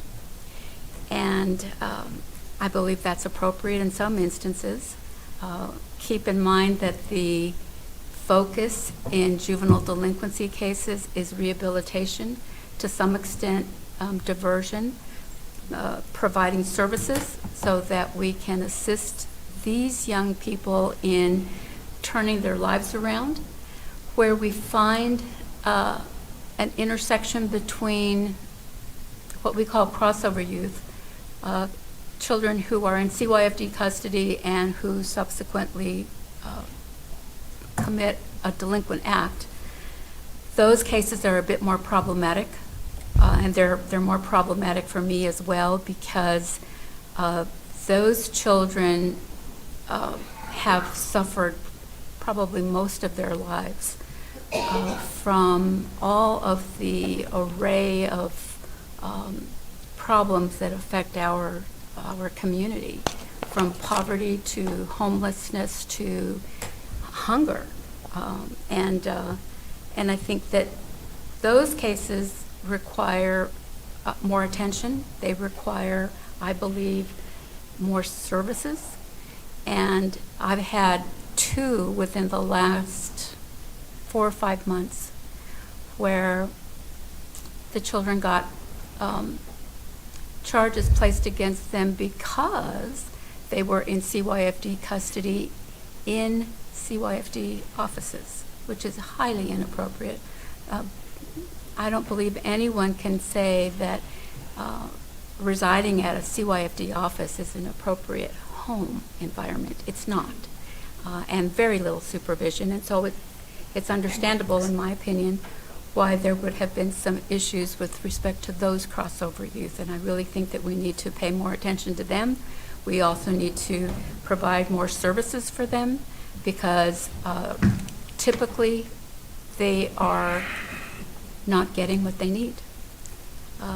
So I'm very interested in what this panel is doing. I'm very engaged and invested in Doña Ana County, and we stand ready to do whatever is necessary to address these issues. Thank you, Judge Duran. I appreciate that. Representative Dow, you're next. Thank you, Madam Co-Chair, and thank you to the panelists. Thank you, District Attorney Luce. You have been at this for a very long time, and I appreciate your optimism. You continue to come to the Roundhouse. You continue to advocate for common sense. You know, please don't quit. Please don't give up. And to the judge, you know, I recently learned that juveniles at the age of 14, they can consent or reject through their own treatment and services. And to hear that we have youth living by choice, they have been so failed by the system that they refuse treatment foster care, that they would choose to live in an office from the age of 14 until the age of 17, and that we change laws. Laws, I believe, were designed to drive a wedge between children and their parents who are not at risk of abuse or neglect for some philosophical practices, are now able to say, I don't want to go to school. I don't want life skills. I don't want any behavioral health treatment. I refuse all medication, and those types of treatment are considered they're Medicaid billable, so they're considered medical decisions. To live in foster treatment, to have a home. And so to find out that there are kids living 2 and 3 years in these offices by choice, what a broken system we have. But 1 out of 2 of those are committing a crime within 60 days of being released. So, I guess at what point are these youth to be held accountable for their behaviors? Do you have a comment on that? First of all, I've not encountered any child who chooses to reside at a CYFD office, at least not here. And secondly, I think that if you have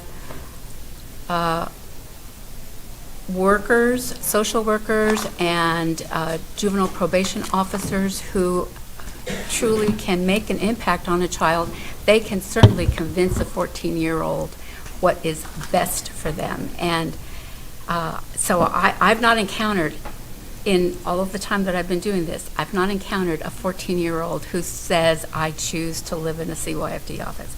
To the contrary, they say, I need help. Please, can you do something for us? And we do have some very effective and dedicated people in our juvenile probation offices, and in our entire process with these children, with particularly crossover youth, who bend over backwards to find facilities that can assist them.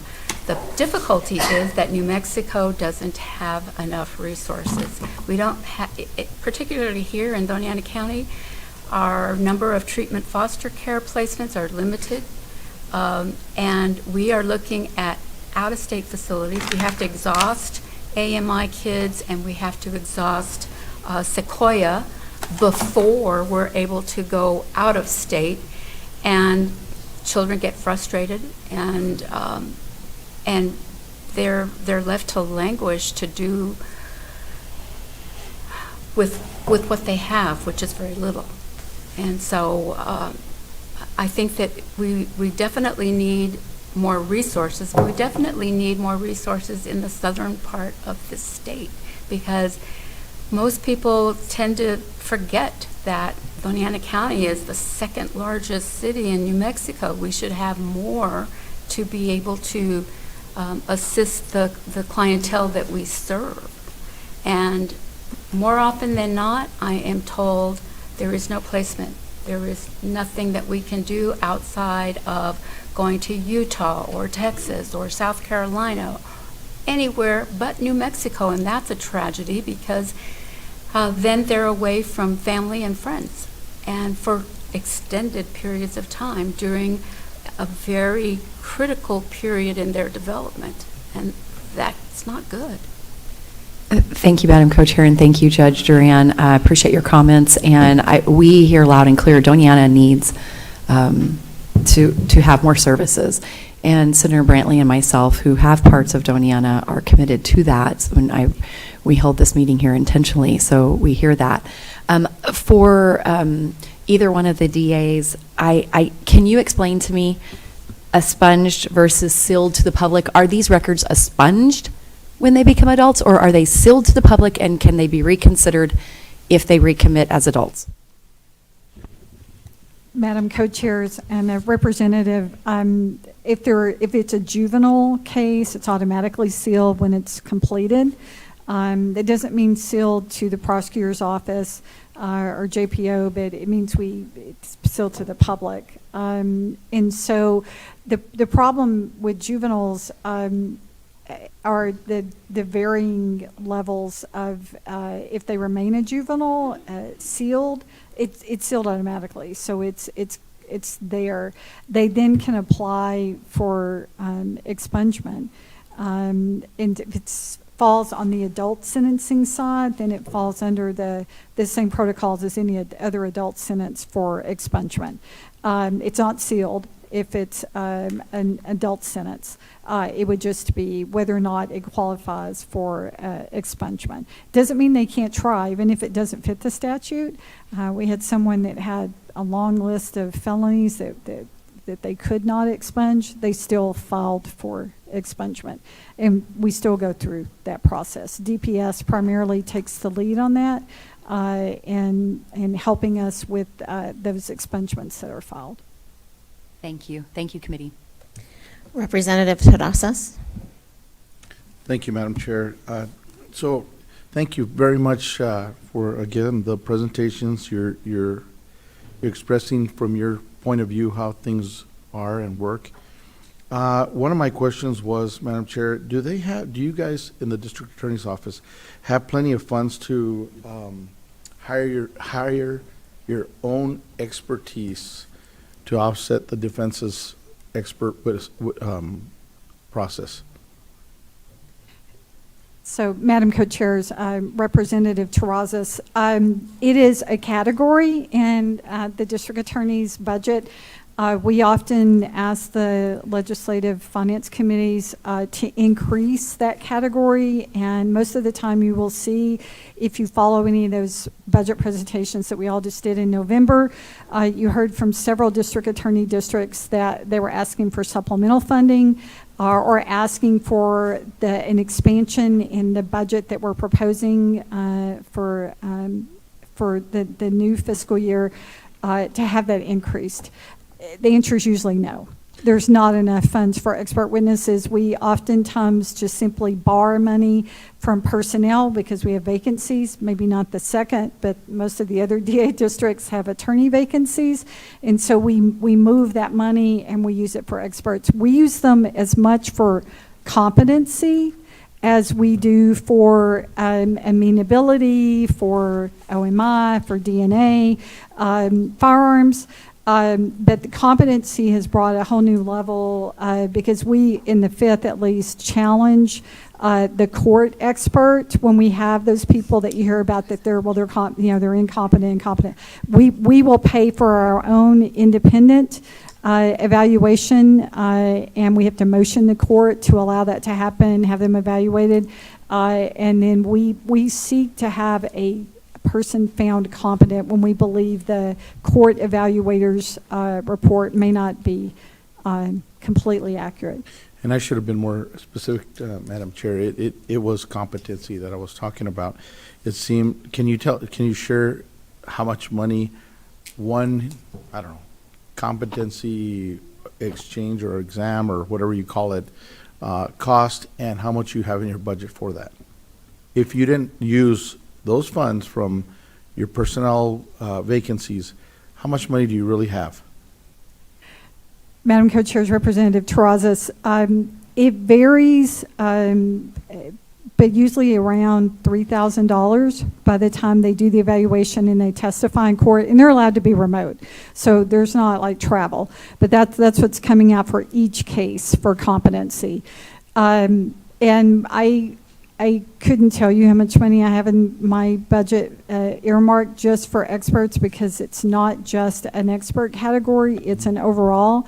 But what I can tell you is that my CFO that just retired at the end of October after doing her 25 years with the state of New Mexico, she every year would say, you need to ask for more money for experts, you need to ask for more money for experts. And we would put in our budget request, in our budget letter, that's the cover letter, because we, even before the statute change and even since the statute change on competency, we are still filing for our own independent. You can look at the New Mexico Supreme Court report and gosh, now it's probably 4 years or maybe it's 5 years old. Time passes too quickly.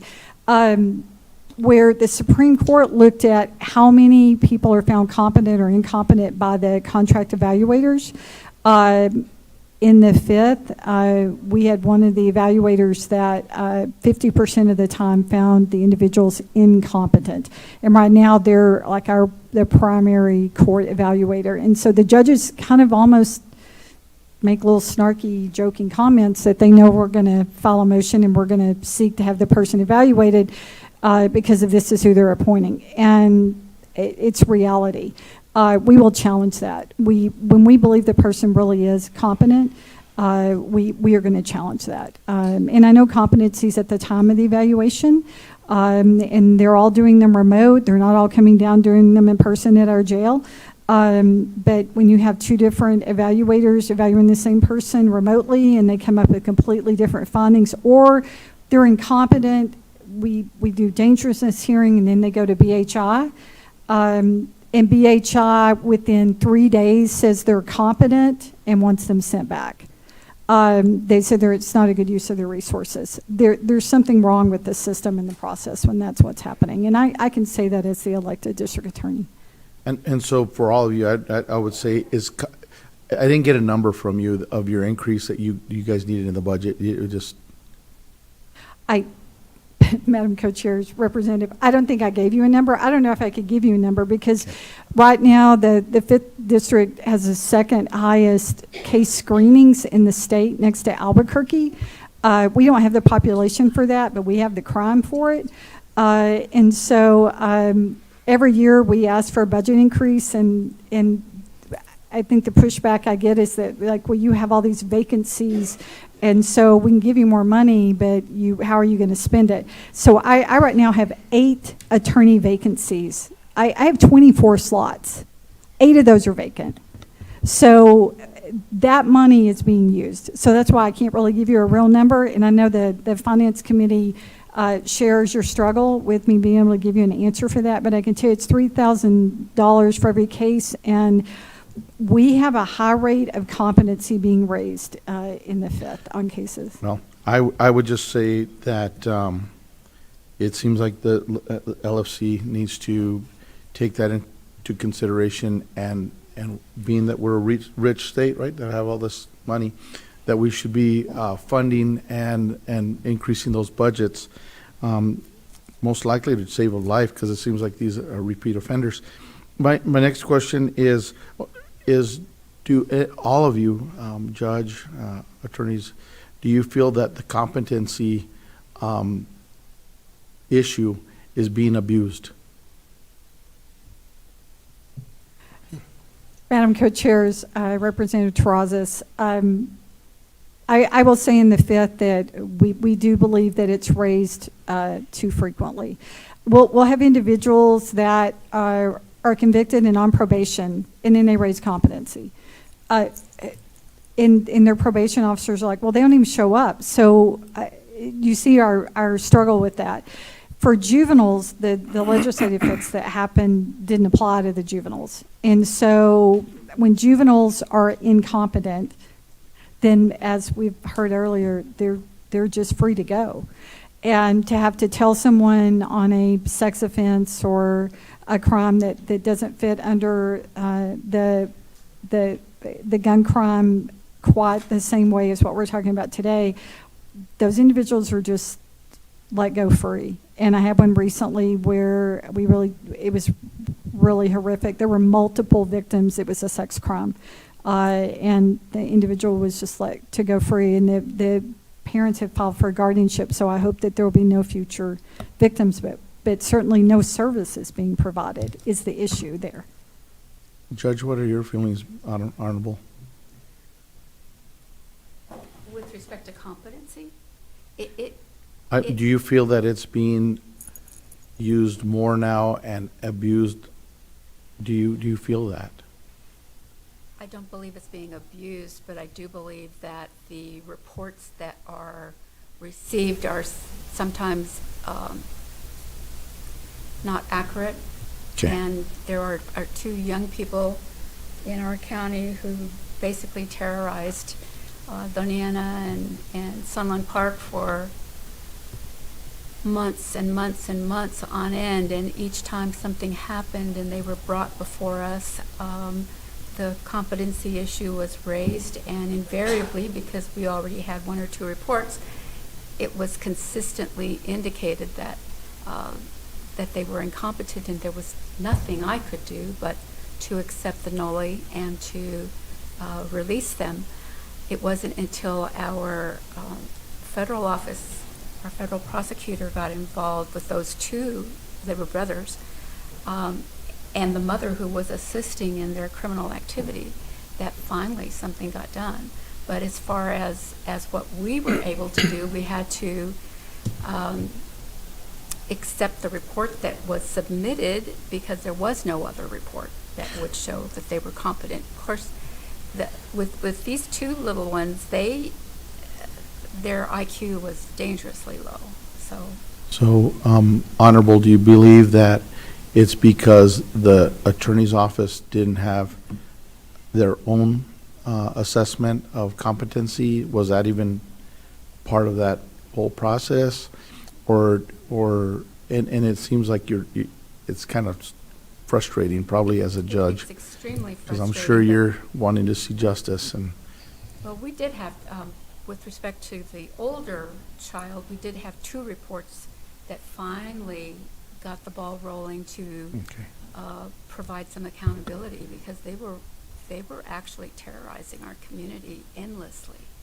And my last question, because I'm sure we need to move on, is we've heard about mandatory sentences or treatment statutes that would that help your job if we had mandatory sentences or treatment? Can you tell us in your own words what those would look like? With respect to mandatory sentencing, I'm not clear what we would do there, but with mandatory treatment, yes, that would be extremely helpful, because it would at least give us an opportunity to provide services. Would you say that if they don't follow through with a mandatory treatment, it would then trigger, if they fail to do that, that it would trigger then a mandatory sentence? Would that help? In other words, look, go for treatment, you're on whatever, I don't know all these terms, but you say, you got to go for 6 months of treatment or whatever, or a year of probation. But if you break all that, it goes back, and then it goes into an actual prison sentence that's mandatory. Would something like that work? Well, I wouldn't use the word mandatory, but if it comes back to me, I have the original options that I did at the very beginning. So I would still be able to fashion a remedy that would address what was actually in front of me. And I think the reason I'm kind of pushing, and please, as respectful as I can, is that it feels like not all judges are, because it's at a discretion, not all of them possibly press as hard, maybe. It sounded like to me, I mean, that's just from the discussion, it felt like some judges are more lenient than others, and that would probably cause them to default to that. And that's the only reason I said that. Thank you very much. Okay, briefly back to Senator Gallegos. Thank you, Madam Chair. And Your Honor, just a real quick question. It was brought up earlier, and I'm just wondering if you've noticed any increase, like in cartel recruitment of our youth. Has that come across your desk at all? Senator, sadly, yes. It has. That's all I wanted. I just wanted her perspective on that, because we missed you earlier, so appreciate that. Not a good thing. Thank you, Senator. Senator Ramos? Thank you very much, Madam Chair. And Ms. Luz, you had mentioned that there's you're having trouble now, and there's no longer New Mexico DNA testing. And where are these people being sent for DNA tests, if they are, and how is that affecting your process? Madam Co-Chairs, Senator Ramos, I probably wasn't clear on my answer. There's certain types of firearm evidence that our lab won't test for DNA, while our federal partners at the FBI and the ATF will still do that testing. Okay. And so is it because they don't have personnel? Is it just the volume that our lab does? It could be, but they're not. And so we send those fired cartridge casings. If our federal partners will work with us and accept that evidence, they can do that testing. And so they did for us in the Cahoon Park shooting. Right. Thank you very much, Madam Chair. Thank you so much, Senator. Thank you for your presentations today and really giving us feedback. Before I throw it over to close with Senator Brantley, I just wanted to give some information to the people that weren't at the first forum we did in Albuquerque, and then some of you that probably aren't really involved in juvenile crime. We had a presentation by the Attorney General, retired Attorney General's office, that said that here, especially on the border, the cartel, they are recruiting the youth, especially the ones that cross the border to go to school. They're paying them a certain dollar every week or a certain car because they know they're not going to be held accountable. And sometimes because of, coming from poverty, they're taking that money. And so it is happening. They're seeing that. And so we really have to take care of our youth, take care of our juveniles, and accountability is part of that. I know, thank you, District Attorney, for talking about, you know, the ones that are held accountable and have life sentences. But I want to remind the public that the state legislature did pass the second chance bill a couple years ago, and we fought that a few years in a row. And so even the 30 years that you keep referring to, that no longer exists. There used to be a life sentence that's a 30-year sentence for juveniles that commit first-degree homicide. Well, with that bill, it took it back to, depending on what the juvenile was found guilty of, first-degree, second-degree homicide, it takes that all the way back down to 15 years, 20 years, or 25 years to get that parole. So the 30 years no longer exists. My son's murderer falls into that category.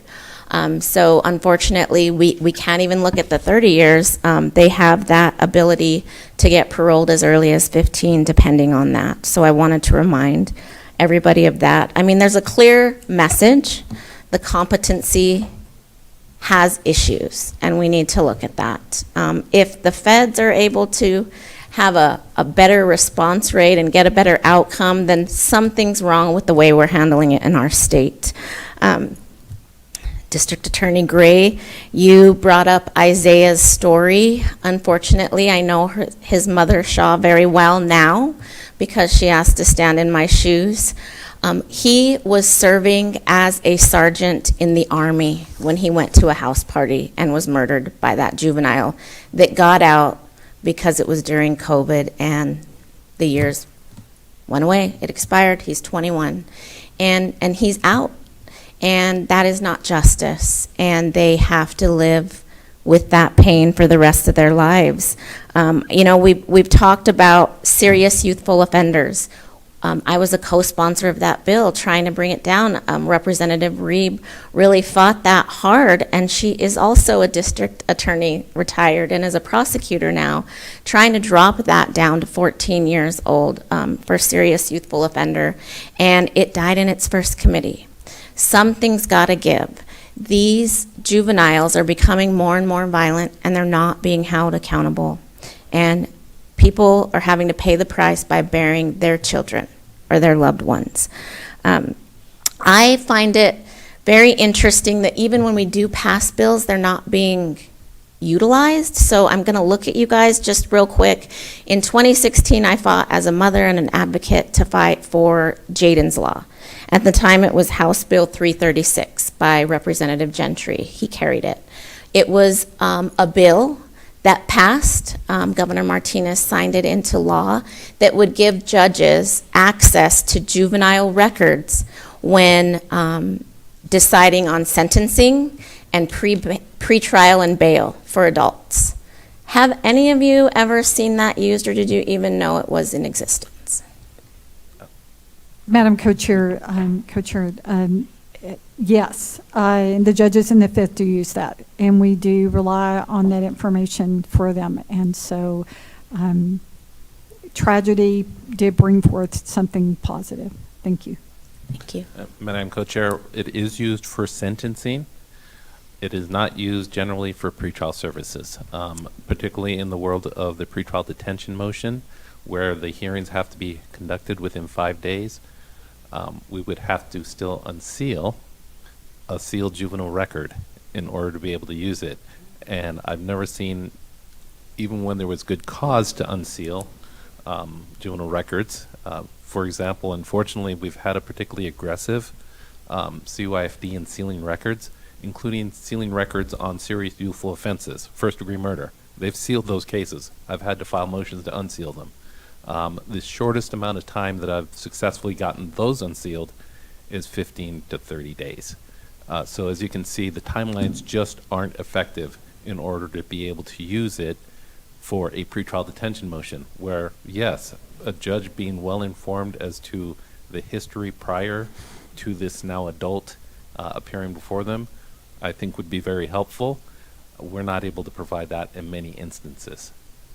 Thank you, and I didn't know that that was an issue. No one's brought that to anybody's attention, but knowing that, I fought so hard for that, and it's named after my son because of these juvenile offenders, I think it's very important because I know one person being here today, the other person that testified in the forum on the 1st, their children are no longer here because their son's murderers were out on pretrial detention, and so that really needs to be looked at, and we need to look at that law and look at the timeline. Thank you, Senator Brantley. Thank you, Representative. To that point, CYFD hiding behind, I should say, confidentiality statute is killing kids in CYFD and outside. So that's disappointing to hear. Thank you for sharing that. Mr. Gray, one of the most powerful quotes you've made today is that voluntary manslaughter carries the same penalty for juveniles as shoplifting. So to that point, because that is mind-blowing if you really think about that in the state, to that point, some in the audience and many listening may not understand we're talking about the differences between serious youth offenders and just youth offenders. Could you very quickly, when we talk about expanding the numbers of youth offenders, of what that would be, and lowering the age, what we're talking about for the audience when we ask for changes to the definition of serious youth offender? Yes, and Co-Chair Brantley, in terms of the numbers, let's be clear. We're still going to be prosecuting violent offenses. It would just be what the potential outcomes would be and what divisions of the district court would be handling it. For juvenile offenses such as shoplifting, misdemeanor shoplifting, those carry a maximum of a 2-year disposition. That means if they were going to get any kind of commitment, the maximum would be 2 years. That is the same for voluntary manslaughter. And of course, as I stated earlier, the jurisdiction expires once a person turns 21. And so when we say we want to update those definitions of serious youth offender, what we're asking for is that the crimes committed, instead of being youth offender, would then be serious because it changes the penalty sentencing that judges are able to impose on there. Another issue that came up on this panel that's come up just all day long, in fact, it began with ours with law enforcement this morning, is this issue about competency. And we made big changes in the competency law this last legislative session, but it did not address juvenile offenders. Once again, my takeaway quote from this morning's presentation by Chief Story: every juvenile federal defendant who had previously been found incompetent numerous times in New Mexico was found to be competent within the federal system. Somehow New Mexico is allowing these youth offenders who are master manipulated this broken justice system here into knowing how to circumvent and to be declared incompetent. If you are competent enough to do the crime, you are competent enough to do the time. We are not holding these dangerous, violent criminals behind jail. And I will tell you, we're losing a generation to violence.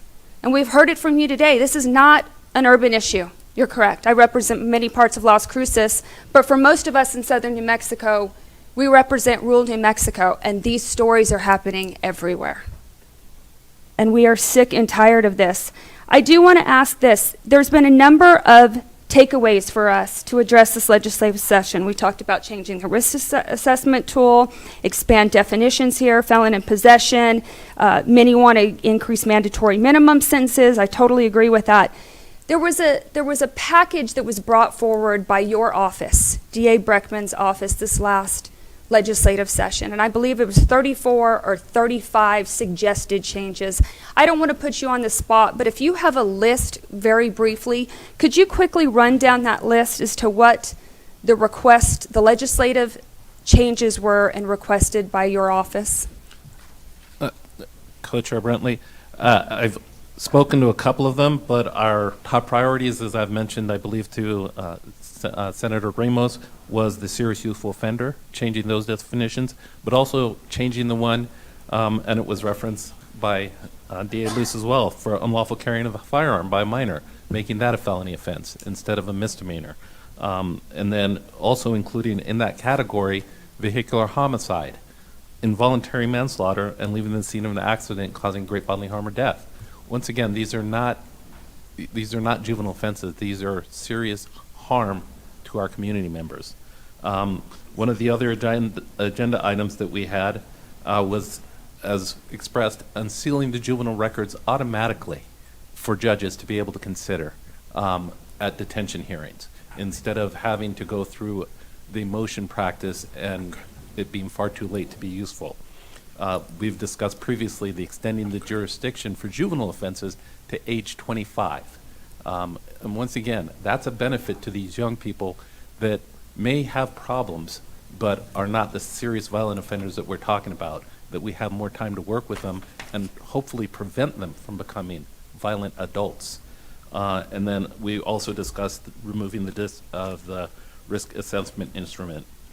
Another item that we thought would be particularly helpful would be removing the restrictions on sharing information. State agencies, by New Mexico law, are not able to put information about juveniles on our websites. I'm particularly cautious about not mentioning the name of the person that killed Isaiah Villanueva.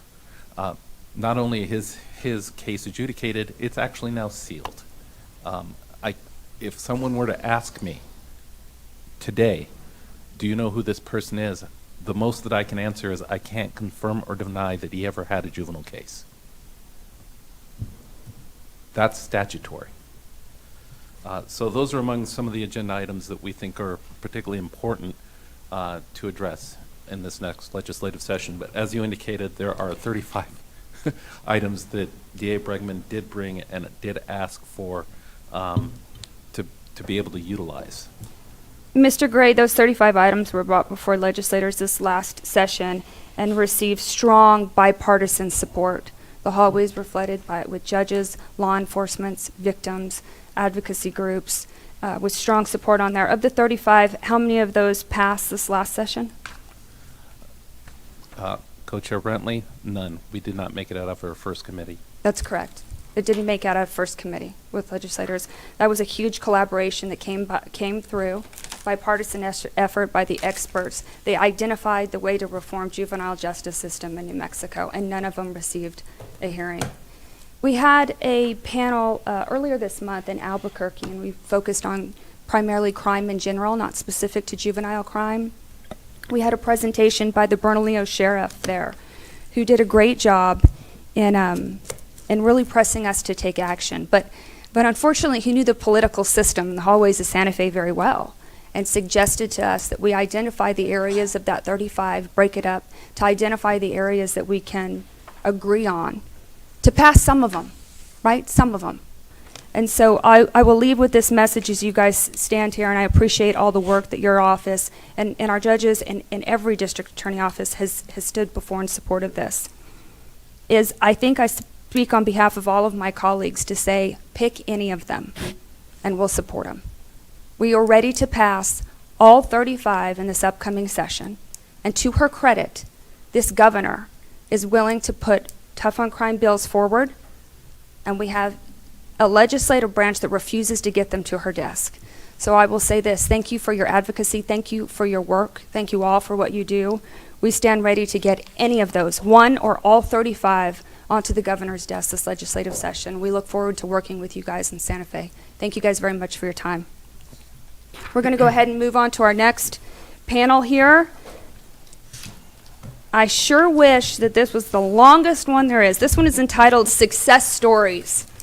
So I'm curious to see who's coming forward, but heavens knows we could hear from some of these right now.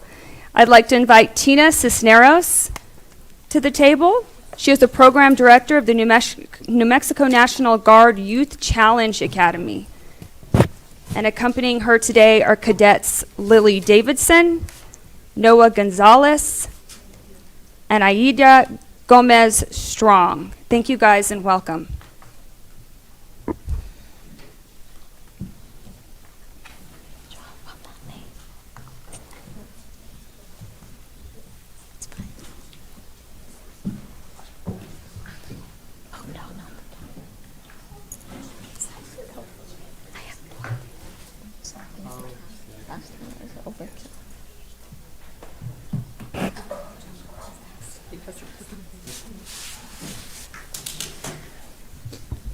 Hello and welcome, guys. Good morning. You are welcome to get started. Please, heaven knows we need to end on some good notes here, so please share. And before we get started, there's been a number of people that I've seen in and out today. I saw Representative Jennifer Jones from Deming, who joined us for briefly. We also had the chair of Senate Judiciary Committee, Senator Joseph Cervantes, who was in the back and joined us briefly. And here today, if you would stand, we have Judge Perea, who has been here. So I just want to thank you for being here and participating in this. Thank you so much. You guys have the microphone. Share with us some good news. Hi, good morning, and thank you for having us. Just want to start off with that. On behalf of Ms. Cisneros and New Mexico National Guard Youth Challenge Academy, my name is Joe Martinez. I am the admissions supervisor with the Academy. Just to tell you a little bit about who we are and what we do, and then we'll move on to the bright spots that we have today. We have done work here in Las Cruces in the last several years that I've been in my position. So what we are is we are a 22-week quasi-military leadership training facility that helps young adults from the ages of 15 and a half to 18 with maybe just what you would recognize as maybe a secondary opportunity to get education. Also with our partner of Eastern New Mexico University, Roswell, we provide them 16 weeks of vocational hands-on training while they're there as well. So 22 weeks on site, basically one semester, and they have the opportunity to attain their HISET and or go into our credit recovery program. So that's now why we do 15 and a half year olds. What we recognize behind that is that we hope that we can get those 15 and a half year olds and then reposition them back into their schools, caught up on some of the credits, and hopefully graduate with their class. That we've been doing that now we'll be going on our fourth cycle. So again, just working with our youth and really taking this opportunity to work in Don Ana County to allow those families to recognize that we do exist. That is the hard part. I have met with Mayor Enriquez, I have met with Police Chief Story, and do recognize some of the things and the concerns that we have in Don Ana County. So definitely want to assist in any way we can, but most importantly, trying to allow the families to the opportunity to know that we do exist. So we are located in Roswell, New Mexico. We've been in existence for now, I believe it's 23 years, and sometimes they just don't know about us. So we got to get the information out there to them. Are you associated with the NIMI, or is it completely separate? So it is completely separate, but I'm proud to say that they are a partner, and I will also let Cadet Gonzalez talk about his testimony as well. So we have them as a partner, and they do take our cadets if they do qualify, and they could potentially enroll there as a high school student and or go there as a college student. Thank you so much. Cadet, welcome. Go ahead. Yeah, at this time we'll go ahead and let them tell a little bit about themselves, why they joined the academy, and what they plan on doing when they leave. My name is Noah Gonzalez, and the reason I joined the academy is because I was doing bad in life, and I was doing bad in school, and this academy gave me a second chance at life, and to get my HISET, and I completed it. So and now after the academy, I'm going to Niming to further my education and play baseball and football. Awesome. Sorry, can you get closer to the mic? They can't hear you in the back. Apologize. You can if you'd like to. You're good. Yeah. Whatever you want. Yeah, just to further my education in sports, and in school, and further my sports career. And this challenge has really changed my life, my perspective on things, and it's really changed me as a person. That's all. Hello, I'm Cadet Lily Davidson, and I joined the New Mexico Youth Challenge Academy to change my bad habits, to get into a new environment, get out of my comfort zone, and to explore all my options for education and for also just for my careers. And being here has taught me a lot about self-reflection, a lot of accountability for my actions, and it's also shown me who I can really be and what I can accomplish in life. I can't explain how much this has helped me. I am in CYFD, and this has changed my life. It's got me away from all of the bad habits, all of the bad people that I hang around with, and it's gotten me away from a lot of bad people in my family. and I'm very grateful for this academy, and I'm going to join NEMI in January for junior college. Wow.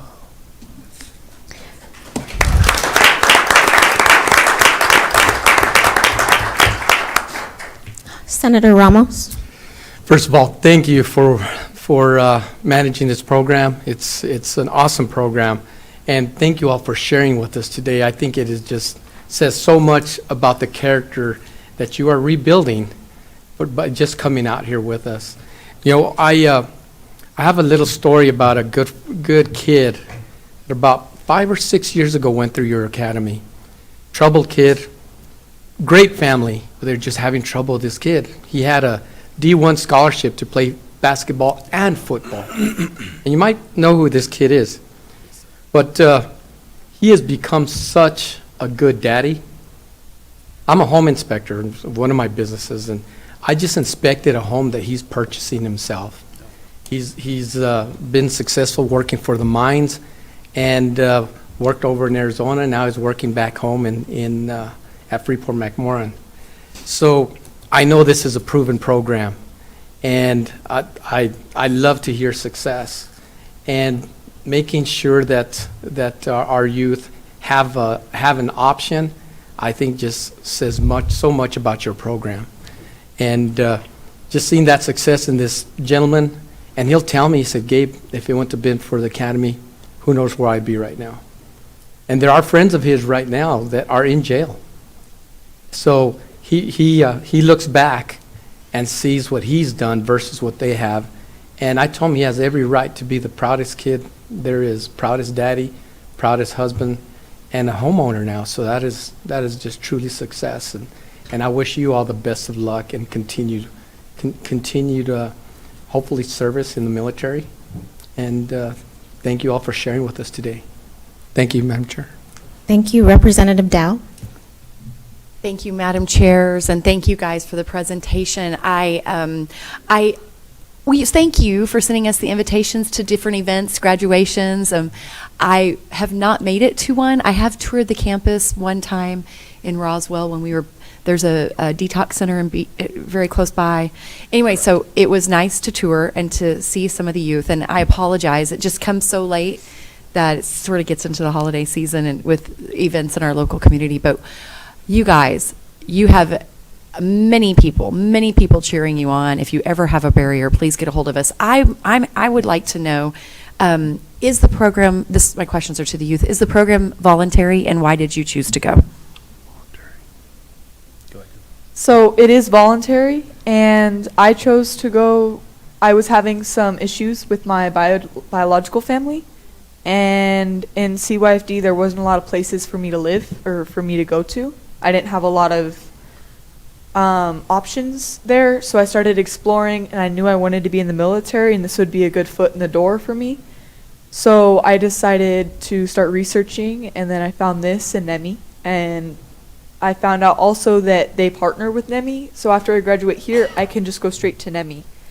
And so being here is pretty much to change myself and to get away from everything at home. Thank you.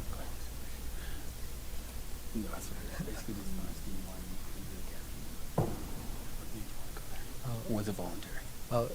Yes, it was voluntary, and I chose to come here because I was doing really bad, like back at home, and I was getting into a lot of like legal trouble. And this academy it gave me a second chance at life, kind of like what I was saying at the start. And it let me get like my HISA equivalently, so I could get like better jobs in the future. Sorry. So that, yeah, just to answer that again, yes, it is. When it first started, I think there were some different specifics back then, but now more importantly, yes, they do have to volunteer. So we go through an orientation process, and we'll also do an interview where we speak with the family, the mother, the father, or the guardians, and then we also speak with the potential applicant to let them know this is voluntary. So you have to want to come, and you have to be motivated to come and try and complete the program. So we speak to that to them, and not only that, sometimes we get parents who do want them to come a little bit more than that potential applicant wants to come, but Keep them. You can share that with them. But my story is that, we'll do anything we can to get them there. So we tell the families, look, we have facility tours where you can come out and see the facility for itself and speak to some of our cadets, and or we'll meet with you in person. And Cadet Gonzalez, I met with him at the library just down the street, and we had a conversation about it, and really just trying to put more perspective on the academy and what it entails. When you see it or your parent presents it to you, you don't get a really good vision of what it is. Or you may think it might be something they're sending you away to, or maybe punishment or something like that. But we tell them, no, this is what it really is. It's a leadership training facility where we could teach you so much if you're willing to accept it. Well, in your case, Cadet Gonzalez, you're with us today. Not in the Young Park shooting that received a lot of notice, but there are 2 youth from my community who've lost their lives at Young Park. I live in Truth or Consequences, and they didn't have apparently this opportunity wasn't presented to them, and I attended their funerals last year. So I'm really glad you're here today and that you're looking at your future. What is the most meaningful life skill in the classes that you've taken? Which one do you think was most meaningful for you? Honestly, it was a class called Life Coping Skills, and it taught us about like how to control our anger and everything, and like how to take criticism. And it really taught me like how to control my anger and like how to control my stress and everything. So like it honestly really helped. So I would have to agree on the life coping skills. It's taught a lot of cadets, including myself, how to reflect on your actions, how to figure out why you did it, or what could you have done better. And it explains in depth of all of the support that you have within yourself. You don't need other people to control your emotions. You just need yourself, and you need to know the skills to do so, and they teach us that here. This is a little bit more of a serious question, and then I'll wrap up. Do you believe that youth who choose to murder other people should be held accountable for that, or do you believe that their circumstances should excuse them from those consequences? I feel like they should be held accountable because that's their action, and like you said earlier, if they are able to commit that and if they're able to do that, then they should be held accountable. They shouldn't have excuses. I honestly agree with her. Like the people who do it to themselves. Like they choose to do it. So like. No, you're good. But like, yeah, like they should be held accountable because they did it. So, like, yeah. Sorry, I don't know. So just the last thing I'd say to you guys is how proud I am of you, how proud you should be of yourselves, let me say it that way. And that youth who've been through your circumstances have what's called grit and resiliency. And the experiences that you've had and the fact that you've overcome them put you in a top, very elite group of people who are able to break barriers and succeed inside of your circumstances. A lot of millionaires were sitting in your shoes. A lot of folks that start businesses and raise families and become superintendents and make substantial changes. So the grit and resiliency that you've experienced to this point shows a lot of the success that you're able to achieve if you will commit to some skills that you've learned. And wish you all the best. Thank you, Representative Dow. Senator Gallegos. Thank you, Madam Chair. Just wanted to tell you, I watched you guys walk in, and I was so impressed how you were directed to where to sit. You did everything perfectly. My dad was a retired Army sergeant, and his 5 boys didn't follow in his footsteps. But now I wish I had, because you two look really, really good. I did have a couple of real quick questions. What is the capacity of your program? So we're working, just to mention, we're working on an extension building that we have currently that we take over from the city to get it refurbished, but currently we're sitting at 168 is full capacity. We almost met that last cycle. We accepted 158, 141 of those showed up, and we're very happy about that because, again, it is a volunteer program. These young persons have to want to come and dedicate themselves to the academy, and that's why we say, are you ready to accept that challenge? So we're happy with that. We're looking at improving on those numbers. We are a limited staff. My department is only a staff of 4. So when we do come down to Las Cruces, we generally spend about a week down here, and we try and hit places like Sunland Park and Anthony, New Mexico, and Chaparral, and all the surrounding areas, so we could really get that information out to the families. Well, thank you for that. So earlier, we were talking about mandates, and as they both talked about accountability, we're here sitting, trying to start the dialogue on, would you accept legislators? Because accountability is huge. We don't always do that. So I'm very proud of you. I was going to say one last thing. I do MSHA training for I work for a construction company. We go there to the facility next to y'all, and we do some training there. And to see everyone march in formation or sort of run in formation, I don't run except at dinner, obviously. But it's one of those things to watch them early in the morning like that. Yes, sir. It really incredible to watch.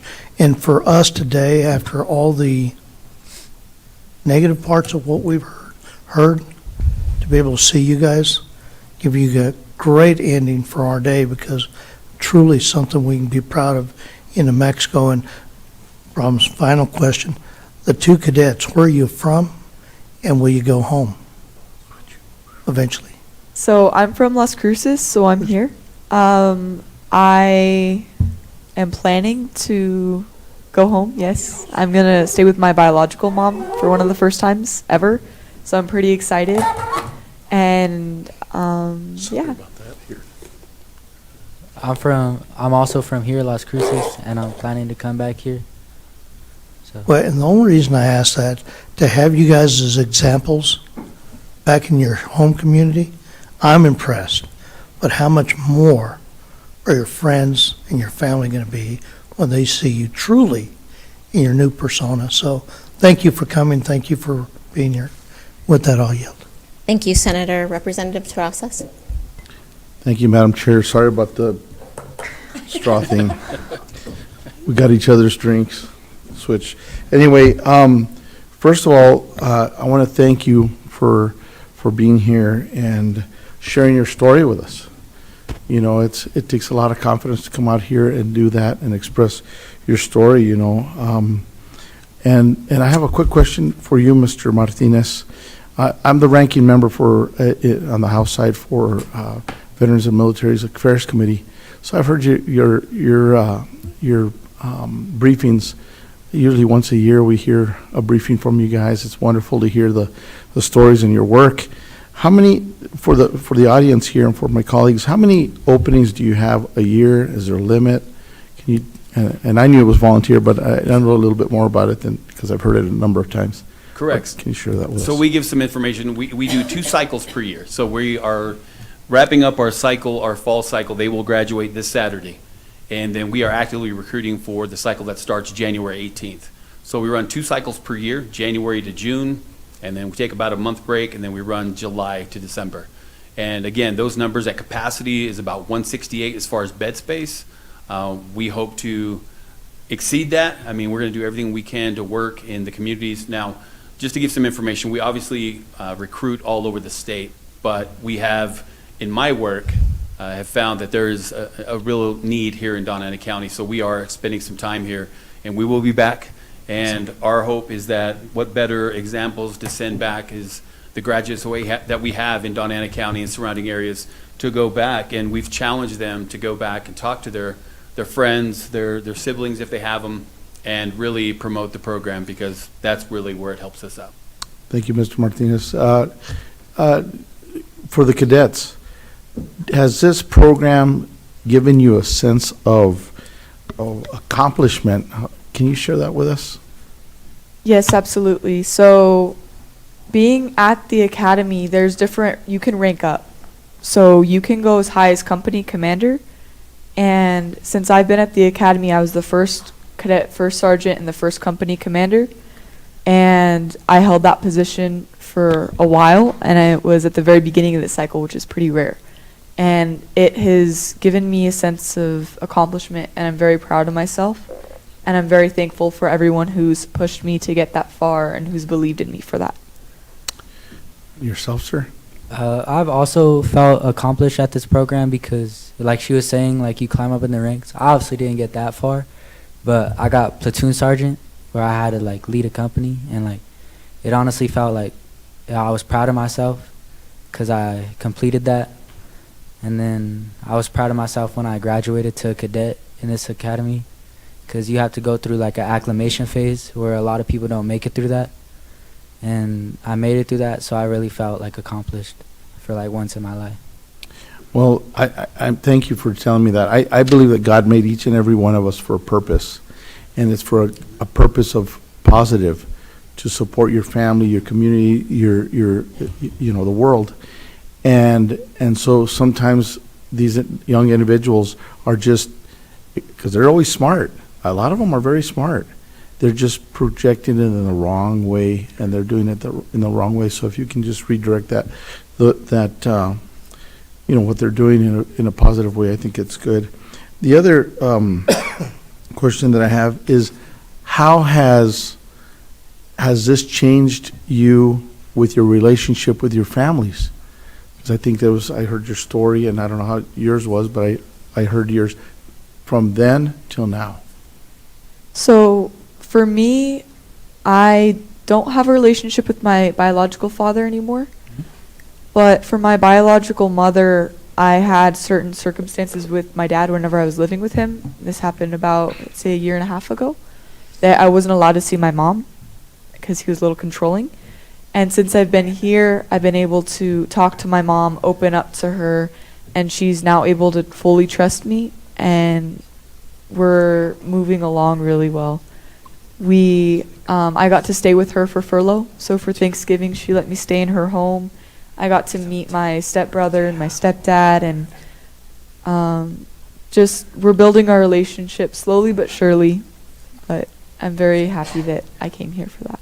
You know, I saw you smile when I asked you that, and that's a beautiful, that said it all for me. How about yourself, Mr. Gonzalez? It changed me and my family, because my mom kind of used to always be disappointed in me because I was always going down the wrong path. But then when I chose to join this program, like she's finally like said she was proud of me, and then my dad finally said he was proud of me. And that's honestly one of the first times I ever heard that. And like them ever say that to me. And like after, like since I've joined this program, like we've gotten closer, and we honestly communicate more now. And honestly, I feel more loved now. Like I don't really feel like a disappointment anymore. How beautiful that is. This is what is supposed to be happening. You know, if you ever go to any of the graduations from any military, you know, boot camp or whatever, it is amazing to go and walk the campus when they do that. It is a beautiful thing to see the youth with yes sir, no sir, thank you, you're welcome. Just the common skills that that generations before were expected to have. All of a sudden you see it there. It's so different than when going to the mall and listening to some of the actions and the way they talk. It's just a place of just real purity. I don't know how to explain it. What goodness there really is in you guys. Well, my last question is, have you been able, because of your successes in this and your involvement in this, have you been able to recruit any other youth friends that see you and has changed their life and maybe possibly wanting to follow your footsteps?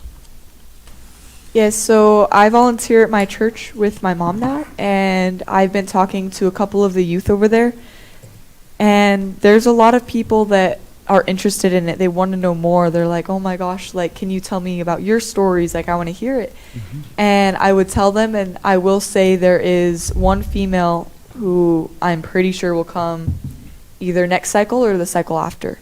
She's very excited, and she wants to kind of follow in the footsteps. But I heard about this program from a previous cadet in cycle 47, so 2 cycles ago. And he's the one that showed me this program and told me his story, which inspired me. That's amazing. Yourself, sir?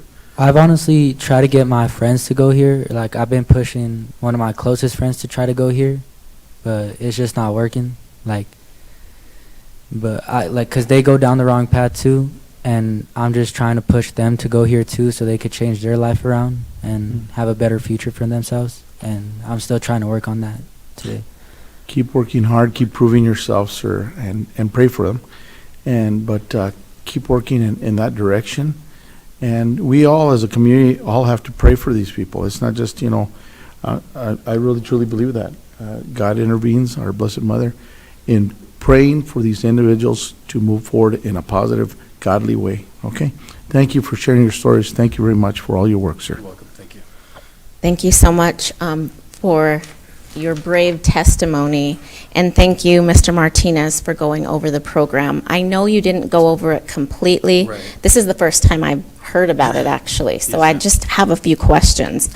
Because I know, I had a friend in high school, he was getting in trouble. His parents sent him to NIMI. NIMI doesn't take those individuals anymore, which is unfortunate because he is now retired from the military after 20 years, totally took a different path because they had the ability to take him then when it was so important to go down that path versus the path he was going on. So my question to you is there any kind of a way for the state to use your program as a diversion program to choose this instead of going to YDC or John Paul and getting into the criminal justice system? Correct. So we do have a couple of stipulations, and just so everybody knows, we are funded by the National Guard Bureau and the state of New Mexico. So if you do qualify for our program, it is at free, no cost to the families. So yes, there are specifics, but they cannot be adjudicated of a felony. That is a disqualifier for us. And then again, it has to be voluntary. So voluntarily. So if we ask them the question, are you coming on your own, or is there somebody that's telling you you have to come? We have to take that not lightly and make sure that that potential applicant is coming in on their own. So again, if we have to, we would love to talk to them, give them a bigger picture of what the program really is. And now we've done facility tours where we invite the families out, we invite agencies, we invite CYFD and JPO to come out and look at it. And then not only put your eyes on it and take a look at our partners that work with us, but also we have cadets that speak to them and give those testimonies to them to let them know firsthand how it changed them and really what they're doing in the academy here and now. So, yeah. Thank you for that. I think, it feels like they think that all we want to do is lock kids and adults up and throw away the key, and that is not the case. Correct. I know firsthand that if we are not rehabilitating these individuals, we are in line next to them at the store, we're sitting with them in the movie theater, we're walking through a parking lot with them, and they are going to reoffend if they are not rehabilitated, if they don't learn another way.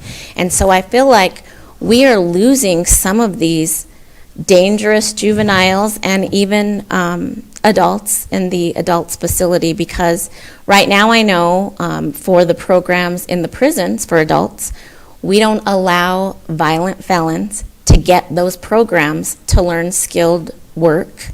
So what are they doing? They're getting out because, of course, the time again is a slap on the wrist, and they're reoffending because that's all they know. If we're doing the same thing to juveniles, that doesn't make sense to me, because they're either going to be behind bars at YDC or they can do this program. For the amount of time, I guess, maybe we can look at how you can take the felons as well when they're juveniles to change that.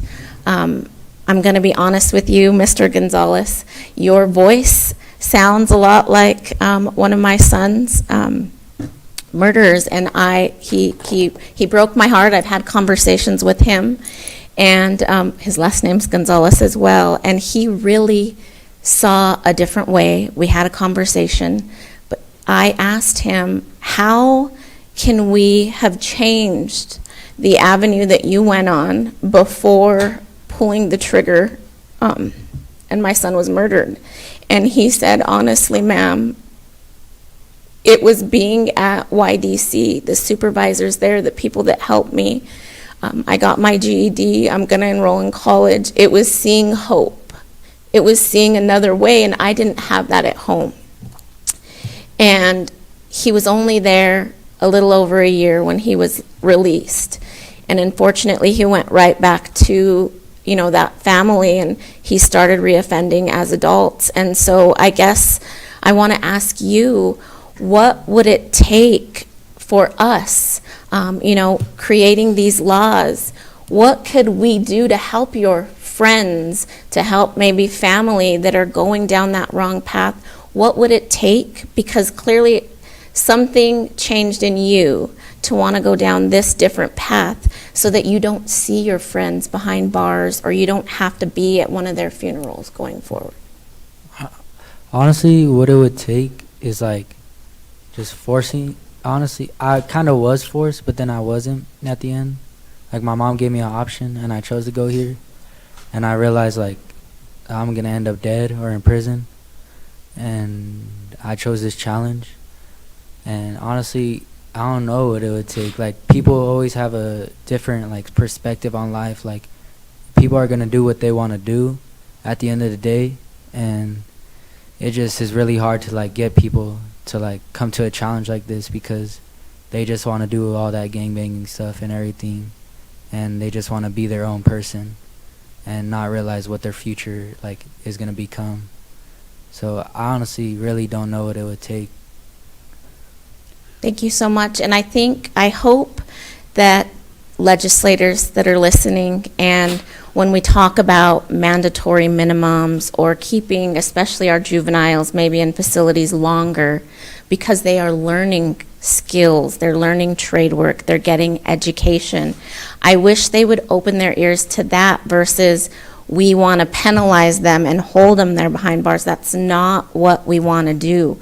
We want them to get that mandatory behavioral health. We want them to get their education and help them so that they're there a long enough amount of time that they don't get out, reoffend, and take someone's life as an adult, because then they truly are going to be held accountable, you know, for the rest of their lives. And I hope maybe we can look at some guidelines for this program or programs going forward where we do, you know, try to mandate these kind of programs, because if they're going to be held behind, you know, bars, whether it's YDC, John Paul, these programs could really, really show them another way. And I hope for the both of you that, you know, you end up moving forward. I don't know if you want to continue in the military. I don't know if you want to go to college, learn a skill and get a job maybe in construction, who knows. But there is so much out there for both of you, and I just want to thank you both for taking this program on and moving forward. And you know, Mr. Gonzalez, you stated that you're trying to talk your best friends into this program because you see them going down the wrong path. And I hope that maybe you can change their minds and that, you know, they don't end up doing something that they regret later on. But thank you so much for both of you. I know it takes a lot, especially to come in front of us and speak your story. And thank you, Mr. Martinez, for taking this on and running this program. Well, we truly appreciate the opportunity. Again, we will be in the community of Donna Ana County. You can guarantee that. And we are just in the initial stages of speaking with Mayor Enriquez and Chief Story, and we really just want those partnerships. And really, that was my question to them: is how can we help you? We're here, we exist, and you know, I think those relationships moving forward are going to be very important for this community and surrounding areas.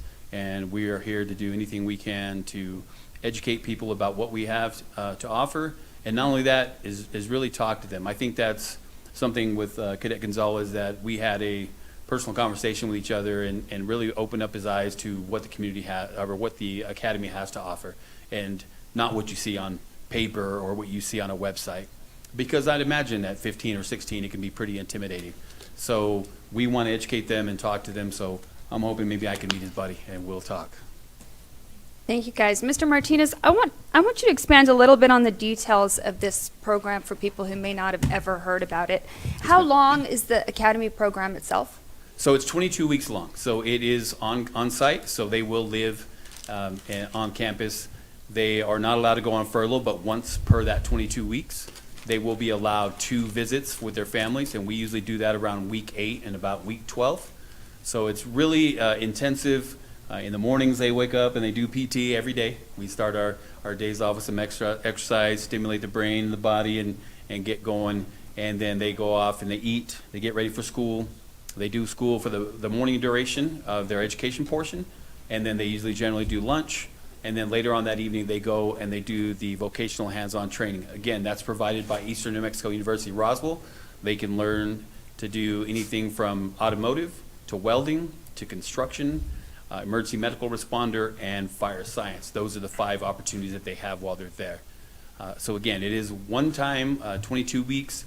And now we're happy, and not too sure if you're aware of that, but we do have the Job Challenge, and it is an advanced training program to us. They just opened up in Albuquerque, so they have the opportunity to go to the Job Challenge if they decide to do that. And what are the age ranges of participants that are there? And then I'd also like you to very, very briefly speak to the graduation success rates. So the ages are 15 and a half to 18. The reason we say 15 and a half is that upon entry, so let's use this cycle for example, if they come in January and they start the cycle at 15, they have to graduate at 16. So they have to turn 16 in between those dates. And 18, so they can come in at 18. They can't come in at 19, that's a disqualifier for us, but they can turn 19 while they're there. So as long as they come in processing date of January 18th, they could turn 19 and they're okay after that. And of those 18 and 19-year-olds, what is the graduation rate as they finish school? So I don't have the breakdown on the specific age, but I can tell you that this last cycle we brought in 141, and we are set to graduate 100 on Saturday. So that's pretty good for us. It's generally around a 30% attrition rate as far as what we lose, but we're doing everything we can to kind of work on that. Every cycle we take a look, and our administration sits down and we talk about the successes, the things that we think that maybe could potentially change. We take all those into account, and we try and work on that attrition rate. So let's dive deep into a little bit of the ugly, boring stuff, and that is just how we fund programs like this. You did mention that it's state funded also as well. I'd like to know the breakdown of the cost per student. And I say that because earlier today we learned that up to $500,000, I think right now we're averaging $400,000 per youth per year that are incarcerated. Right. So speak to the return on the investment of what it's costing a program like this for each individual candidate to complete. So with what we offer, each candidate is costing approximately $30,000 to house their on-site with eating, housing, the education, and what have you. So that's generally about what it is. And so again, we are working very diligently on the success rate. So we're right about what I've seen in my 3 years. I can only speak on the 3 years that I've been there, that we've been right about a 27 to 33% rate that does not succeed. So right around 70% work success. We're trying to work on that a little bit more on this cycle. Again, we're going to graduate 100, and we take into account everything that we do there and listen to the candidates that maybe potentially might not make it for whatever reason. I think a lot of that has to do with what Mr. Cadet Gonzalez talked about in the very first stages of that 2 weeks is where it's homesickness. It's generally what it is. If they can move past that, the success rate obviously increases. But we really tell them, be prepared. And that's what part of our orientation is, and our interview is preparing them for what they're going to get into. But it's very hard to do that, being that they won't experience it until they get there. So you can tell them all about being homesick, and they say, I'll just brush it off. I'll be fine. Yeah. And then when they get there the first couple of days, reality sets in. And so we try and get the parents on board as well and let them know that, hey, you could potentially get a phone call, because they're not allowed a phone call until they finish that 2-week acclimation phase. And generally that phone call goes really well. But for a few, there will be that phone call of, hey, come get me. This is not what I thought it was. But that is kind of like that knee-jerk reaction for most cadets, that they're not invested yet. And so we tell the parents, be prepared, be strong, support them, give them words of encouragement, let them know that they can do this, and generally week after week after week, and we're having this conversation on the way up, is usually by the first visit, they're invested. So if we can get more of our cadets to invest in that first 8 weeks without leaving in that first 2 to 3 week period, we'd be even more successful. That's a And we're doing- fantastic return on investment. As the appropriating branch, I think we could all agree to that. The cost to New Mexico taxpayers by not taking action and what it's costing us to house juvenile offenders now is enormous. And yet we say this, we'll continue to spend money if we can make a difference. And then, where do they go from there? Most of them, we house them for their lifetime in a criminal justice system, and it is coming at a tremendous, not just a financial burden to the state, but more importantly, what it's doing to our communities, ripping our communities, and that's the real cost that it's coming to at this. So I think that's a very impressive return rate. To follow up on a little bit of my co-chair's statements is that what we're doing here today, because this is a voluntary program, and gosh, it sounds like after today's presentations, it sounds like prison is pretty much voluntary in the state of New Mexico, doesn't it? We can't hold anyone behind bars, it doesn't seem. But because this is a voluntary program, it would be nice to mirror, and not use this exact one, because I can tell you that sending violent youth offenders into the same program that have come there voluntarily may discourage those who have not yet reached the level of criminal activity, but is headed there. But to mirror a program similar like this would be fantastic in New Mexico. Here's where our challenge is going to be. They're going to want it to be voluntary. And then it's nothing more than we have there. We, as citizens, as lawmakers, as voters, are going to have to start mandating some of this. And so if lawmakers will not mandate jail time for committing crime, we must have them see that they should at least mandate programs to prevent jail. And that's what this is. This is a preventative program that it's going to see great success rates. To the two of you for coming here and showing your story, I want to tell you, you guys were always success stories, even before you took this program. You were always a success story.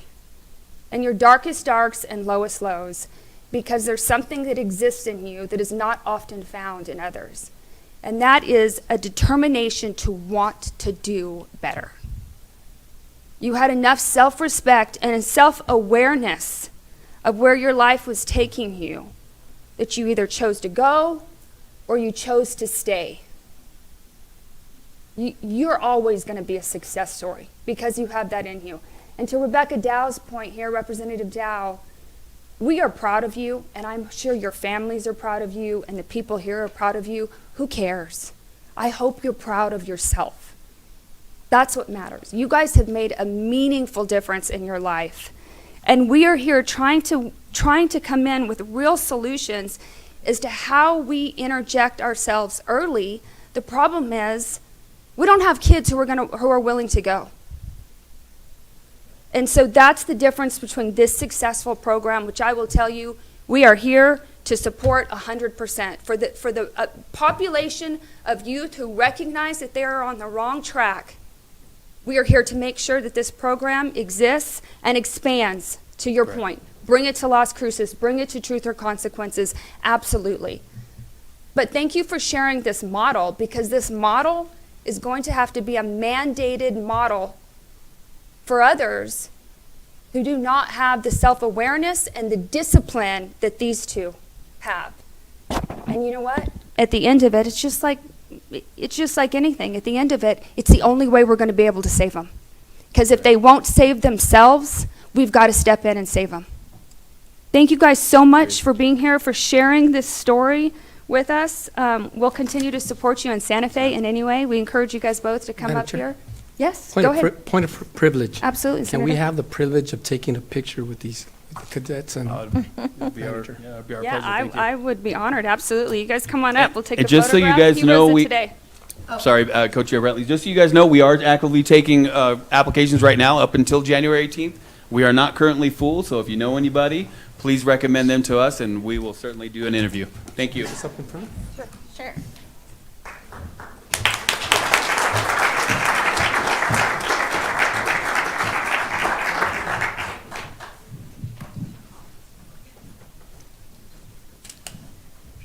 Jones come up?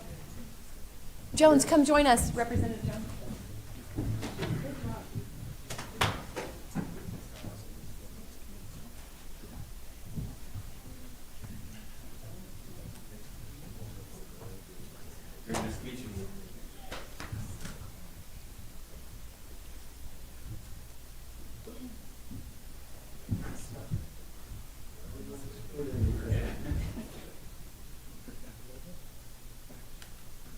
Okay, big smiles here, guys. Okay, we're good. Good job, guys. Thank you.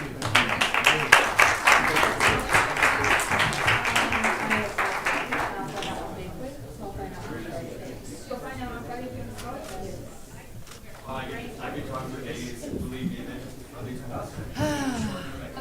that's hard for me. That's hard for me. Very nice to meet you. Hi, Rico. Yes, sir. Yes, sir. Please.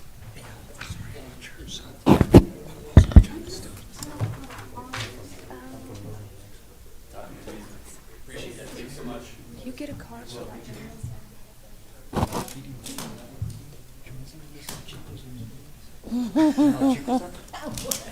We're going to continue to move on. Cadet Lily, to your point, she's going to find out this weekend if she has a scholarship to attend NIMI, which she's applied for. Each legislator is awarded a full ride scholarship for NIMI every single year. And so, Cadet Lily, if you don't hear what you want to hear by this weekend, I encourage you to contact us, and we'll make sure to provide you with some good news and make sure that you get to NIMI with the full 4 years that you need. Thank you. Senator, I just learned that it's up to 4 scholarships per legislature. Everyone's going to NIMI. We're all going Everybody's to NIMI.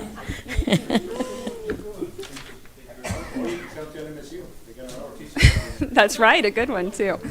Let's go ahead and wrap up our last agenda item of the day. We're going to invite Rachel Gudgel, who is our House Minority General Counsel, to come up. Legislators, we need to stick around and discuss policy proposals that we are going to move forward with in January. And so, Rachel, if you want to go ahead and get started. Yep, and Madam Chair, if I can real quick, NIMI is actually expanding their program into 7th and 8th grade, and the Brigadier General is working on expanding the program regionally in New Mexico. To do so, he needs your help. So he's starting to have those conversations. He was invited to be here today, but was flying back from Brazil. So I think he's got some interesting ideas that would be helpful in the state. That would be helpful. Thank you. I didn't know that. So in front of you, you have another draft report titled "The Rising Tide of Youth Violence, Holding Juvenile Offenders Accountable." I think Mr. Cleveland hit on this a little bit in his presentation. We've moved, away from holding kids accountable for doing kid-like actions over time. And so a lot of those low-level offenses have been moved into the juvenile probation offices, and those are being handled informally. And that's not what today was about. It's not the information that we've brought to you. Am I not close enough? They can't hear you in the back. What about now? Is that better? They like you. Thank you. So today was really about those violent and repeat offenders. You'll note in this draft report, which we will get finalized in the next week or so, on pages 29 and 30, there's an appendix that shows you the bills that have been introduced in the legislature since 2021. If you remember two Mondays ago, last Monday, the appendix we had for you for adult criminal offenses was pretty long in what has been submitted to the legislature. There hasn't been a lot over time, and just tells you, I think, where folks' minds are. Appendix B in here has a set of bills for your consideration for the task force. Which page? I'm sorry. Page 31. Okay. So it's the last 2 pages. These bills are intended to do 2 things, these concepts. We heard a lot today about school attendance, and truancy is a leading indicator of juvenile issues. you can track kids who are absent, chronically absent, excessively absent, and most of the kids in the juvenile system will have had some truancy, we call it chronic absenteeism, in their high school or mid-school history, even elementary school history. So the Attendance for Success Act, I actually worked on that for about 3 years with Representative Ruloba, drafting it. We took some teeth out of the old law that was mentioned here today. It used to be that parents could be held criminally responsible for their kids for enabling their children not to go to school, so there were misdemeanor charges and fines. One of the proposals we have for you, and Representative Cruces has introduced this in the past, is to reintroduce that concept. I think it's really important to know the Attendance for Success Act sets up really significant opportunities for intervention before you get to the point of making a referral to CYFD on a kid that is absent. And so this is really at the last step, a child who has missed 20% or more of school, who continues to fail to comply with interventions, and the system just isn't working. Their parents are allowing them not to participate. That's the second to last proposal on the last page of the report. I think another thing, we don't intervene early enough on attendance. And so the schools struggle oftentimes to put the right intervention plans in place, and your juvenile probation offices have, I think, a good opportunity to intervene and work with school districts and decide to determine whether kids are chronically absent. If they're outside of those kids that can be handled informally, setting some processes up on the front end where those families are referred to the Families in Need of Court-Ordered Services program. So that's an arm of CYFD. It is a non-criminal arm. There are assessments that are done and interventions and services that are provided to families. So we think that might be a good opportunity to assist school districts with the set of kids that are involved in the juvenile justice system and get them more robust interventions earlier. The first, back on page 31, the first 4 bills that you will see align with what Mr. Gray talked about, expanding the definition of serious youthful offender and youthful offender offenses. So these are the offenses in which either a child will be charged as an adult. Right now that is murder only, first-degree murder. Anybody over the age of 14, between 15 and 18 who commits murder will be tried as an adult. And then there is a smaller list of crimes for 14-year-old through 17-year-olds that can be charged as an adult. The recommendations we have for you is to adopt those offenses that the Second Judicial District Attorney's Office was recommending. So it includes a larger list of things that are serious youthful offenses and a larger list of things that are youthful offenses. They are violent felony crimes that fall into those categories. You heard a little bit today, and I think we've heard it in CCJ over the interim, the risk assessment tool that is used by CYFD to determine whether a juvenile should be detained or not pre-adjudication, so pre-court hearings. That was developed in part with the Annie Casey Foundation in the, I want to say, early to mid-2000s. It has never been assessed for reliability.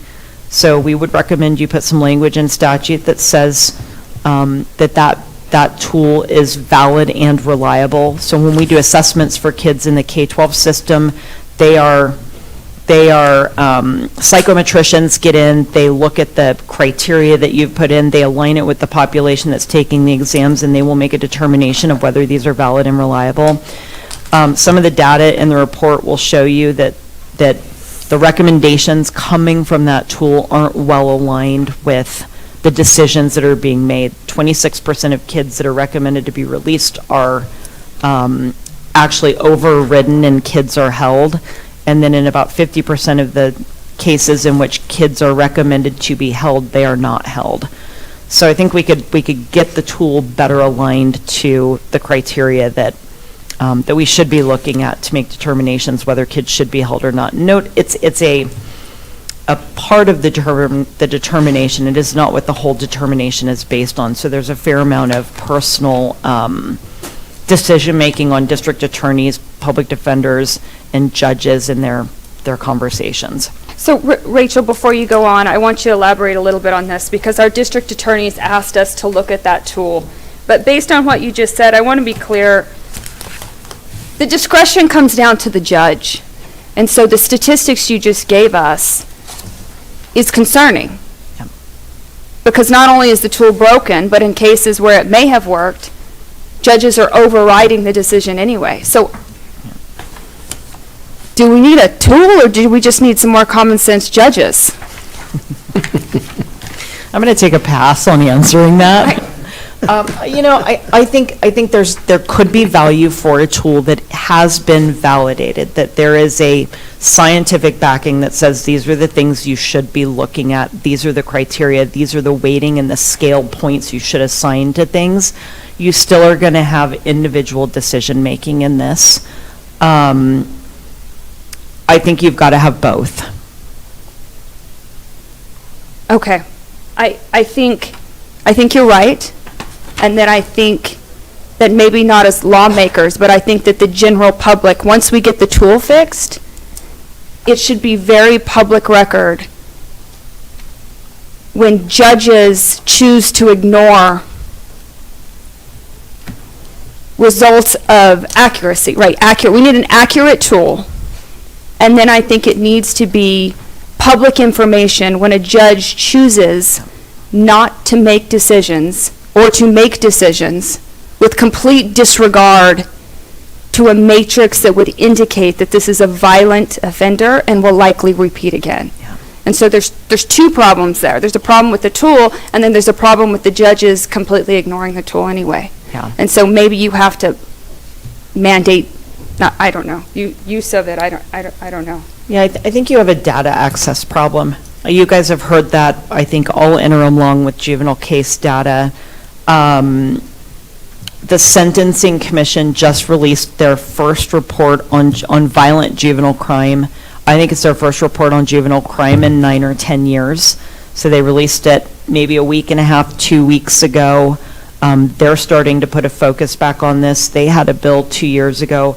I forgot to include it in this, and we will get it included, but juvenile data being shared with the Sentencing Commission so that they have access to that data and can look at it and make recommendations to the legislature and have reports out on what's going on. I think that this data piece is a big piece. We talked about it last summer with the first, I guess we only had one special session last year, but the data reporting, the law enforcement data reporting, that not all of law enforcement was reporting to DPS. I think we've got to do a better job of linking these data systems together and the decisions that are being made at different levels to provide access. I agree. So that will get written into here for a final draft for you. The last two items in here you just heard from Mr. Gray, extending jurisdiction over kids who commit offenses while they are under 18 years old, allowing the court to maintain jurisdiction over them until they are 25 years old. So to be really clear, if you're 18 years old and you commit a crime, you would be in the adult system. But if you were 17 years old and say continue to violate probation, violate parole, you get locked up, you're not successfully completing parole, the court would have jurisdiction to you potentially over until your 25th birthday. And then the last item on here is to allow juvenile records to be used in pre-sentence detention hearings and disposition hearings, sentencing hearings. Those, right now, if you're in an adult court, you don't have access to juvenile records of kids whose records have been sealed, and certain juveniles, if they continue to pick up charges in the juvenile system, their records also can't be used to make detention decisions or sentencing decisions. So those would be really limited instances in which those documents could be, or those records could be used.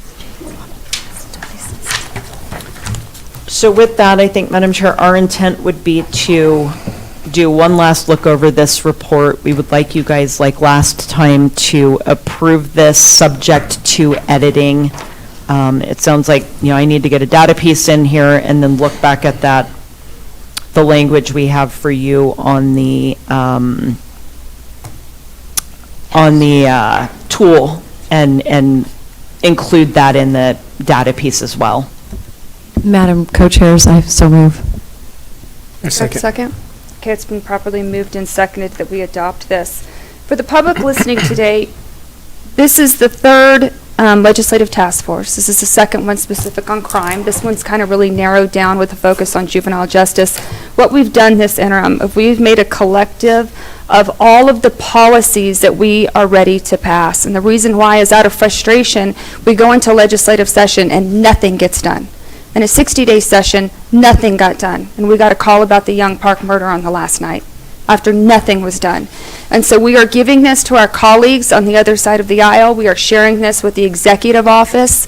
I want to really thank our staff who's put a lot of work into collectively coming up with a number of policies that we believe that all lawmakers should at least agree on, and that we are ready going into this 30-day session to move these policies forward, optimistically hoping that our colleagues on the other side of the aisle will join us in getting at least the top priorities, much of what we've heard about today, again, across the finish line. So thank you, Russell. Thank you, Rachel and Dennis. Thank you, Ryan, everybody who's worked on this. We appreciate your work to get all of our policy proposals in one collective package. Thank you. And I just want to give a shout out to Colin Lewis. He's the one that's doing our technical video audio today. It was really well taken. I think we've gotten a lot of compliments online that people can understand, so I just want to thank you. And for those of you online, especially my fellow victims of violent crime, I want you to know that we hear you, we see you, and you're not forgotten, and your voices are being used. And I know just getting you guys here today and the last meeting, the first sentence I got when I asked you to come was, again, no one listens, I'm tired of going, nothing ever changes. Hopefully this year will be different. Something has got to change, and we are all here listening to each and every one of you. So thank you to all of our presenters today that came, law enforcement, district attorneys, judges. We truly appreciate you coming out. We do. Thank you all. The objectives of this summit, when we narrowed it out at the beginning of this interim, was to expose where the systems are failing, to hear directly from law enforcement, survivors, and experts, and then to build a serious enforceable reform package, which is what's before us today. So I would say that we have been very successful in this task force, and I hope that these policies are listened to and prioritized in the upcoming session. Senator Gallegos, before we go. Madam Chair, thank you, and both of y'all. Thank you for all the work. Thank you to the staff. But I did want to ask help from the public. So I've got a closing statement. Today we heard testimony from lawmakers, leaders in law enforcement, and families impacted by violent crimes, and representatives from the governor's office. We all know what the problem is, and we discussed proposals that would improve this growing issue. The problem remains in the legislature. We have powerful lawmakers who refuse to address the issues, and public watching and listening is a must. I would ask y'all to contact your legislators to put them on board with what we're doing. But Senator Cervantes was here earlier this morning. I wish I'd had a chance to talk to him, because it's critical that he and Representative Chandler, who chairs the judiciary committees, hear from us and from you that how important these bills are, so they make it to the governor's desk. We can only do so much, but we need the public to contact their legislators so this can go forward. Having it in a 60-day and not passing was very, very sad. We're going to go into a 30-day. Now I'll repeat, we need your help to be able to get this done, and they need to be contacted with that. Thank you, Madam Chair. Thank you. And with that, we are adjourned.